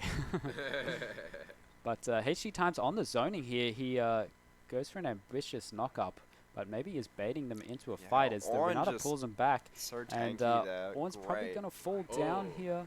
It does indeed, but they get the Drake for it. But without tempo, likely going to have the mid turret falling down here as the rest of the team is going to have to back. No wave clear being provided from Zerath there. Zerath actually hasn't even backed yet, so it's just going to be up to Jinx and the Renata to put on the base defense here. But they should be fine to defend this next turret. Dropping down the Herald, they're going to really commit to this push, trying to get that other tower as well. Yeah, they're really going for the mid turrets here, and it's pretty important early in the game if you can crack both of these mid turrets. And it might be a little bit difficult, but still without the wave clear, Trickster is going to fall down there, gets caught out by Graves, and the Renata comes through, but it's not going to be doing enough as they are a little bit down on tempo here for blue side. Yeah, no one in too much danger now that Karthus ult is down. Yeah, we'll have to see if they opt to continue this push. I think they should be done for the time being, but Mental Win is lying in wait. As Misaki is going to come in and get flanked here by good stun. Mental Men. Does have to flash away as they have inside track now onto the mid turret, but they're sort of done for the time being, and they know Zerath's wave clear is too much to handle. And yeah, that's that turn of events is all done for the time being. Not much action you would expect for a fair while now. Yeah, I think just going to have a quiet second now. Everyone's going to push some lanes out, get some CS, and then we'll see the next fight kind of start to happen as objectives reappear on the map. Yeah. We Yeah. see blue side with a fair bit of vision here. If we check, there's red side's vision, but blue side did have some wards. They got Some cleared deep out. wards in the bot side jungle. Yeah, and she Dimes trying to put on the clearing duty, whereas if we have a look at red sides here, a little bit shallow, don't really have too much vision to go for, a little bit defensive vision on the Baron, but yeah, it's dude, they do need a little bit more vision control to be able to move freely, as they do have lost their mid turrets, so for the time being it can be a little bit hard to navigate the map, and they are hovering around this Baron pit trying to clear out the vision, but with the Scuttle Crab there, they should be pretty safe to know if they're doing it for the time being. Some interesting wards here. the double wards right next to each other. But, The triple wards almost. They're making the wall of wards. wall of wards to protect the dragon area. I mean Baron area. But yeah, just very dead time at the moment. Miro just pushing the waves into top lane, and you can see Darius trying to put some work onto HG Times, but he has a fair bit of armor now, so it can be hard. He's really going to struggle unless HG Times commits to the long fight, which he's not going to want to do against a Darius. Yeah, for sure. There aren't many objectives up right now either. There's Baron, but no one's really playing for it right now. You can see the vision fight is happening here, but Fastest Light gets pushed away and provides no benefit from that Oracle Lens. So nice work from Sanic to defend his vision area there. The red side continuing to only have very, very shallow vision. So Sanic coming through for a bit of a clear. Probably doesn't want to go too far without much knowledge of where the enemy team is. But it looks like Graves and Sanic have worked their way through and earned their way into the rest of this map. It seems like Misaki is realizing that she is in a bit of a dangerous position, as we see this wave here is likely going to be used to build up to push into the top wave. But yeah, the enemy, the blue team rather works over towards the rest of the map and just bases. Not going to go for anything on the top side, as Misaki also thinks that likely there might be something happening up there, so it goes for the base. Looking like a very slow game, actually. There's been a couple of big fights, but generally it's been very close and like Quite even. yeah. Yeah, I think as we expected, it's been pretty slow, right, going into these team fights where both teams are opting into the just straight front to back, and they both scale quite well. yeah, I feel like, does Trundle fall off? Trundle does, yeah. Yeah. But maybe the tank shredding ability that he's We'll still give him utility against the Like Ornn. his ult against the Ornn will be super useful. Yeah. And we see here that Misaki really does not have that much damage, so can't really provide too much poke at the moment. Is going for an early ult, but misses Soy completely, and they're going to use this to pull the trigger onto Trickster. No. And a nice flash there from Sanic, but no one with the follow-up. And HG Times is going to come in with a bit of a flank here, as Mental Win's going to finish off, and he goes for the flash. Maybe that's going to be enough to finish off Misaki. I don't think it quite is, but it does finish off Misaki in the end as the barrier runs out. And that is going to be a trade of 2 for 2 for these sides, but Soy's moving forward quite aggressively, same with Miro. Seems like that is likely going to be a dragon secured after this turret here, though, for blue side. Although, after taking this, maybe they're a little bit down on tempo. Could be matched. We'll have to see. They do walk over it there. There's pings from red side. They do have an Ornn TP. Going to be interesting to see if they offer this one. But, yeah, they're going to be a little bit too late. You would expect no Jinx Rocket to execute the old Gravesy boy, but Hero's going to come through, try and finish it off. Maybe they're going to be able to get some kills on the back end here. We'll have to see, as HG Times is walking forward, but the rest of his team is cut off by that pillar. So a bit of a slow, disjointed entry into there.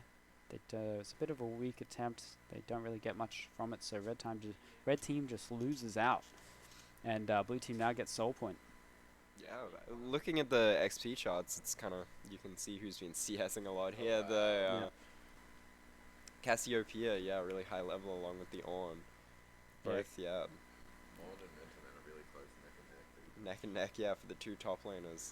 Yeah, and we saw with the previous game where B-Jagger was on the Sejuani and basically an unkillable Demon King, there was no one really to shut him down. Mm. So Yeah, similar kind of idea this game with the Ornn, actually. Yeah. No one, No, they but have the the- Trundle ult, so that'll help a lot, but The- no one's going to Probably be won't able to, as yeah. unkillable this game, I wouldn't think. But yeah, Jhin- that's the thing. Jhin won't be able to deal with him. Yeah, so Jhin won't be able to deal with him, but the thing is that Cassio will, because Cassio is Just typically, big dot. yeah, she's the shredder, the tank shredder. So She's got the gargoyles.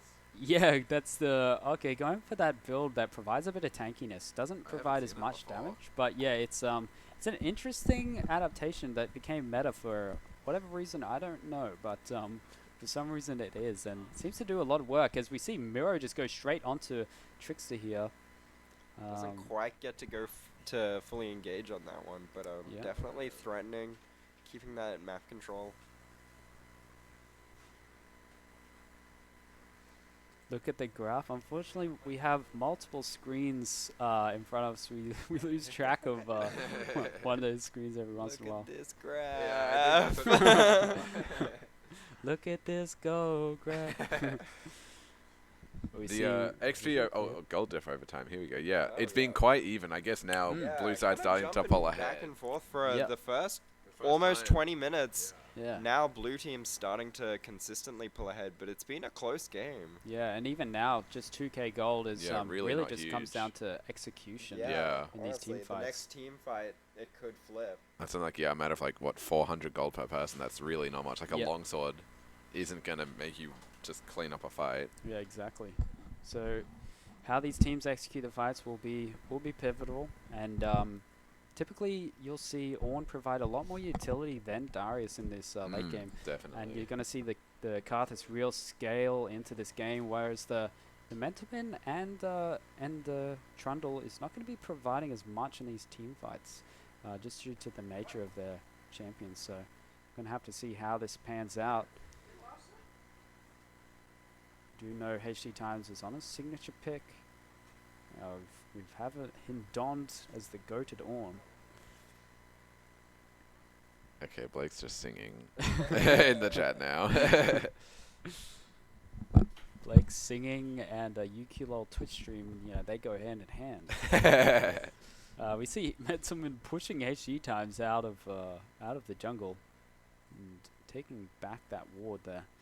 We do see the blue team really hovering around this Baron area, and looks like they are going to go for it. Go for that They have really fast Baron Shred with the Cassiopeia here, so it's going to be done pretty quick. And we're going to see Sanic as the man bait. blocking the rest of the mount, but the damage is coming down here. We Ooh, see a lot of late attempts to steal, smite. but Sanic does enough disruption and is able to stop just- them. Oh my god, no, HD Times zero way hit too on the ambitious there. on. I mean, that was a free kill on Sanic, but he wanted the double kill and Yeah. he pays for it. They're going to be able to pick up mid lane turret here, but that's not going to mean too much. It might missing that pick will cost them a fair bit when Drake comes up, Yep. because the Nautilus there will really be able to just provide that front line they need. Yeah, you can see also HD Times TP'd, but Darius just stayed there killing away the turrets, so they lost all across the map. Really devastating for blue side, or for red side rather, as Yeah. blue side come ahead. Oh yeah, they've surged 5k gold lead now. Yeah. They really. And it's only going to extend further as Baron. Dragon is up, as you can see. With this Baron buff, it creates a free mid lane push, and that allows access into the bottom side of the jungle as they walk through as a unit. This is textbook fundamental stuff, and they're going to take complete control. This will deny any entry into the area, and That's a also big create Hex picks like Flash. this, as Sanic is going to get a root here. The rest of them is following in, but HD Times still without ult, not being able to provide too much, but there's two people in the front line there that are just going to get slammed down, and that's the Karthus ult. Is going to be doing fair bit, but not quite enough, as Mentalman is walking up, but they don't really have any mode of engage here anymore. They're all a little bit short range, so it's going to be hard to continue the fight from here. And from this point, they have enough vision control. If the red team do walk into the jungle, they are just going to be able to pounce on them, so they walk back to the dragon, freely take that one. Oh, That's Hex Texal is going to be And quite. oh, he gets it. God, Okay. that was close. A nice attempt, but Yeah, Hextech Soul is going to be huge as HD Times is unkillable, but maybe not so unkillable. HD Times goes in for the double knock-up with the combo. Nice mechanics there, but is it going to be enough? Oh, the flash in from Mentalman into his death. A bit of a strange one there, but see, Mirror is a bit of a raid boss right now. He's tanky enough to walk into 2 members unfazed. And we see with this Hextech Soul, with the Jin, you can see is 13.6k gold, followed closely by Mirror, and that's exactly when you'll see. Don't know what was happening there. Fast as Light may have just disconnected. I'm not really sure, but he does fall down there, and that's a free turret and potentially the end of the game, as they do have Baron and Soul. I'm not sure what Soy's doing there. He's a little bit in the going for Misery a bit too hard there, but he is safe now as Trixie is going to fall down. Just does not care about that turret. Yeah, and Misery with nice maybe little he'll pay side for step, it. but I mean, they can just look for the win here. They have Baron buff, they have Hextech Soul. Misaki does provide a fair bit of wave clear, so they opt not to. They are a bit out of tempo, so don't want to over push it there. Just back away and going to relaunch onto the map. Potentially overcommitted to killing under the top turret. Yeah. Because really lost a lot of the steam from their sails on that mid push. Yeah, they probably could have just gone for the end there as they pushed the rest of them out of the fight, actually. So, interesting decision there. I think they wanted to go for a bit of the kills. glory, yeah. But we see 666. We got the Satan Satan Karthus. We have some experience per goal per player as well. We Cassio have here just surging ahead. Cassio nearly hitting a level 18, which is huge. That is a big spike. As soon as that happened, well, the 16 is quite a spike alone, but being so far ahead of all the rest of the players will just provide even more power to this Cassio as she is scaling into oblivion at this point. Yeah, blue side levels are actually a lot higher here. It's a pretty good indicator of just getting more CS, just being more present in these lanes. Yeah, for sure. And it's quite worrying to see the Zhonya's as well on the Xerath. It's quite a defensive item, and you've got to think it's not really necessary. You've got to just position accordingly. If you take that Zhonya's, you're just not going to have enough damage, as there's not going to be much AP damage outside of Karthus's Qs hitting them as they walk into them to provide here. So not much poke being out of the Xerath at this point with those items. Mentalman getting top tower, just doing his job as Darius and just being annoying in side lanes. Yeah, they're just they have a fight on 2 fronts here, or a siege on 2 fronts rather, as Darius is working away down the bot lane, and Ornn just can't compete with him. Yep. Just has to run away every time he comes up.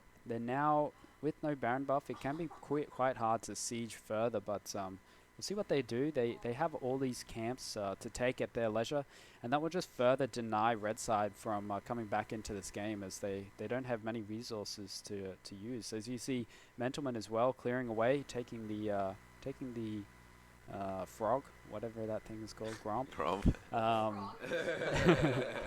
The super frog, as the big boy. Yeah, the red team has been starved of resources. They do have the inhibs to farm in the mid lane, but that's just about it. Can't really walk too far out of their base without being in danger, and you see a lot of this vision being laid down here for blue side onto red side. Is Cassiopeia planning to sell that stopwatch? Because she's got a large rod. Oh no, she has 2 items left. Sorry. I thought she only had 1 left, and I was thinking nothing built out of that, but no, yeah. Yeah, going for the safe option there. Yeah, so she's already unkillable. Yeah. And that's just 4 more seconds of you can't touch me, or 3 seconds. Yeah. Bit of a safety net in case somehow flashes into the Ornn or something. It looks like we're going to see a fight here in this choke just before Baron. Yep, they're walking into the jungle. Ooh, Definitely not a great position. That's nice good flash. Huge ult from Sanic. Gets a multi-man knock-up, and that is Miro tearing through the rest of the team. Set up there by Soy in the background. HD Times is going to get absolutely carved up here, and there is not much else he can do. Trix is dead, but his ult only is going to provide a kill onto Mentalman. with the happy feet. Yeah, Mentalman dancing around. He actually survived there. I can't believe that, but Soy gets the kill in the end there. Miseru is going to be in misery, as he is not going to be able to provide anything. He is a level 15 Jinx, and he is going to have his base fall down in front of him. And yeah, you can see here the gold difference at the end. exponentially spiked. Yeah, yeah. interesting. That nice linear line as we were talking about before, just Yeah. really getting that lead and then just keep hitting it growing. Yeah, and we saw last time there was quite a gold level out at the start of that game, right? We were saying that was quite balanced, it was and then quite balanced for quite a long time there. That Blue was a side pretty just long game. they and took yeah. it and just ran with it, huh? Yeah, no, honestly, great play. Oh my god, that's a lot of challenge notifications for me there. Jeez. My clients rewarded me with this spectate. Oh my god. Red is losing to Shopkeeper. I believe you are right, sir. Shopkeeper was too OP this game. Nice try. HD get good, says Ruby. I can't remember if... I don't think Ruby was the #1 fan, so Desync still holds that claim. Don't be rude to high definition. High definition gaming. 80 gap, I think the Soy, you did some work in that game, let me tell you that. The Flash Gale forward was pretty sick, if I do say so. Yeah, definitely. Got carried by Miro. Enemy ADC had 7 kills. So, And the battle of fanboys in chat. the fanboys are out in business. B-Jagger and FTR says, true? Did you guys win today? Ask Soy. Oh. B-Jagger says, yes. They did win today. Oh, they did? Won. Yeah, they did. they won their first game. Oh, wait, I think he's talking to... Maybe he's talking to FTR, unfortunately. Oh, okay. B-Jagger gapped hole, Tony.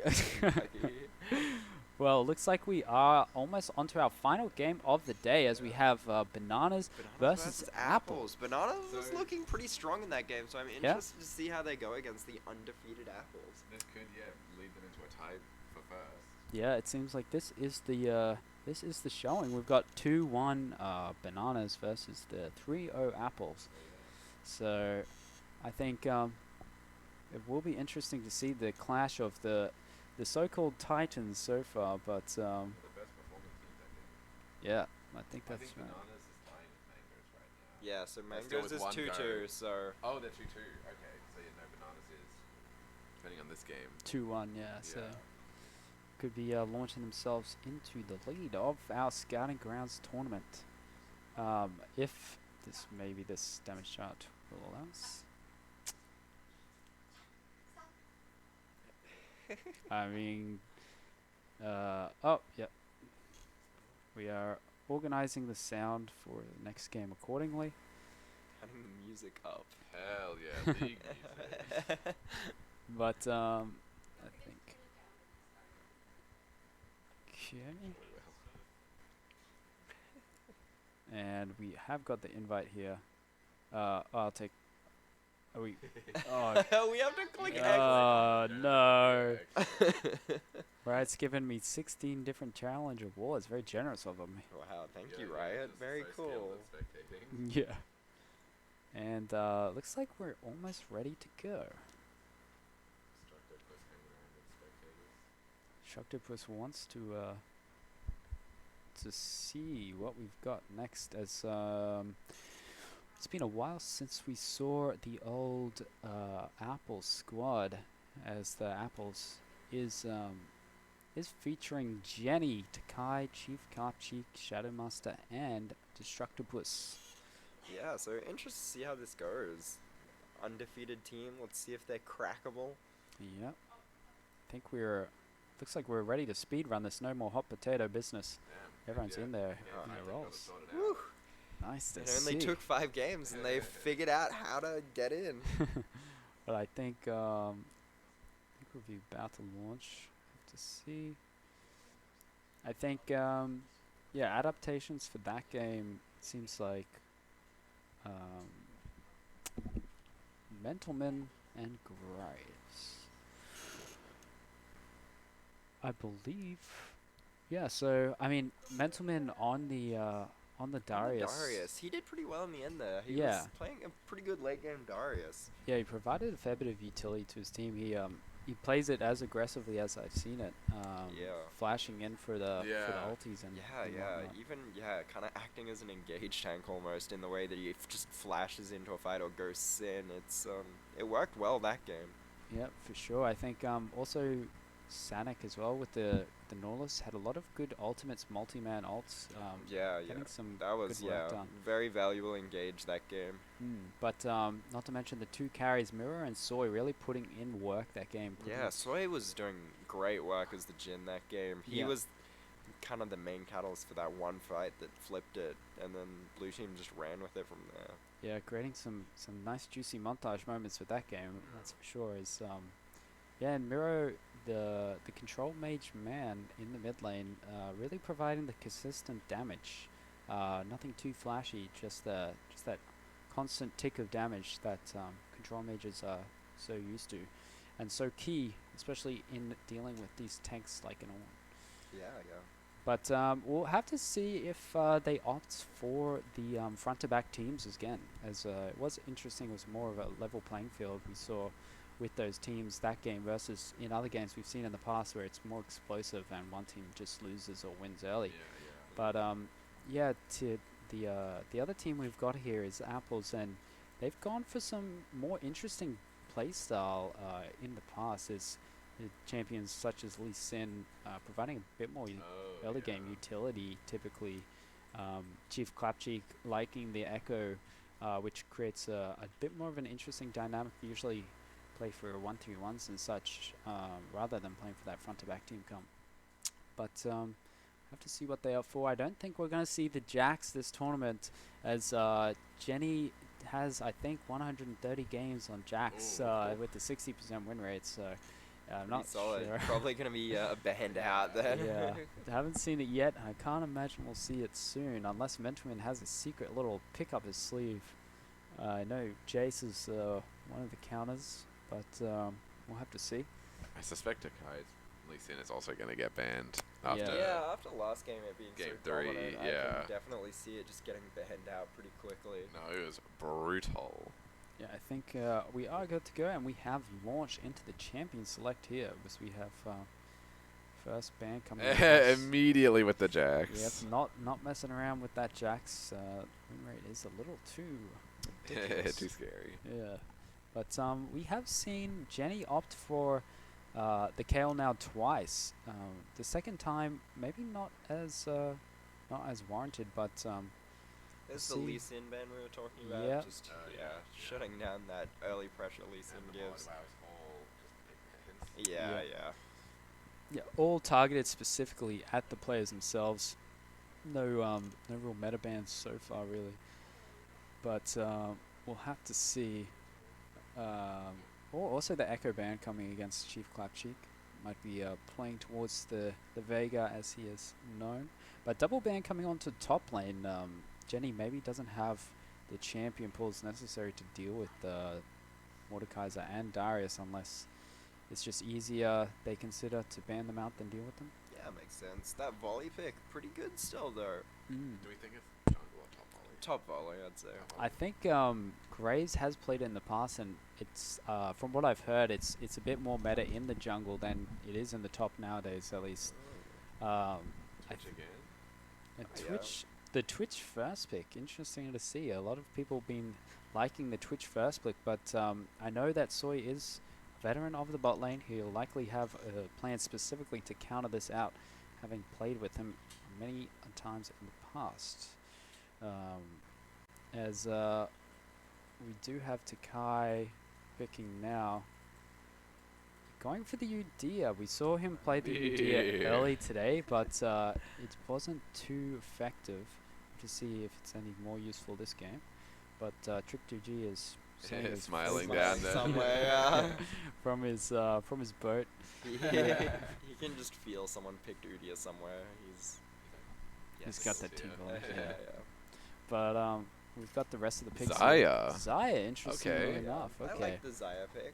Yeah, Zaya has become actually a bit of a lame bully in the recent metas. Really? Taking Airy with it and provide a lot of early game damage. Yeah. I know that playing with Soy, Zaya is pretty mean, so we'll have to see if our Shadow Master can survive the Zaya in lane. And that ult will very much help us survive any random surprise attacks by Twitch. That Yeah, Seraphine that's true. pick, which has been pretty high prior this whole tournament, that Seraphine pick's been important for pretty much every team. Yeah, exactly. And I think the real trick of that one is that it's providing a flex pick, as Mirror and Sanic have played quite a lot together in the past on Div 2, so that's going to be providing agency in either mid or bot, whichever it goes. Wrong. You see Brom, a big Brom, fan. okay. Destructopus is, I think it's either his first or second most played is that Brom. This is Yeah, right. So So yeah, Brom Twitch, pretty dominant Decent, lane yeah. bullies, yeah.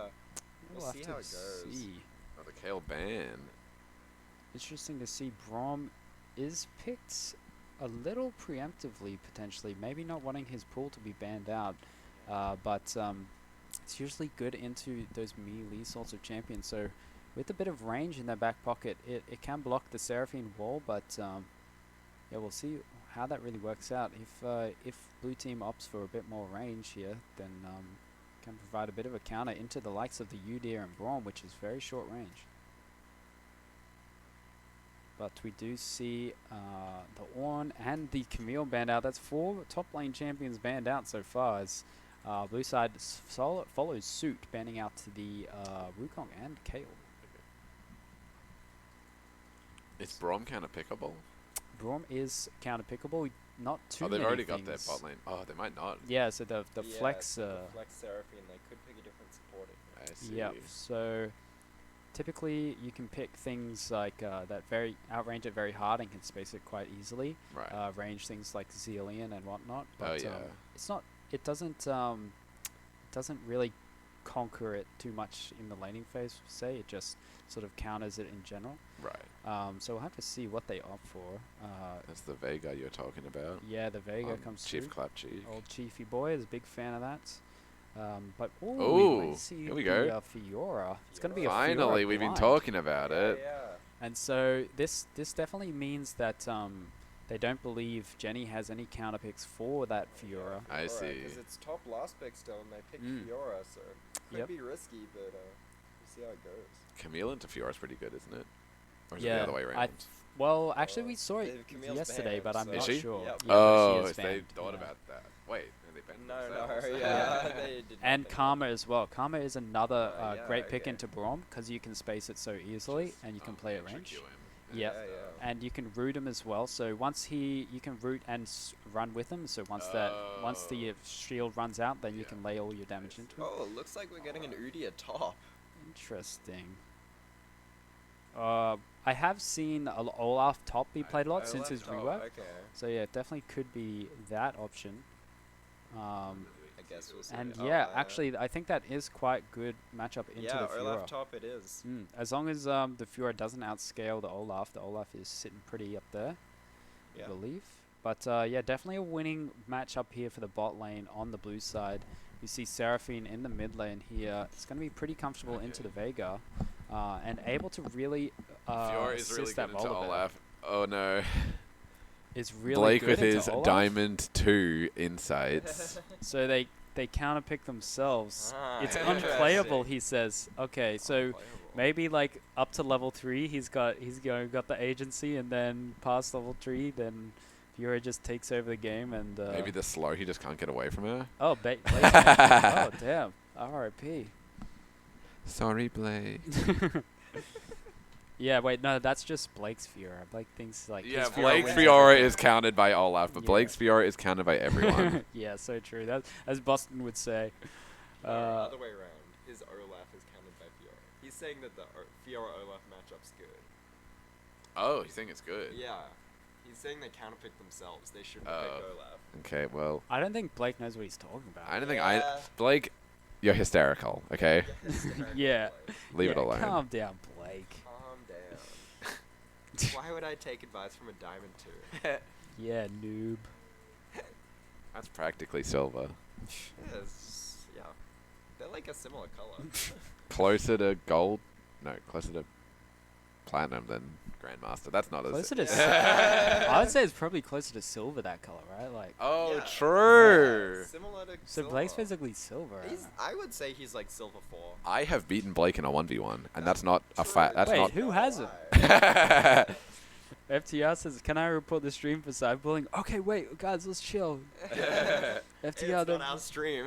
should receive the Sorry, medieval treatment for hysteria. What is that, Anna Maria? That sounds menacing. It is. You don't want to talk about that on stream. I can't. That's a good idea. We'll hold that one off. You can keep that one to yourself, Anna Maria. You sick fuck. Blake is crying at the thought. Unfortunately, I think Blake just cries a lot. I've seen him do it a lot. yeah. He's on the wine. That's what's going on.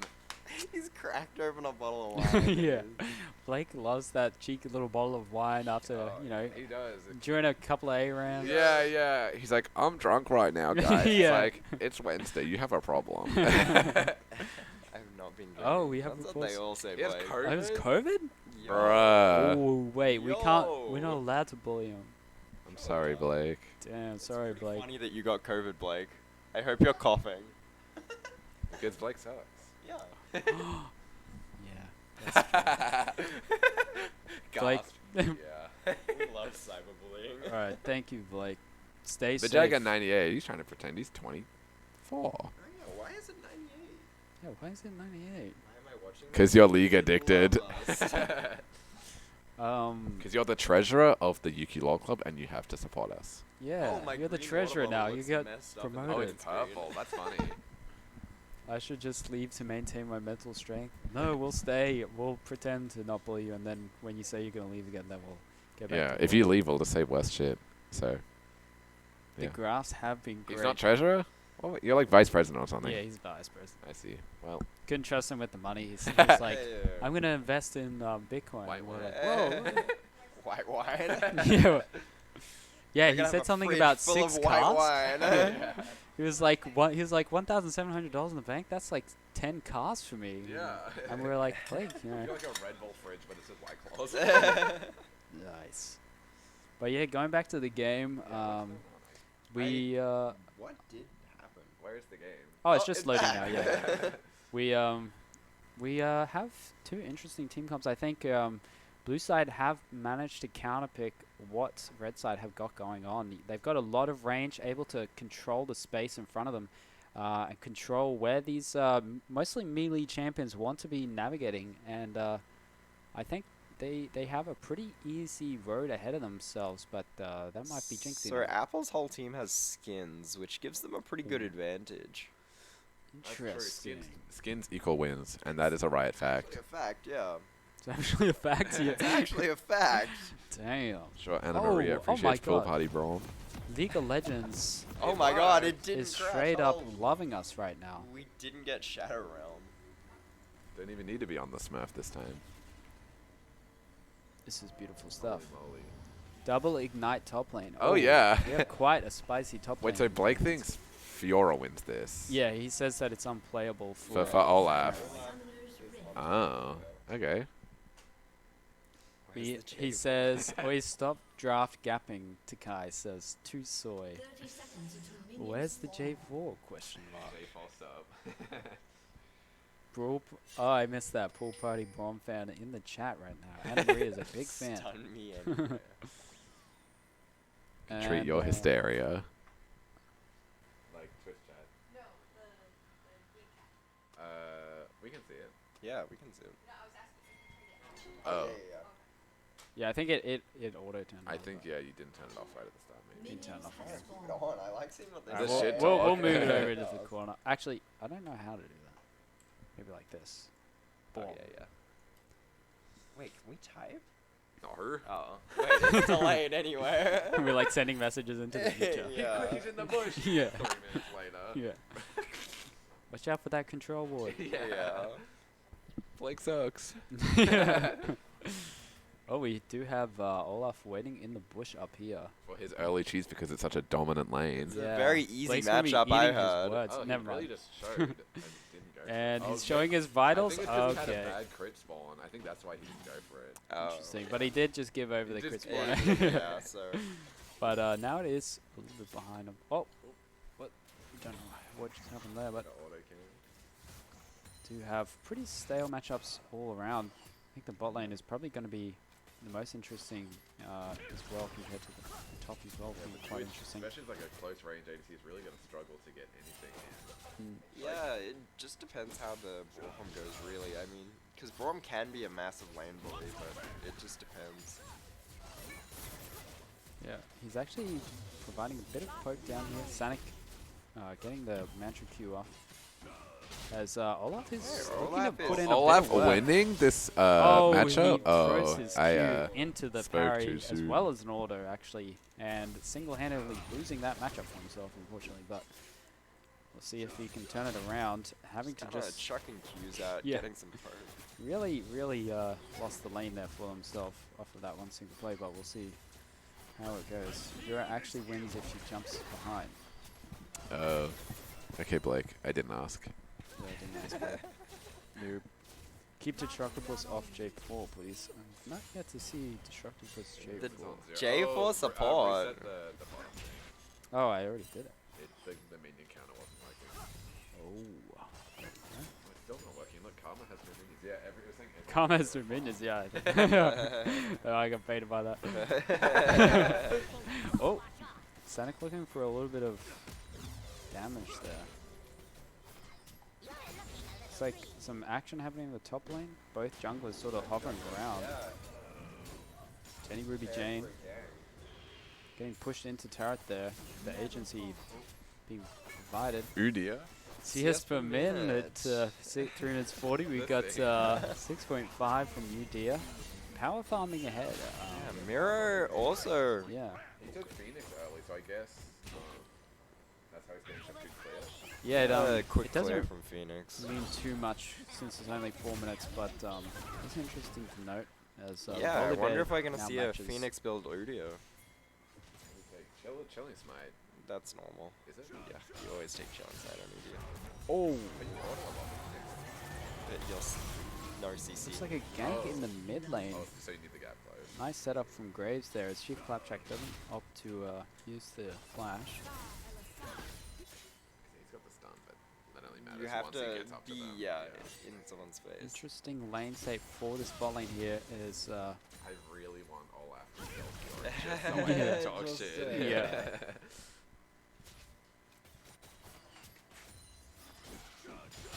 Yeah, Mentamin throwing out the oh,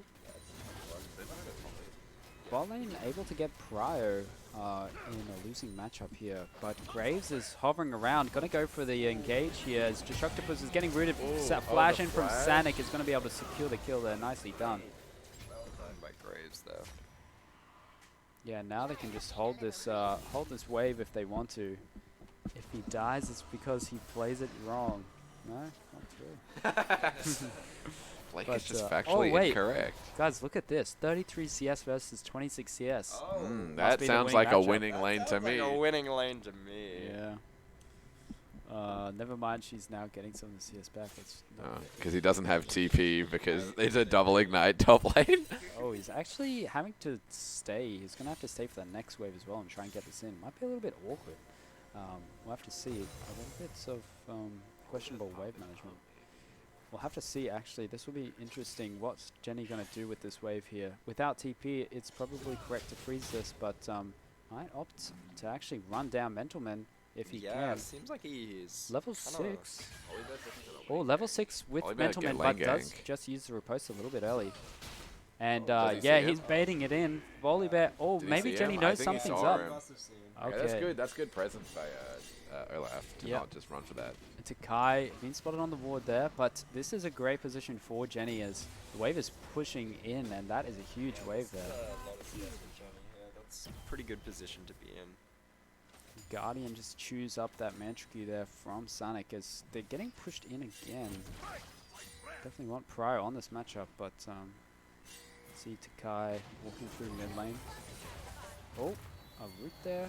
Doesn't quite Oh, connect. Some doesn't fancy land. feed from Mirror.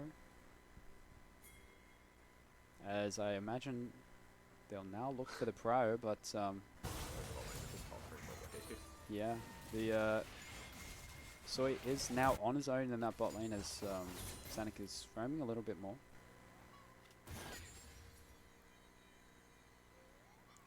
Looking at the gold here, Miro with a nice lead. That high CS really helping out, and then Sui also doing really well. Yeah, we see Miro 11 CS ahead at the moment. Jenny has held that freeze up in the top lane, mounted a 15 CS lead for themselves. So nicely done there. Still holding the wave, but without knowing where Takai is, Mental Women can't really commit to pushing this wave in, and might also just get run down by Olaf. It will be the testament to how this matchup truly goes,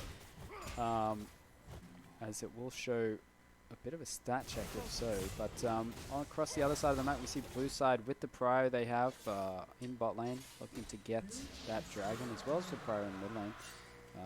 Chief Clapcheap stuck with those minions that they're throwing there.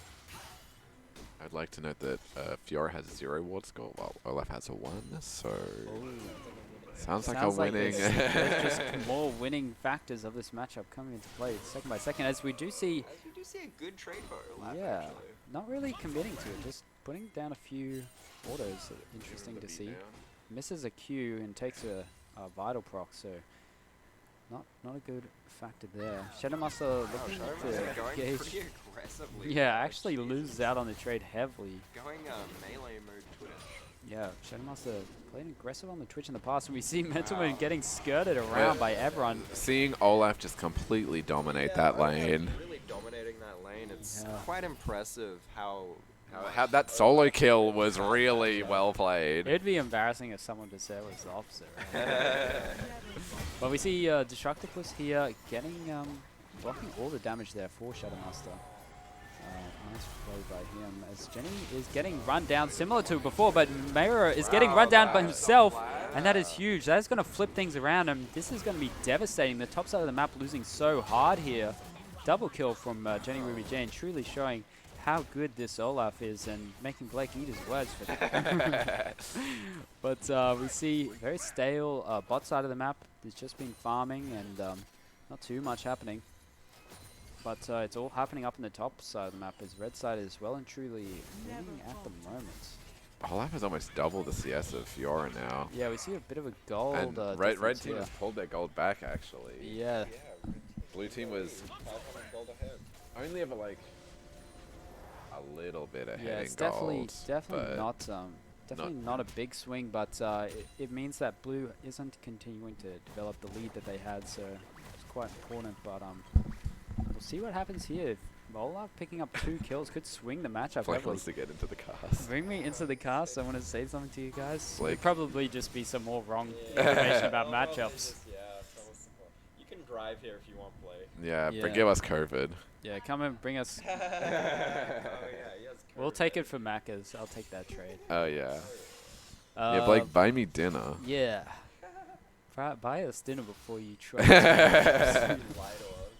But Jenny taking a favorable trade, even though they are a fair bit of gold down now. 20 CS down almost, and also 2 kills. So yeah, we see Olaf is at the top of the leaderboard there at the moment. Fiora, third last. Yeah, only above the support, so you definitely don't want to be there. But you can see, still taking these trades pretty easily. Jenny not really hitting many of the Qs though, so that doesn't really help. But also getting the kill here. Oh, wow. No, the tower shot. Oh, he still dies. Wow, that was extremely Still close. just slightly burns, I think. Nicely done by What was the Mentman. burn from? Do you have red buff? It's corrupting pod. pod. That's Wow. tragic. That is pretty insane. Could have also been some minion aggro as well. I think Blake's some molding. minions in the bushes there. My lord. Look, he straight up just killed him 2v1, Blake. Like, True. That's- 2v1 solo Damn. killed him. That's crazy. 3-1, that doesn't sound losing to me. no. I think Blake's demonstrating ways in Diamond 2.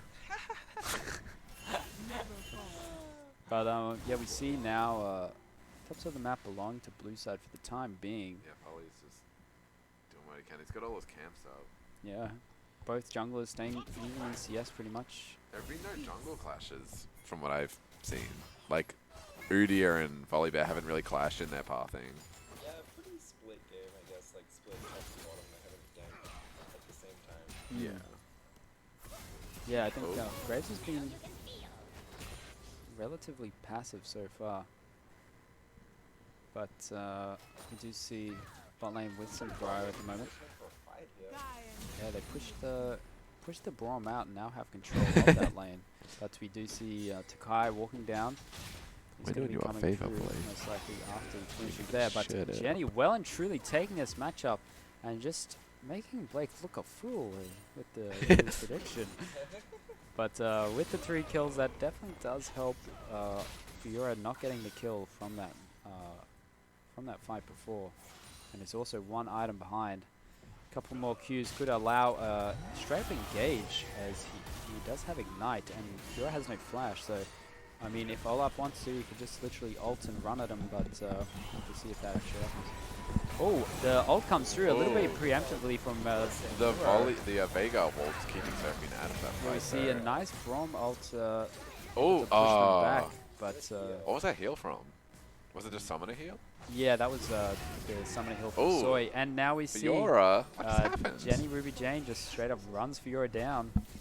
Easy matchup right there, but see Soy start up the dragon, and they use the Herald mid and then walk straight towards the dragon there, but it's not in time as Shadowmaster is looking to do some damage, but he is just a little itty bitty twitch without its ult, and Takai is going to fall down there. Nice turnaround from Soy and Graves as Sanic is providing support in the bush. The exhaust.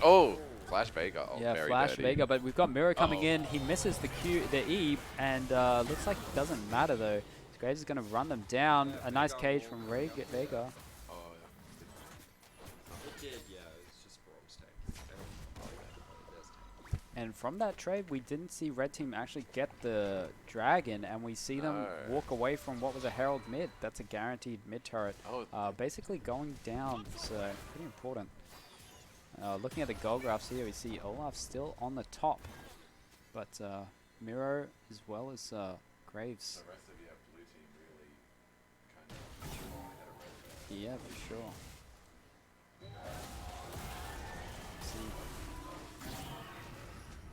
Yeah, it's not much of a goal difference at all. Teams are pretty much even at this point, so we'll have to.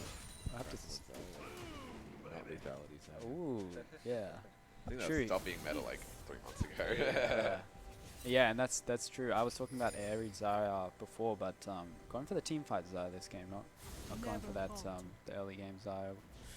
Looking to chunk the Twitch out, so we'll be looking to do some DPS in those team fights. We see Jenny Ruby Jane absolutely zoning Mentalman off as much as possible.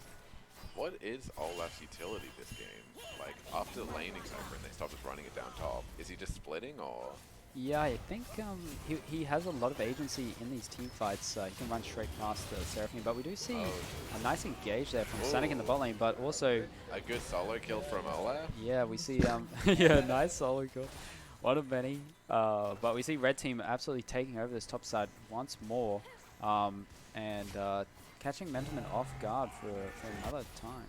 So on the other side of the map, Twitch getting chunked out so hard that he has to base will allow blue side to get a lot of that turret chipped down, but it's not really much of a trade as such.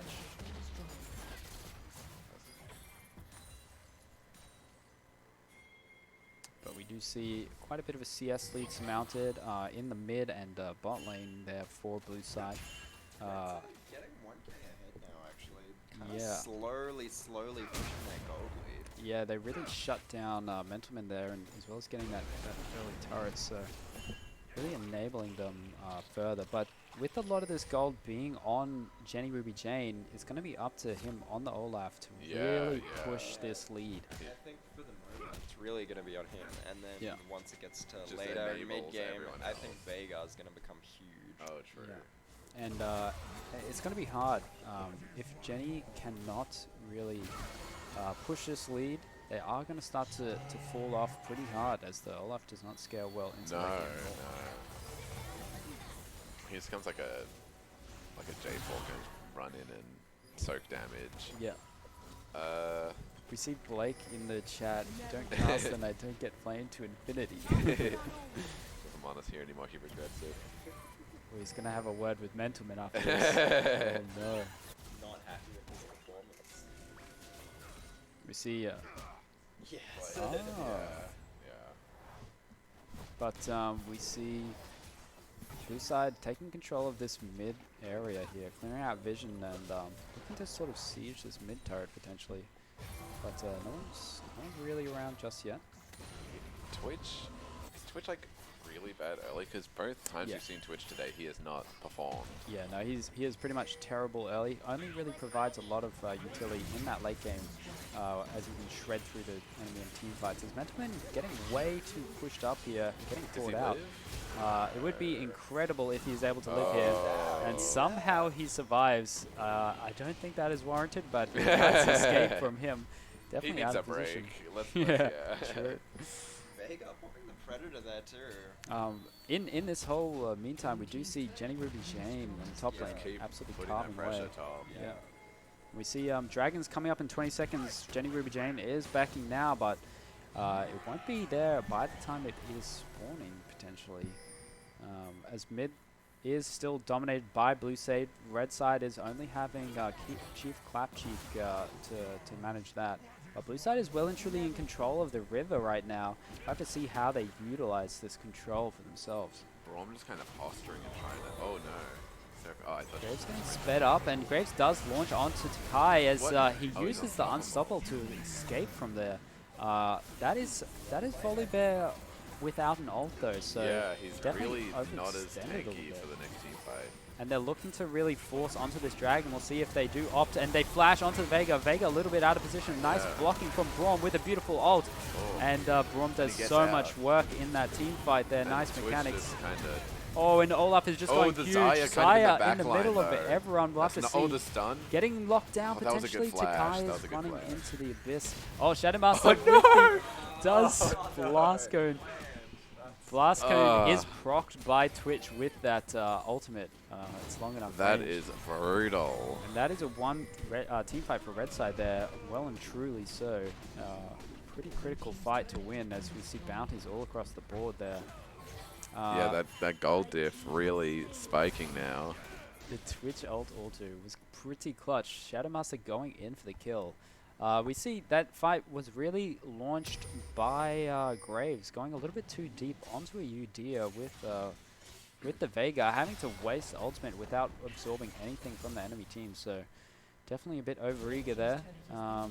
I just realized Chief Clapcheek has the leprechaun skin, which I appreciate greatly. Jenny Ruby Jane is going to get run down. Oh, just sprinting at this Fiora. Not much the Fiora can do. Is she? Fiora does die, and that is going to be.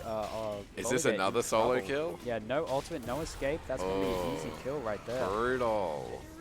Doing great for an unplayable matchup. Yeah, 0-5-1 Fiora. Jeez, really looks like this matchup stinks. 8-1 though is just so much gold. Yeah, that's such a lead.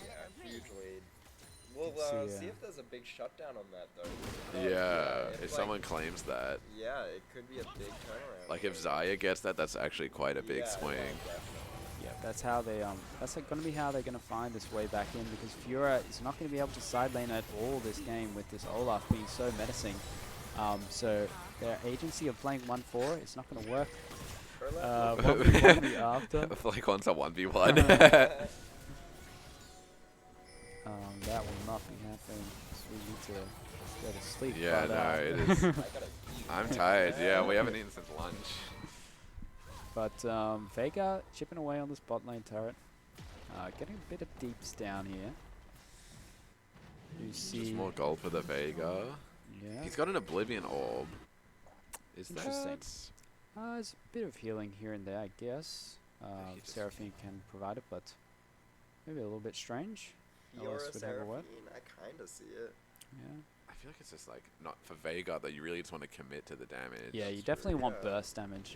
This is like a strange Olaf option. to get like a Bramble maybe. Yeah, you can see swapping this out just for some AP penetration to deal with this. Like, you know, Chem Tank, you've got Negatron Cloak, you've got Turbo Chem Tank. It's just a lot of damage to have to get through. So if your only AD damage is coming through these two start to fall off a little bit. Twitch is not in the position just yet to carry. No. It can And allow a bit Twitch of is a front also line. building an executioners, Yeah, which so really on ADCs you don't want to see because that's just not committing to damage as much. and that is a recipe for how you lose this game. Yeah, as one bad team fight from Olaf means his ability to carry is detrimental to his team, and then suddenly your carries don't have the necessary damage to pick up the slack. So see how they opt for this one, but Takai and Destructopus working together as a unit quite well, as we've seen in the past. They're trying to take over this blue side part of the jungle, as we see them take a nice skirmish here, and that is going to be Graves ult caught again out. baited out. Yeah, dying for a blue buff. You've got to reckon that's not worth. As Graves is Oh. almost falling down here. Beautiful charm! Absolutely insane Oh. from Miro, and that is going to be a team wipe. You've got to reckon this is how they win this game, as we're talking about it before. A quadra kill for a Miro. Absolutely popping off there. Some insane stuff. We have a look at the player gold right now. It's still 11.7k Olaf. But Look at this that. could be the It's Penta. They're halved. trying to give it to him. Desperately trying to give him the pentacle. I reckon can't go a little bit too longer, or it's going to be a bit troll. But we see Mirror now 10k gold. It's pretty insane to see that a flip such as that. You can see the gold graphs have absolutely flipped a switch right there, fallen off a mountain and hurtling to their death. So we can see they're actually still 2k gold ahead, red side, but with this Baron power play they're going to have after this, you got to imagine that's going to flip even further. Holy smokeholy, please someone clip it. Oh, there was no smite there. Braum nearly just stole that. It got down to 70 HP. Jesus Oh, really? Christ. But it did not get stolen, so they're still chilling for the time being. Seraphine ult into Zarya ult was just so much damage. Yep. That was pretty insane. You gotta wonder, red side running at them all face first, was it worth it? Potentially not. But blue side capitalizing on it quite well. There's only 1,000 gold between them now. Yep, and that's just gonna continue to diminish here. As Olaf falls off, it's going to struggle more and more to maintain their edge. Yeah, and exactly what we're saying, you know, got Oblivion Orb and you've got Zhonya's, two extremely Oh, and non-damaged Everfrost. items. I guess you don't really need It's damage from Ludens. definitely not what you want to see on the Vegas. He's already 46 behind. You see the speed up from the Karma as Shadow Master fail flashes, gets caught out on the mid wave with his pants down as the red team goes for the dragon, but the rat was the only one left to deal with the mid wave there, as they do have Baron buff, and with their mid lane access, the red team has to take a long route. That allows blue team to just absolutely carve through these turrets here, as we do see now they're going for the inhibitor turret with this Baron buff. It should be an easy take. They don't even have much wave clear apart from the Veigar. Chief Clapcheek looks to root them in, but not going to be able to do much. The artillery fire is just coming through here. As a huge ult comes from Seraphine, that's going to be 3 men. Braum looks to charm, but it's not enough. The players were in front of him. And the Graves goes in, but that's way too far forward. They should really just be playing at range, and he falls down there. They lost a fair bit of resources. Mentalman gets rooted, but it's not going to be enough. Shadow Master coming out with his little dancy rainbow cape, and let's see if he can find someone to sparkle on with his ultimate, but might be a little bit pressed to do so. You see, still actually a tiny bit of a goal difference. They're almost even now. Red team has lost all of the lead they once had. You see player gold, still Olaf somehow in the lead, but slowly being caught up on by Miro. With Soy in 3rd place, that is definitely what you want to see for the side of red team. Both of your carries with all that gold. Twitch, oh no, he just went up a little bit. Twitch, yeah, in the bottom half of player gold, though, is not what you want from your carry. Yeah, red team's allocation of gold is definitely not optimal. You've got Takai and you've got Jenny with the most gold, and that's going to be devastating when it comes to these late game team fights. Both of these champions are pretty much like caster minions, so it's not going to help for them, and especially considering the enemy team comp counters them as well. They've got that range to play with. So these pin cushions are going to be running into them and sort of not doing anything. It can be hard to play with, but we'll see how they navigate around that. And we see that gold lead really diminishing quickly here. It's less than a K between them now. Yeah. See, to just got a ghost in the midst as the Lee Kayat slowly takes over. But blue side is just farming away here. Dragon's not up for 2 minutes and 40, so it's just going to be the vision game here, trying to clear as much as possible. You see the Fiora is being allowed access to scale into this game, and soon it's going to be actually a little bit difficult, you would imagine, for this red side to deal with that. Olaf is now pushing on the other side of the map, but blue side is going to probably connect up with this Fiora in top side to siege that turret, but it will mean they'll have to deal with this mid wave first. You don't want to let red team have mid lane access as you're doing so. So once they get this, they should really just rotate into that top side, take more control of this top side area. As they do so, as you can see, Shirelli is speeding up and it just allows a little bit more access. See, the Olaf is going to keep pushing down bot side, but it's going to be a little bit of a base race here. Graves is pushing them off, but not much you can see who's getting done there. Jenny Ruby Jane looking to get some damage done, but not going to be able to quite get that in-hit turret. And you see Fiora is now basing. Without Ignite, so not going to be able to join any fight that happens here. Chief Clapcheek goes for an interesting stun, holding the minions at bay. Yeah, holding the minions back so they can push. Oh, and you see Olaf has destroyed the turret. Mental and he's just not scared at all of Fiora. Yes, only level 15 Fiora with barely any gold. Jenny Ruby Jane is not going to be scared at that. And we do see some potential fights. I'm not sure what's going on here. We're going to speed forward a little bit back up to here. I think it was just them getting pushed off. Had me tricked out a little bit. Maybe we're going to see something here. And Graves does launch forward. He launches over the Veigar cage. We're going to see, oh, beautiful block by Braum. Yeah, really just soaking all of that. It can only really be to save the rest of the team, as that's the only utility it's going to provide. Blue side setting up a Baron, though, by their pings. It seems or at least being conscious of it. Still 40 seconds left on that Baron, synchronized perfectly with the Dragon timer, so we'll see whether they reckon Dragon is worth trading for Baron there. If so, they could opt for that. As we see the rollercoaster of gold graphs we are continuing to witness on your screen. Player gold still dominated by Olaf, but Mirror and Soy still second and third, Takaya in fourth. And Twitch still way down the list, so definitely not what you want to see if you're a fan of the old red side. See, now these supers, as we were talking before, if you don't have an avenue to actually end the game, supers will keep pushing away and destroying those blue side minions and denying a lot of gold. But we see blue side start up that Dragon as they are navigating their way there, as Olaf and I'm not sure why they're both there, as actually this means the Baron is just going to be taken for free pretty much, since Olaf's have no capability of contesting that. Yeah, and that's just going to be that falling down. Even Olaf just going bot here would have been a correct play, actually, because the double wave of supers. Yeah, that you could end off of this. All you need to do is stop the rest of their bases here, and that's a free end. But such a missed opportunity. Yeah, unfortunately doesn't go for it, and really lacking on the macro play there from Jenny Ruby Jane. Showed us a lot of mechanical skills so far, but yeah, not really understanding how to play the rest of the game from there. I think kind of tunneled on the idea of Soul. Yeah. But at 2-2, it's really not a win condition.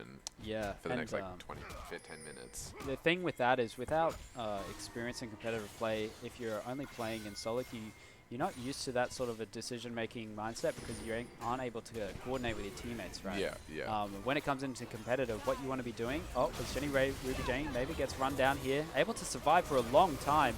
Maybe he's going to be able to get a kill here, but it would be a little bit hard pressed. Oh, does get a kill. And he's going to try and run away here, buying a lot of time, but I don't think this team's going to be able to do anything with it. No, they're kind of hovering mid. Yeah, so buys a lot of time. Wasn't exactly set up with the rest of his team. Shutdown went on to Zaire again. Right, that's gold inflating into the Zaire. That is not what you want to see for red side. Losing the gold lead now. Yeah, right. 400 gold advantage for blue side. It's only going to accelerate further with the Baron buff here. Twitch still with 2 items. And yeah, you can see this whole time Mentalman has been pushing this wave here. You can see what they're going to be doing now is grabbing that mid inhibitor, and then they can just simply rotate down towards that bot turret there and get a free turret. As Destructopus is caught with Shadowmaster in a rock between the half place, as Shadowmaster isn't quite spotted out yet, but he's going to be spotted out soon as the Brawn Belt comes down. It's a beautiful ult, but it's not going to be enough, I think. Shadowmaster is desperately trying to stay alive. It doesn't matter as the Fiora has scaled into the late game, and Soy is putting down some absolute work, but it's not going to be enough. As we see, Chief Clapcheek is running the rest of them away, but Soy is being defended by his bodyguards, Mirror and Graves. And maybe this is going to be enough to finish the game for them here, but it's not, as Jenny Ruby Jane is going absolutely huge here, gets Soy, and goes for the flash. Maybe he's able to run them down here, but might be a little bit difficult without his ultimate. Takai is also running down, gets the smite slow, and that's going to be your turnaround fight here. Definitely going a little bit too huge there for the side of blue side. They could have easily just played that a little bit slower, but they play so far up, a little bit too far closer to the turrets here. They had no vision on the Twitch. Yeah, and then Fiora went so hard on him. Yeah, they turret dived, but they were a bit desynced. Some of them up here, some of them down here. If they just play for the turret here, they can play a little bit more control. Jenny Ruby Jane still doing a lot. Game with red side taking the gold lead again, now taking an inhib. Yeah. It's been really back and forth for the past probably 20 minutes. Yeah, 2k gold now we can see as well, and we were talking about before how what they needed to do was coordinate one person on the dragon and then another person either going down bot to split push or either going on to Baron. Yeah, so that's an important factor to consider for competitive play, and you only really get that experience playing competitive play. So likely Jenny Ruby Jane will learn from that experience if rewatching this, or Rod reviewing it someone, but is an important factor in considering competitive play. We now see another inhib taken in mid, but we see those double supers crashing down here. Yeah, Fiora has to split off. And now you see Fiora split without TP. This is the agency they have to take this fight. They need to take it as soon as they can, though. But the problem is red side has no tools to do so. All they have is a Braum, really, for their engage, and it's a bit hard to do that. Yeah, they have to look for a good flank angle, because otherwise they're just going to get kited the entire time. Yeah, they've got to use their time now. They've got them pincered. If they can move forward, this is what they need to do, as they have the Fiora in bot side, but just being a little bit passive here, not really opting for anything, as Jenny Ruby Jane has got the flank here. A good flank here. This could be huge. Yeah, you got to hope that they're going to go for this, but though. They're just waiting for Graves to walk in, but a little And bit too Fiora passive. can now re-engage. Yep, Fiora's going to be able to group up with the team, and they just lost out on a lot of that gold. I mean, they had a few waves just go into the abyss down in the bot lane, as Fiora continues to scale up, is now level 17. This is not what you want to see for red side. A bit of mismanagement in the macro sense here. Xayah has a stopwatch, so she's really not diveable by anyone. Yep, Xayah is very safe. And with her ult, she's really probably not going to go out any team fight soon. Yep, for sure. We see he's noticing both supports are level 12. Actually, we have a fight starting off here. Mentalman is going to be falling down here, as Braum with a beautiful ult there to sort of split up this fight, and they're all being forced back, but able to survive for the time being. Jenny Ruby Jane doesn't get caught. Nice job by red side to pull that one off, as it means they are going to be able to secure the soul here, which is key for their comp, and we see them launching here, but the shields have come down. That's without Seraphine, without her empowered W anymore, and Graves actually called out a little bit here. Oh, doing that's the a lot same of thing as he was doing before. It's just Destructor just waiting loves in those the midst, and yeah, Xayah is getting a lot of damage down, but Graves just being constantly kited out. We'll see Soy does get hit and is getting damaged now. We'll have to see if he can get out of this alive. He does get stunned in one shot there. Ulted. Soy a little bit mispositioned there, and there's beautiful Seraphine ult does clip the Braum on the back end, but it's only a consolation kill. That's going to be the rest of their squad falling down. They do have Fiora coming up in 1 second, but there's 4 of them there, and I think Takai's maybe going to be able to run down Sanic here. He's so much quicker. Yeah, we see Mentalman is coming in. Does get a bit deep down. Yeah. They are going for the kill, though. Very fast with these champions, though. They could be able to end here if they play it well. They've got the Twitch damage. We're going to see it. There's no mana on Chief Clapcheek. We're going to have to see. Maybe Mentalman can get does get the shutdown. Is able to get Takai as well. This is huge. There's not even any mana on Chief Clapcheek. This was definitely a way too an exuberant of a push. And we see Shadowmaster also going to fall down. This, Sanic gets the snipe. And that is how you throw a game right there. Damn, that was, yeah, such a good end angle. A But little bit of desperation there from the side of Red Team. Maybe thinking it was a little bit too difficult to keep playing this one out as Mentalman is continuing to scale and is well and truly likely outscaled the Olaf at this point. Yeah. Crazy switch there. Mentalman really coming back. Yeah, you can see blue side really overreaching there. They were a little bit upset. They were angry that they lost the Dragon Soul and they were trying to reach for more, but they just go for the inside track on mid. Maybe they can look to gain a bit more control of the map, but see now they're going for the Baron here as they are able to punish Red side's mistake to see what they can make do with this Baron here. Yeah, late game Baron such as this with a split pusher as prominent as Fiora is going to be really useful.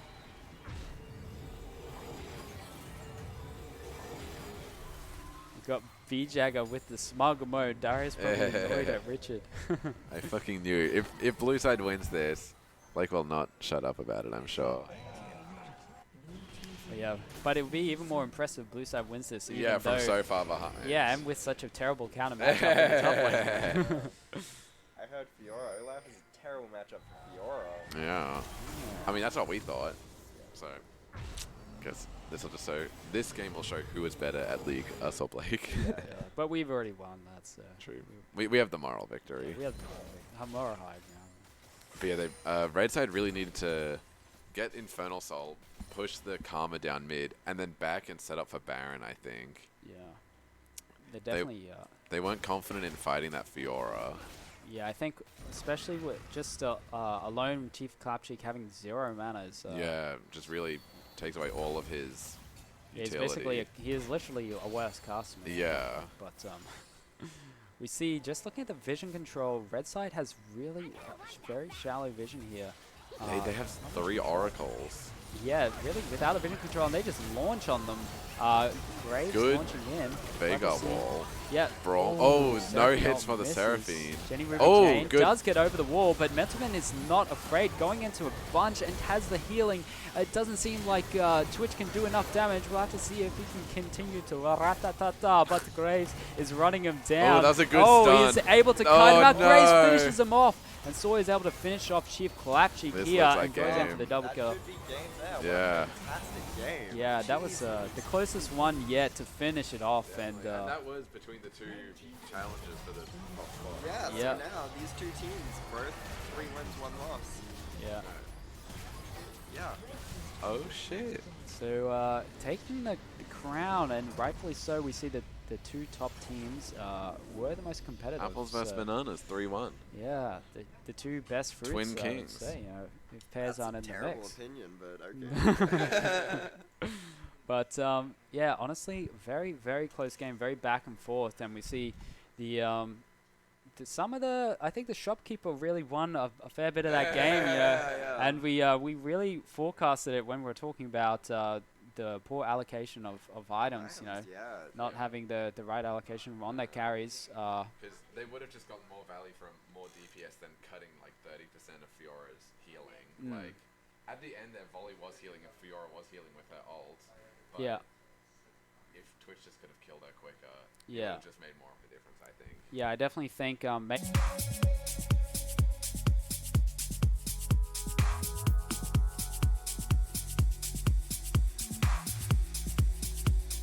takeaway there. Itemization can be the killer just as much as draft and mechanics. So, a lot to take away from this tournament for all the different players. I think we've got a lot of a fair few solo queue players who are new to the competitive scene in this tournament, which is cool to see.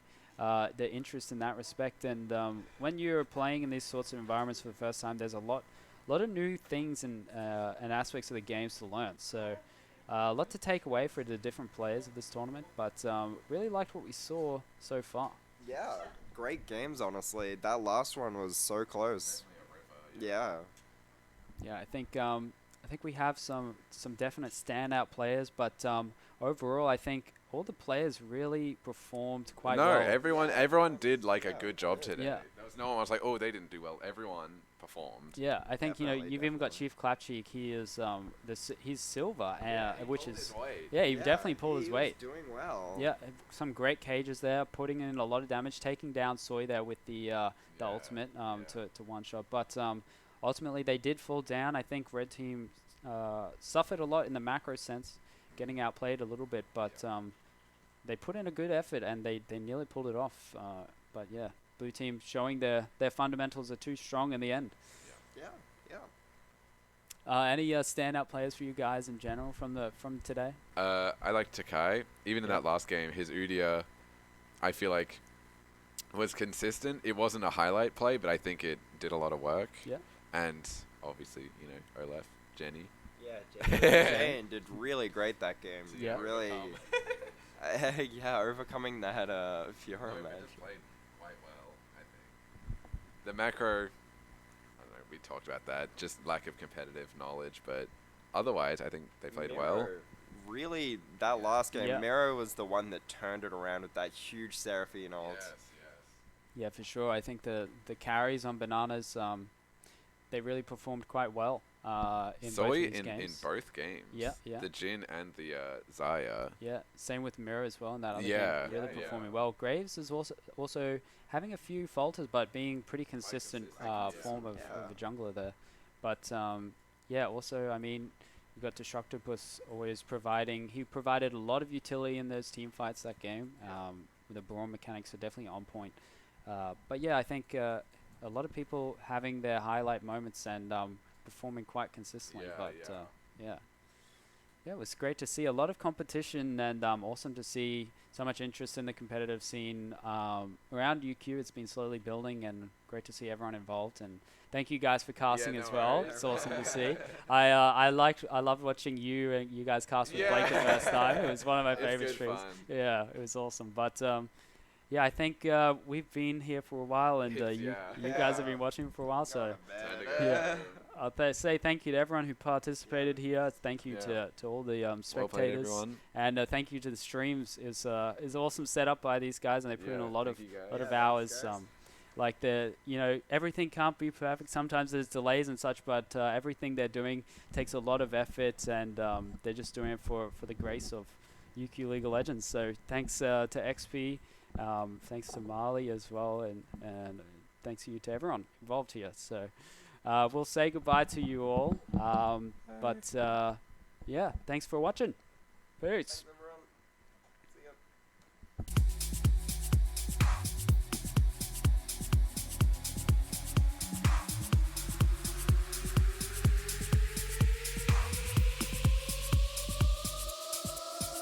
It's a slow start in my head. You came and went every night.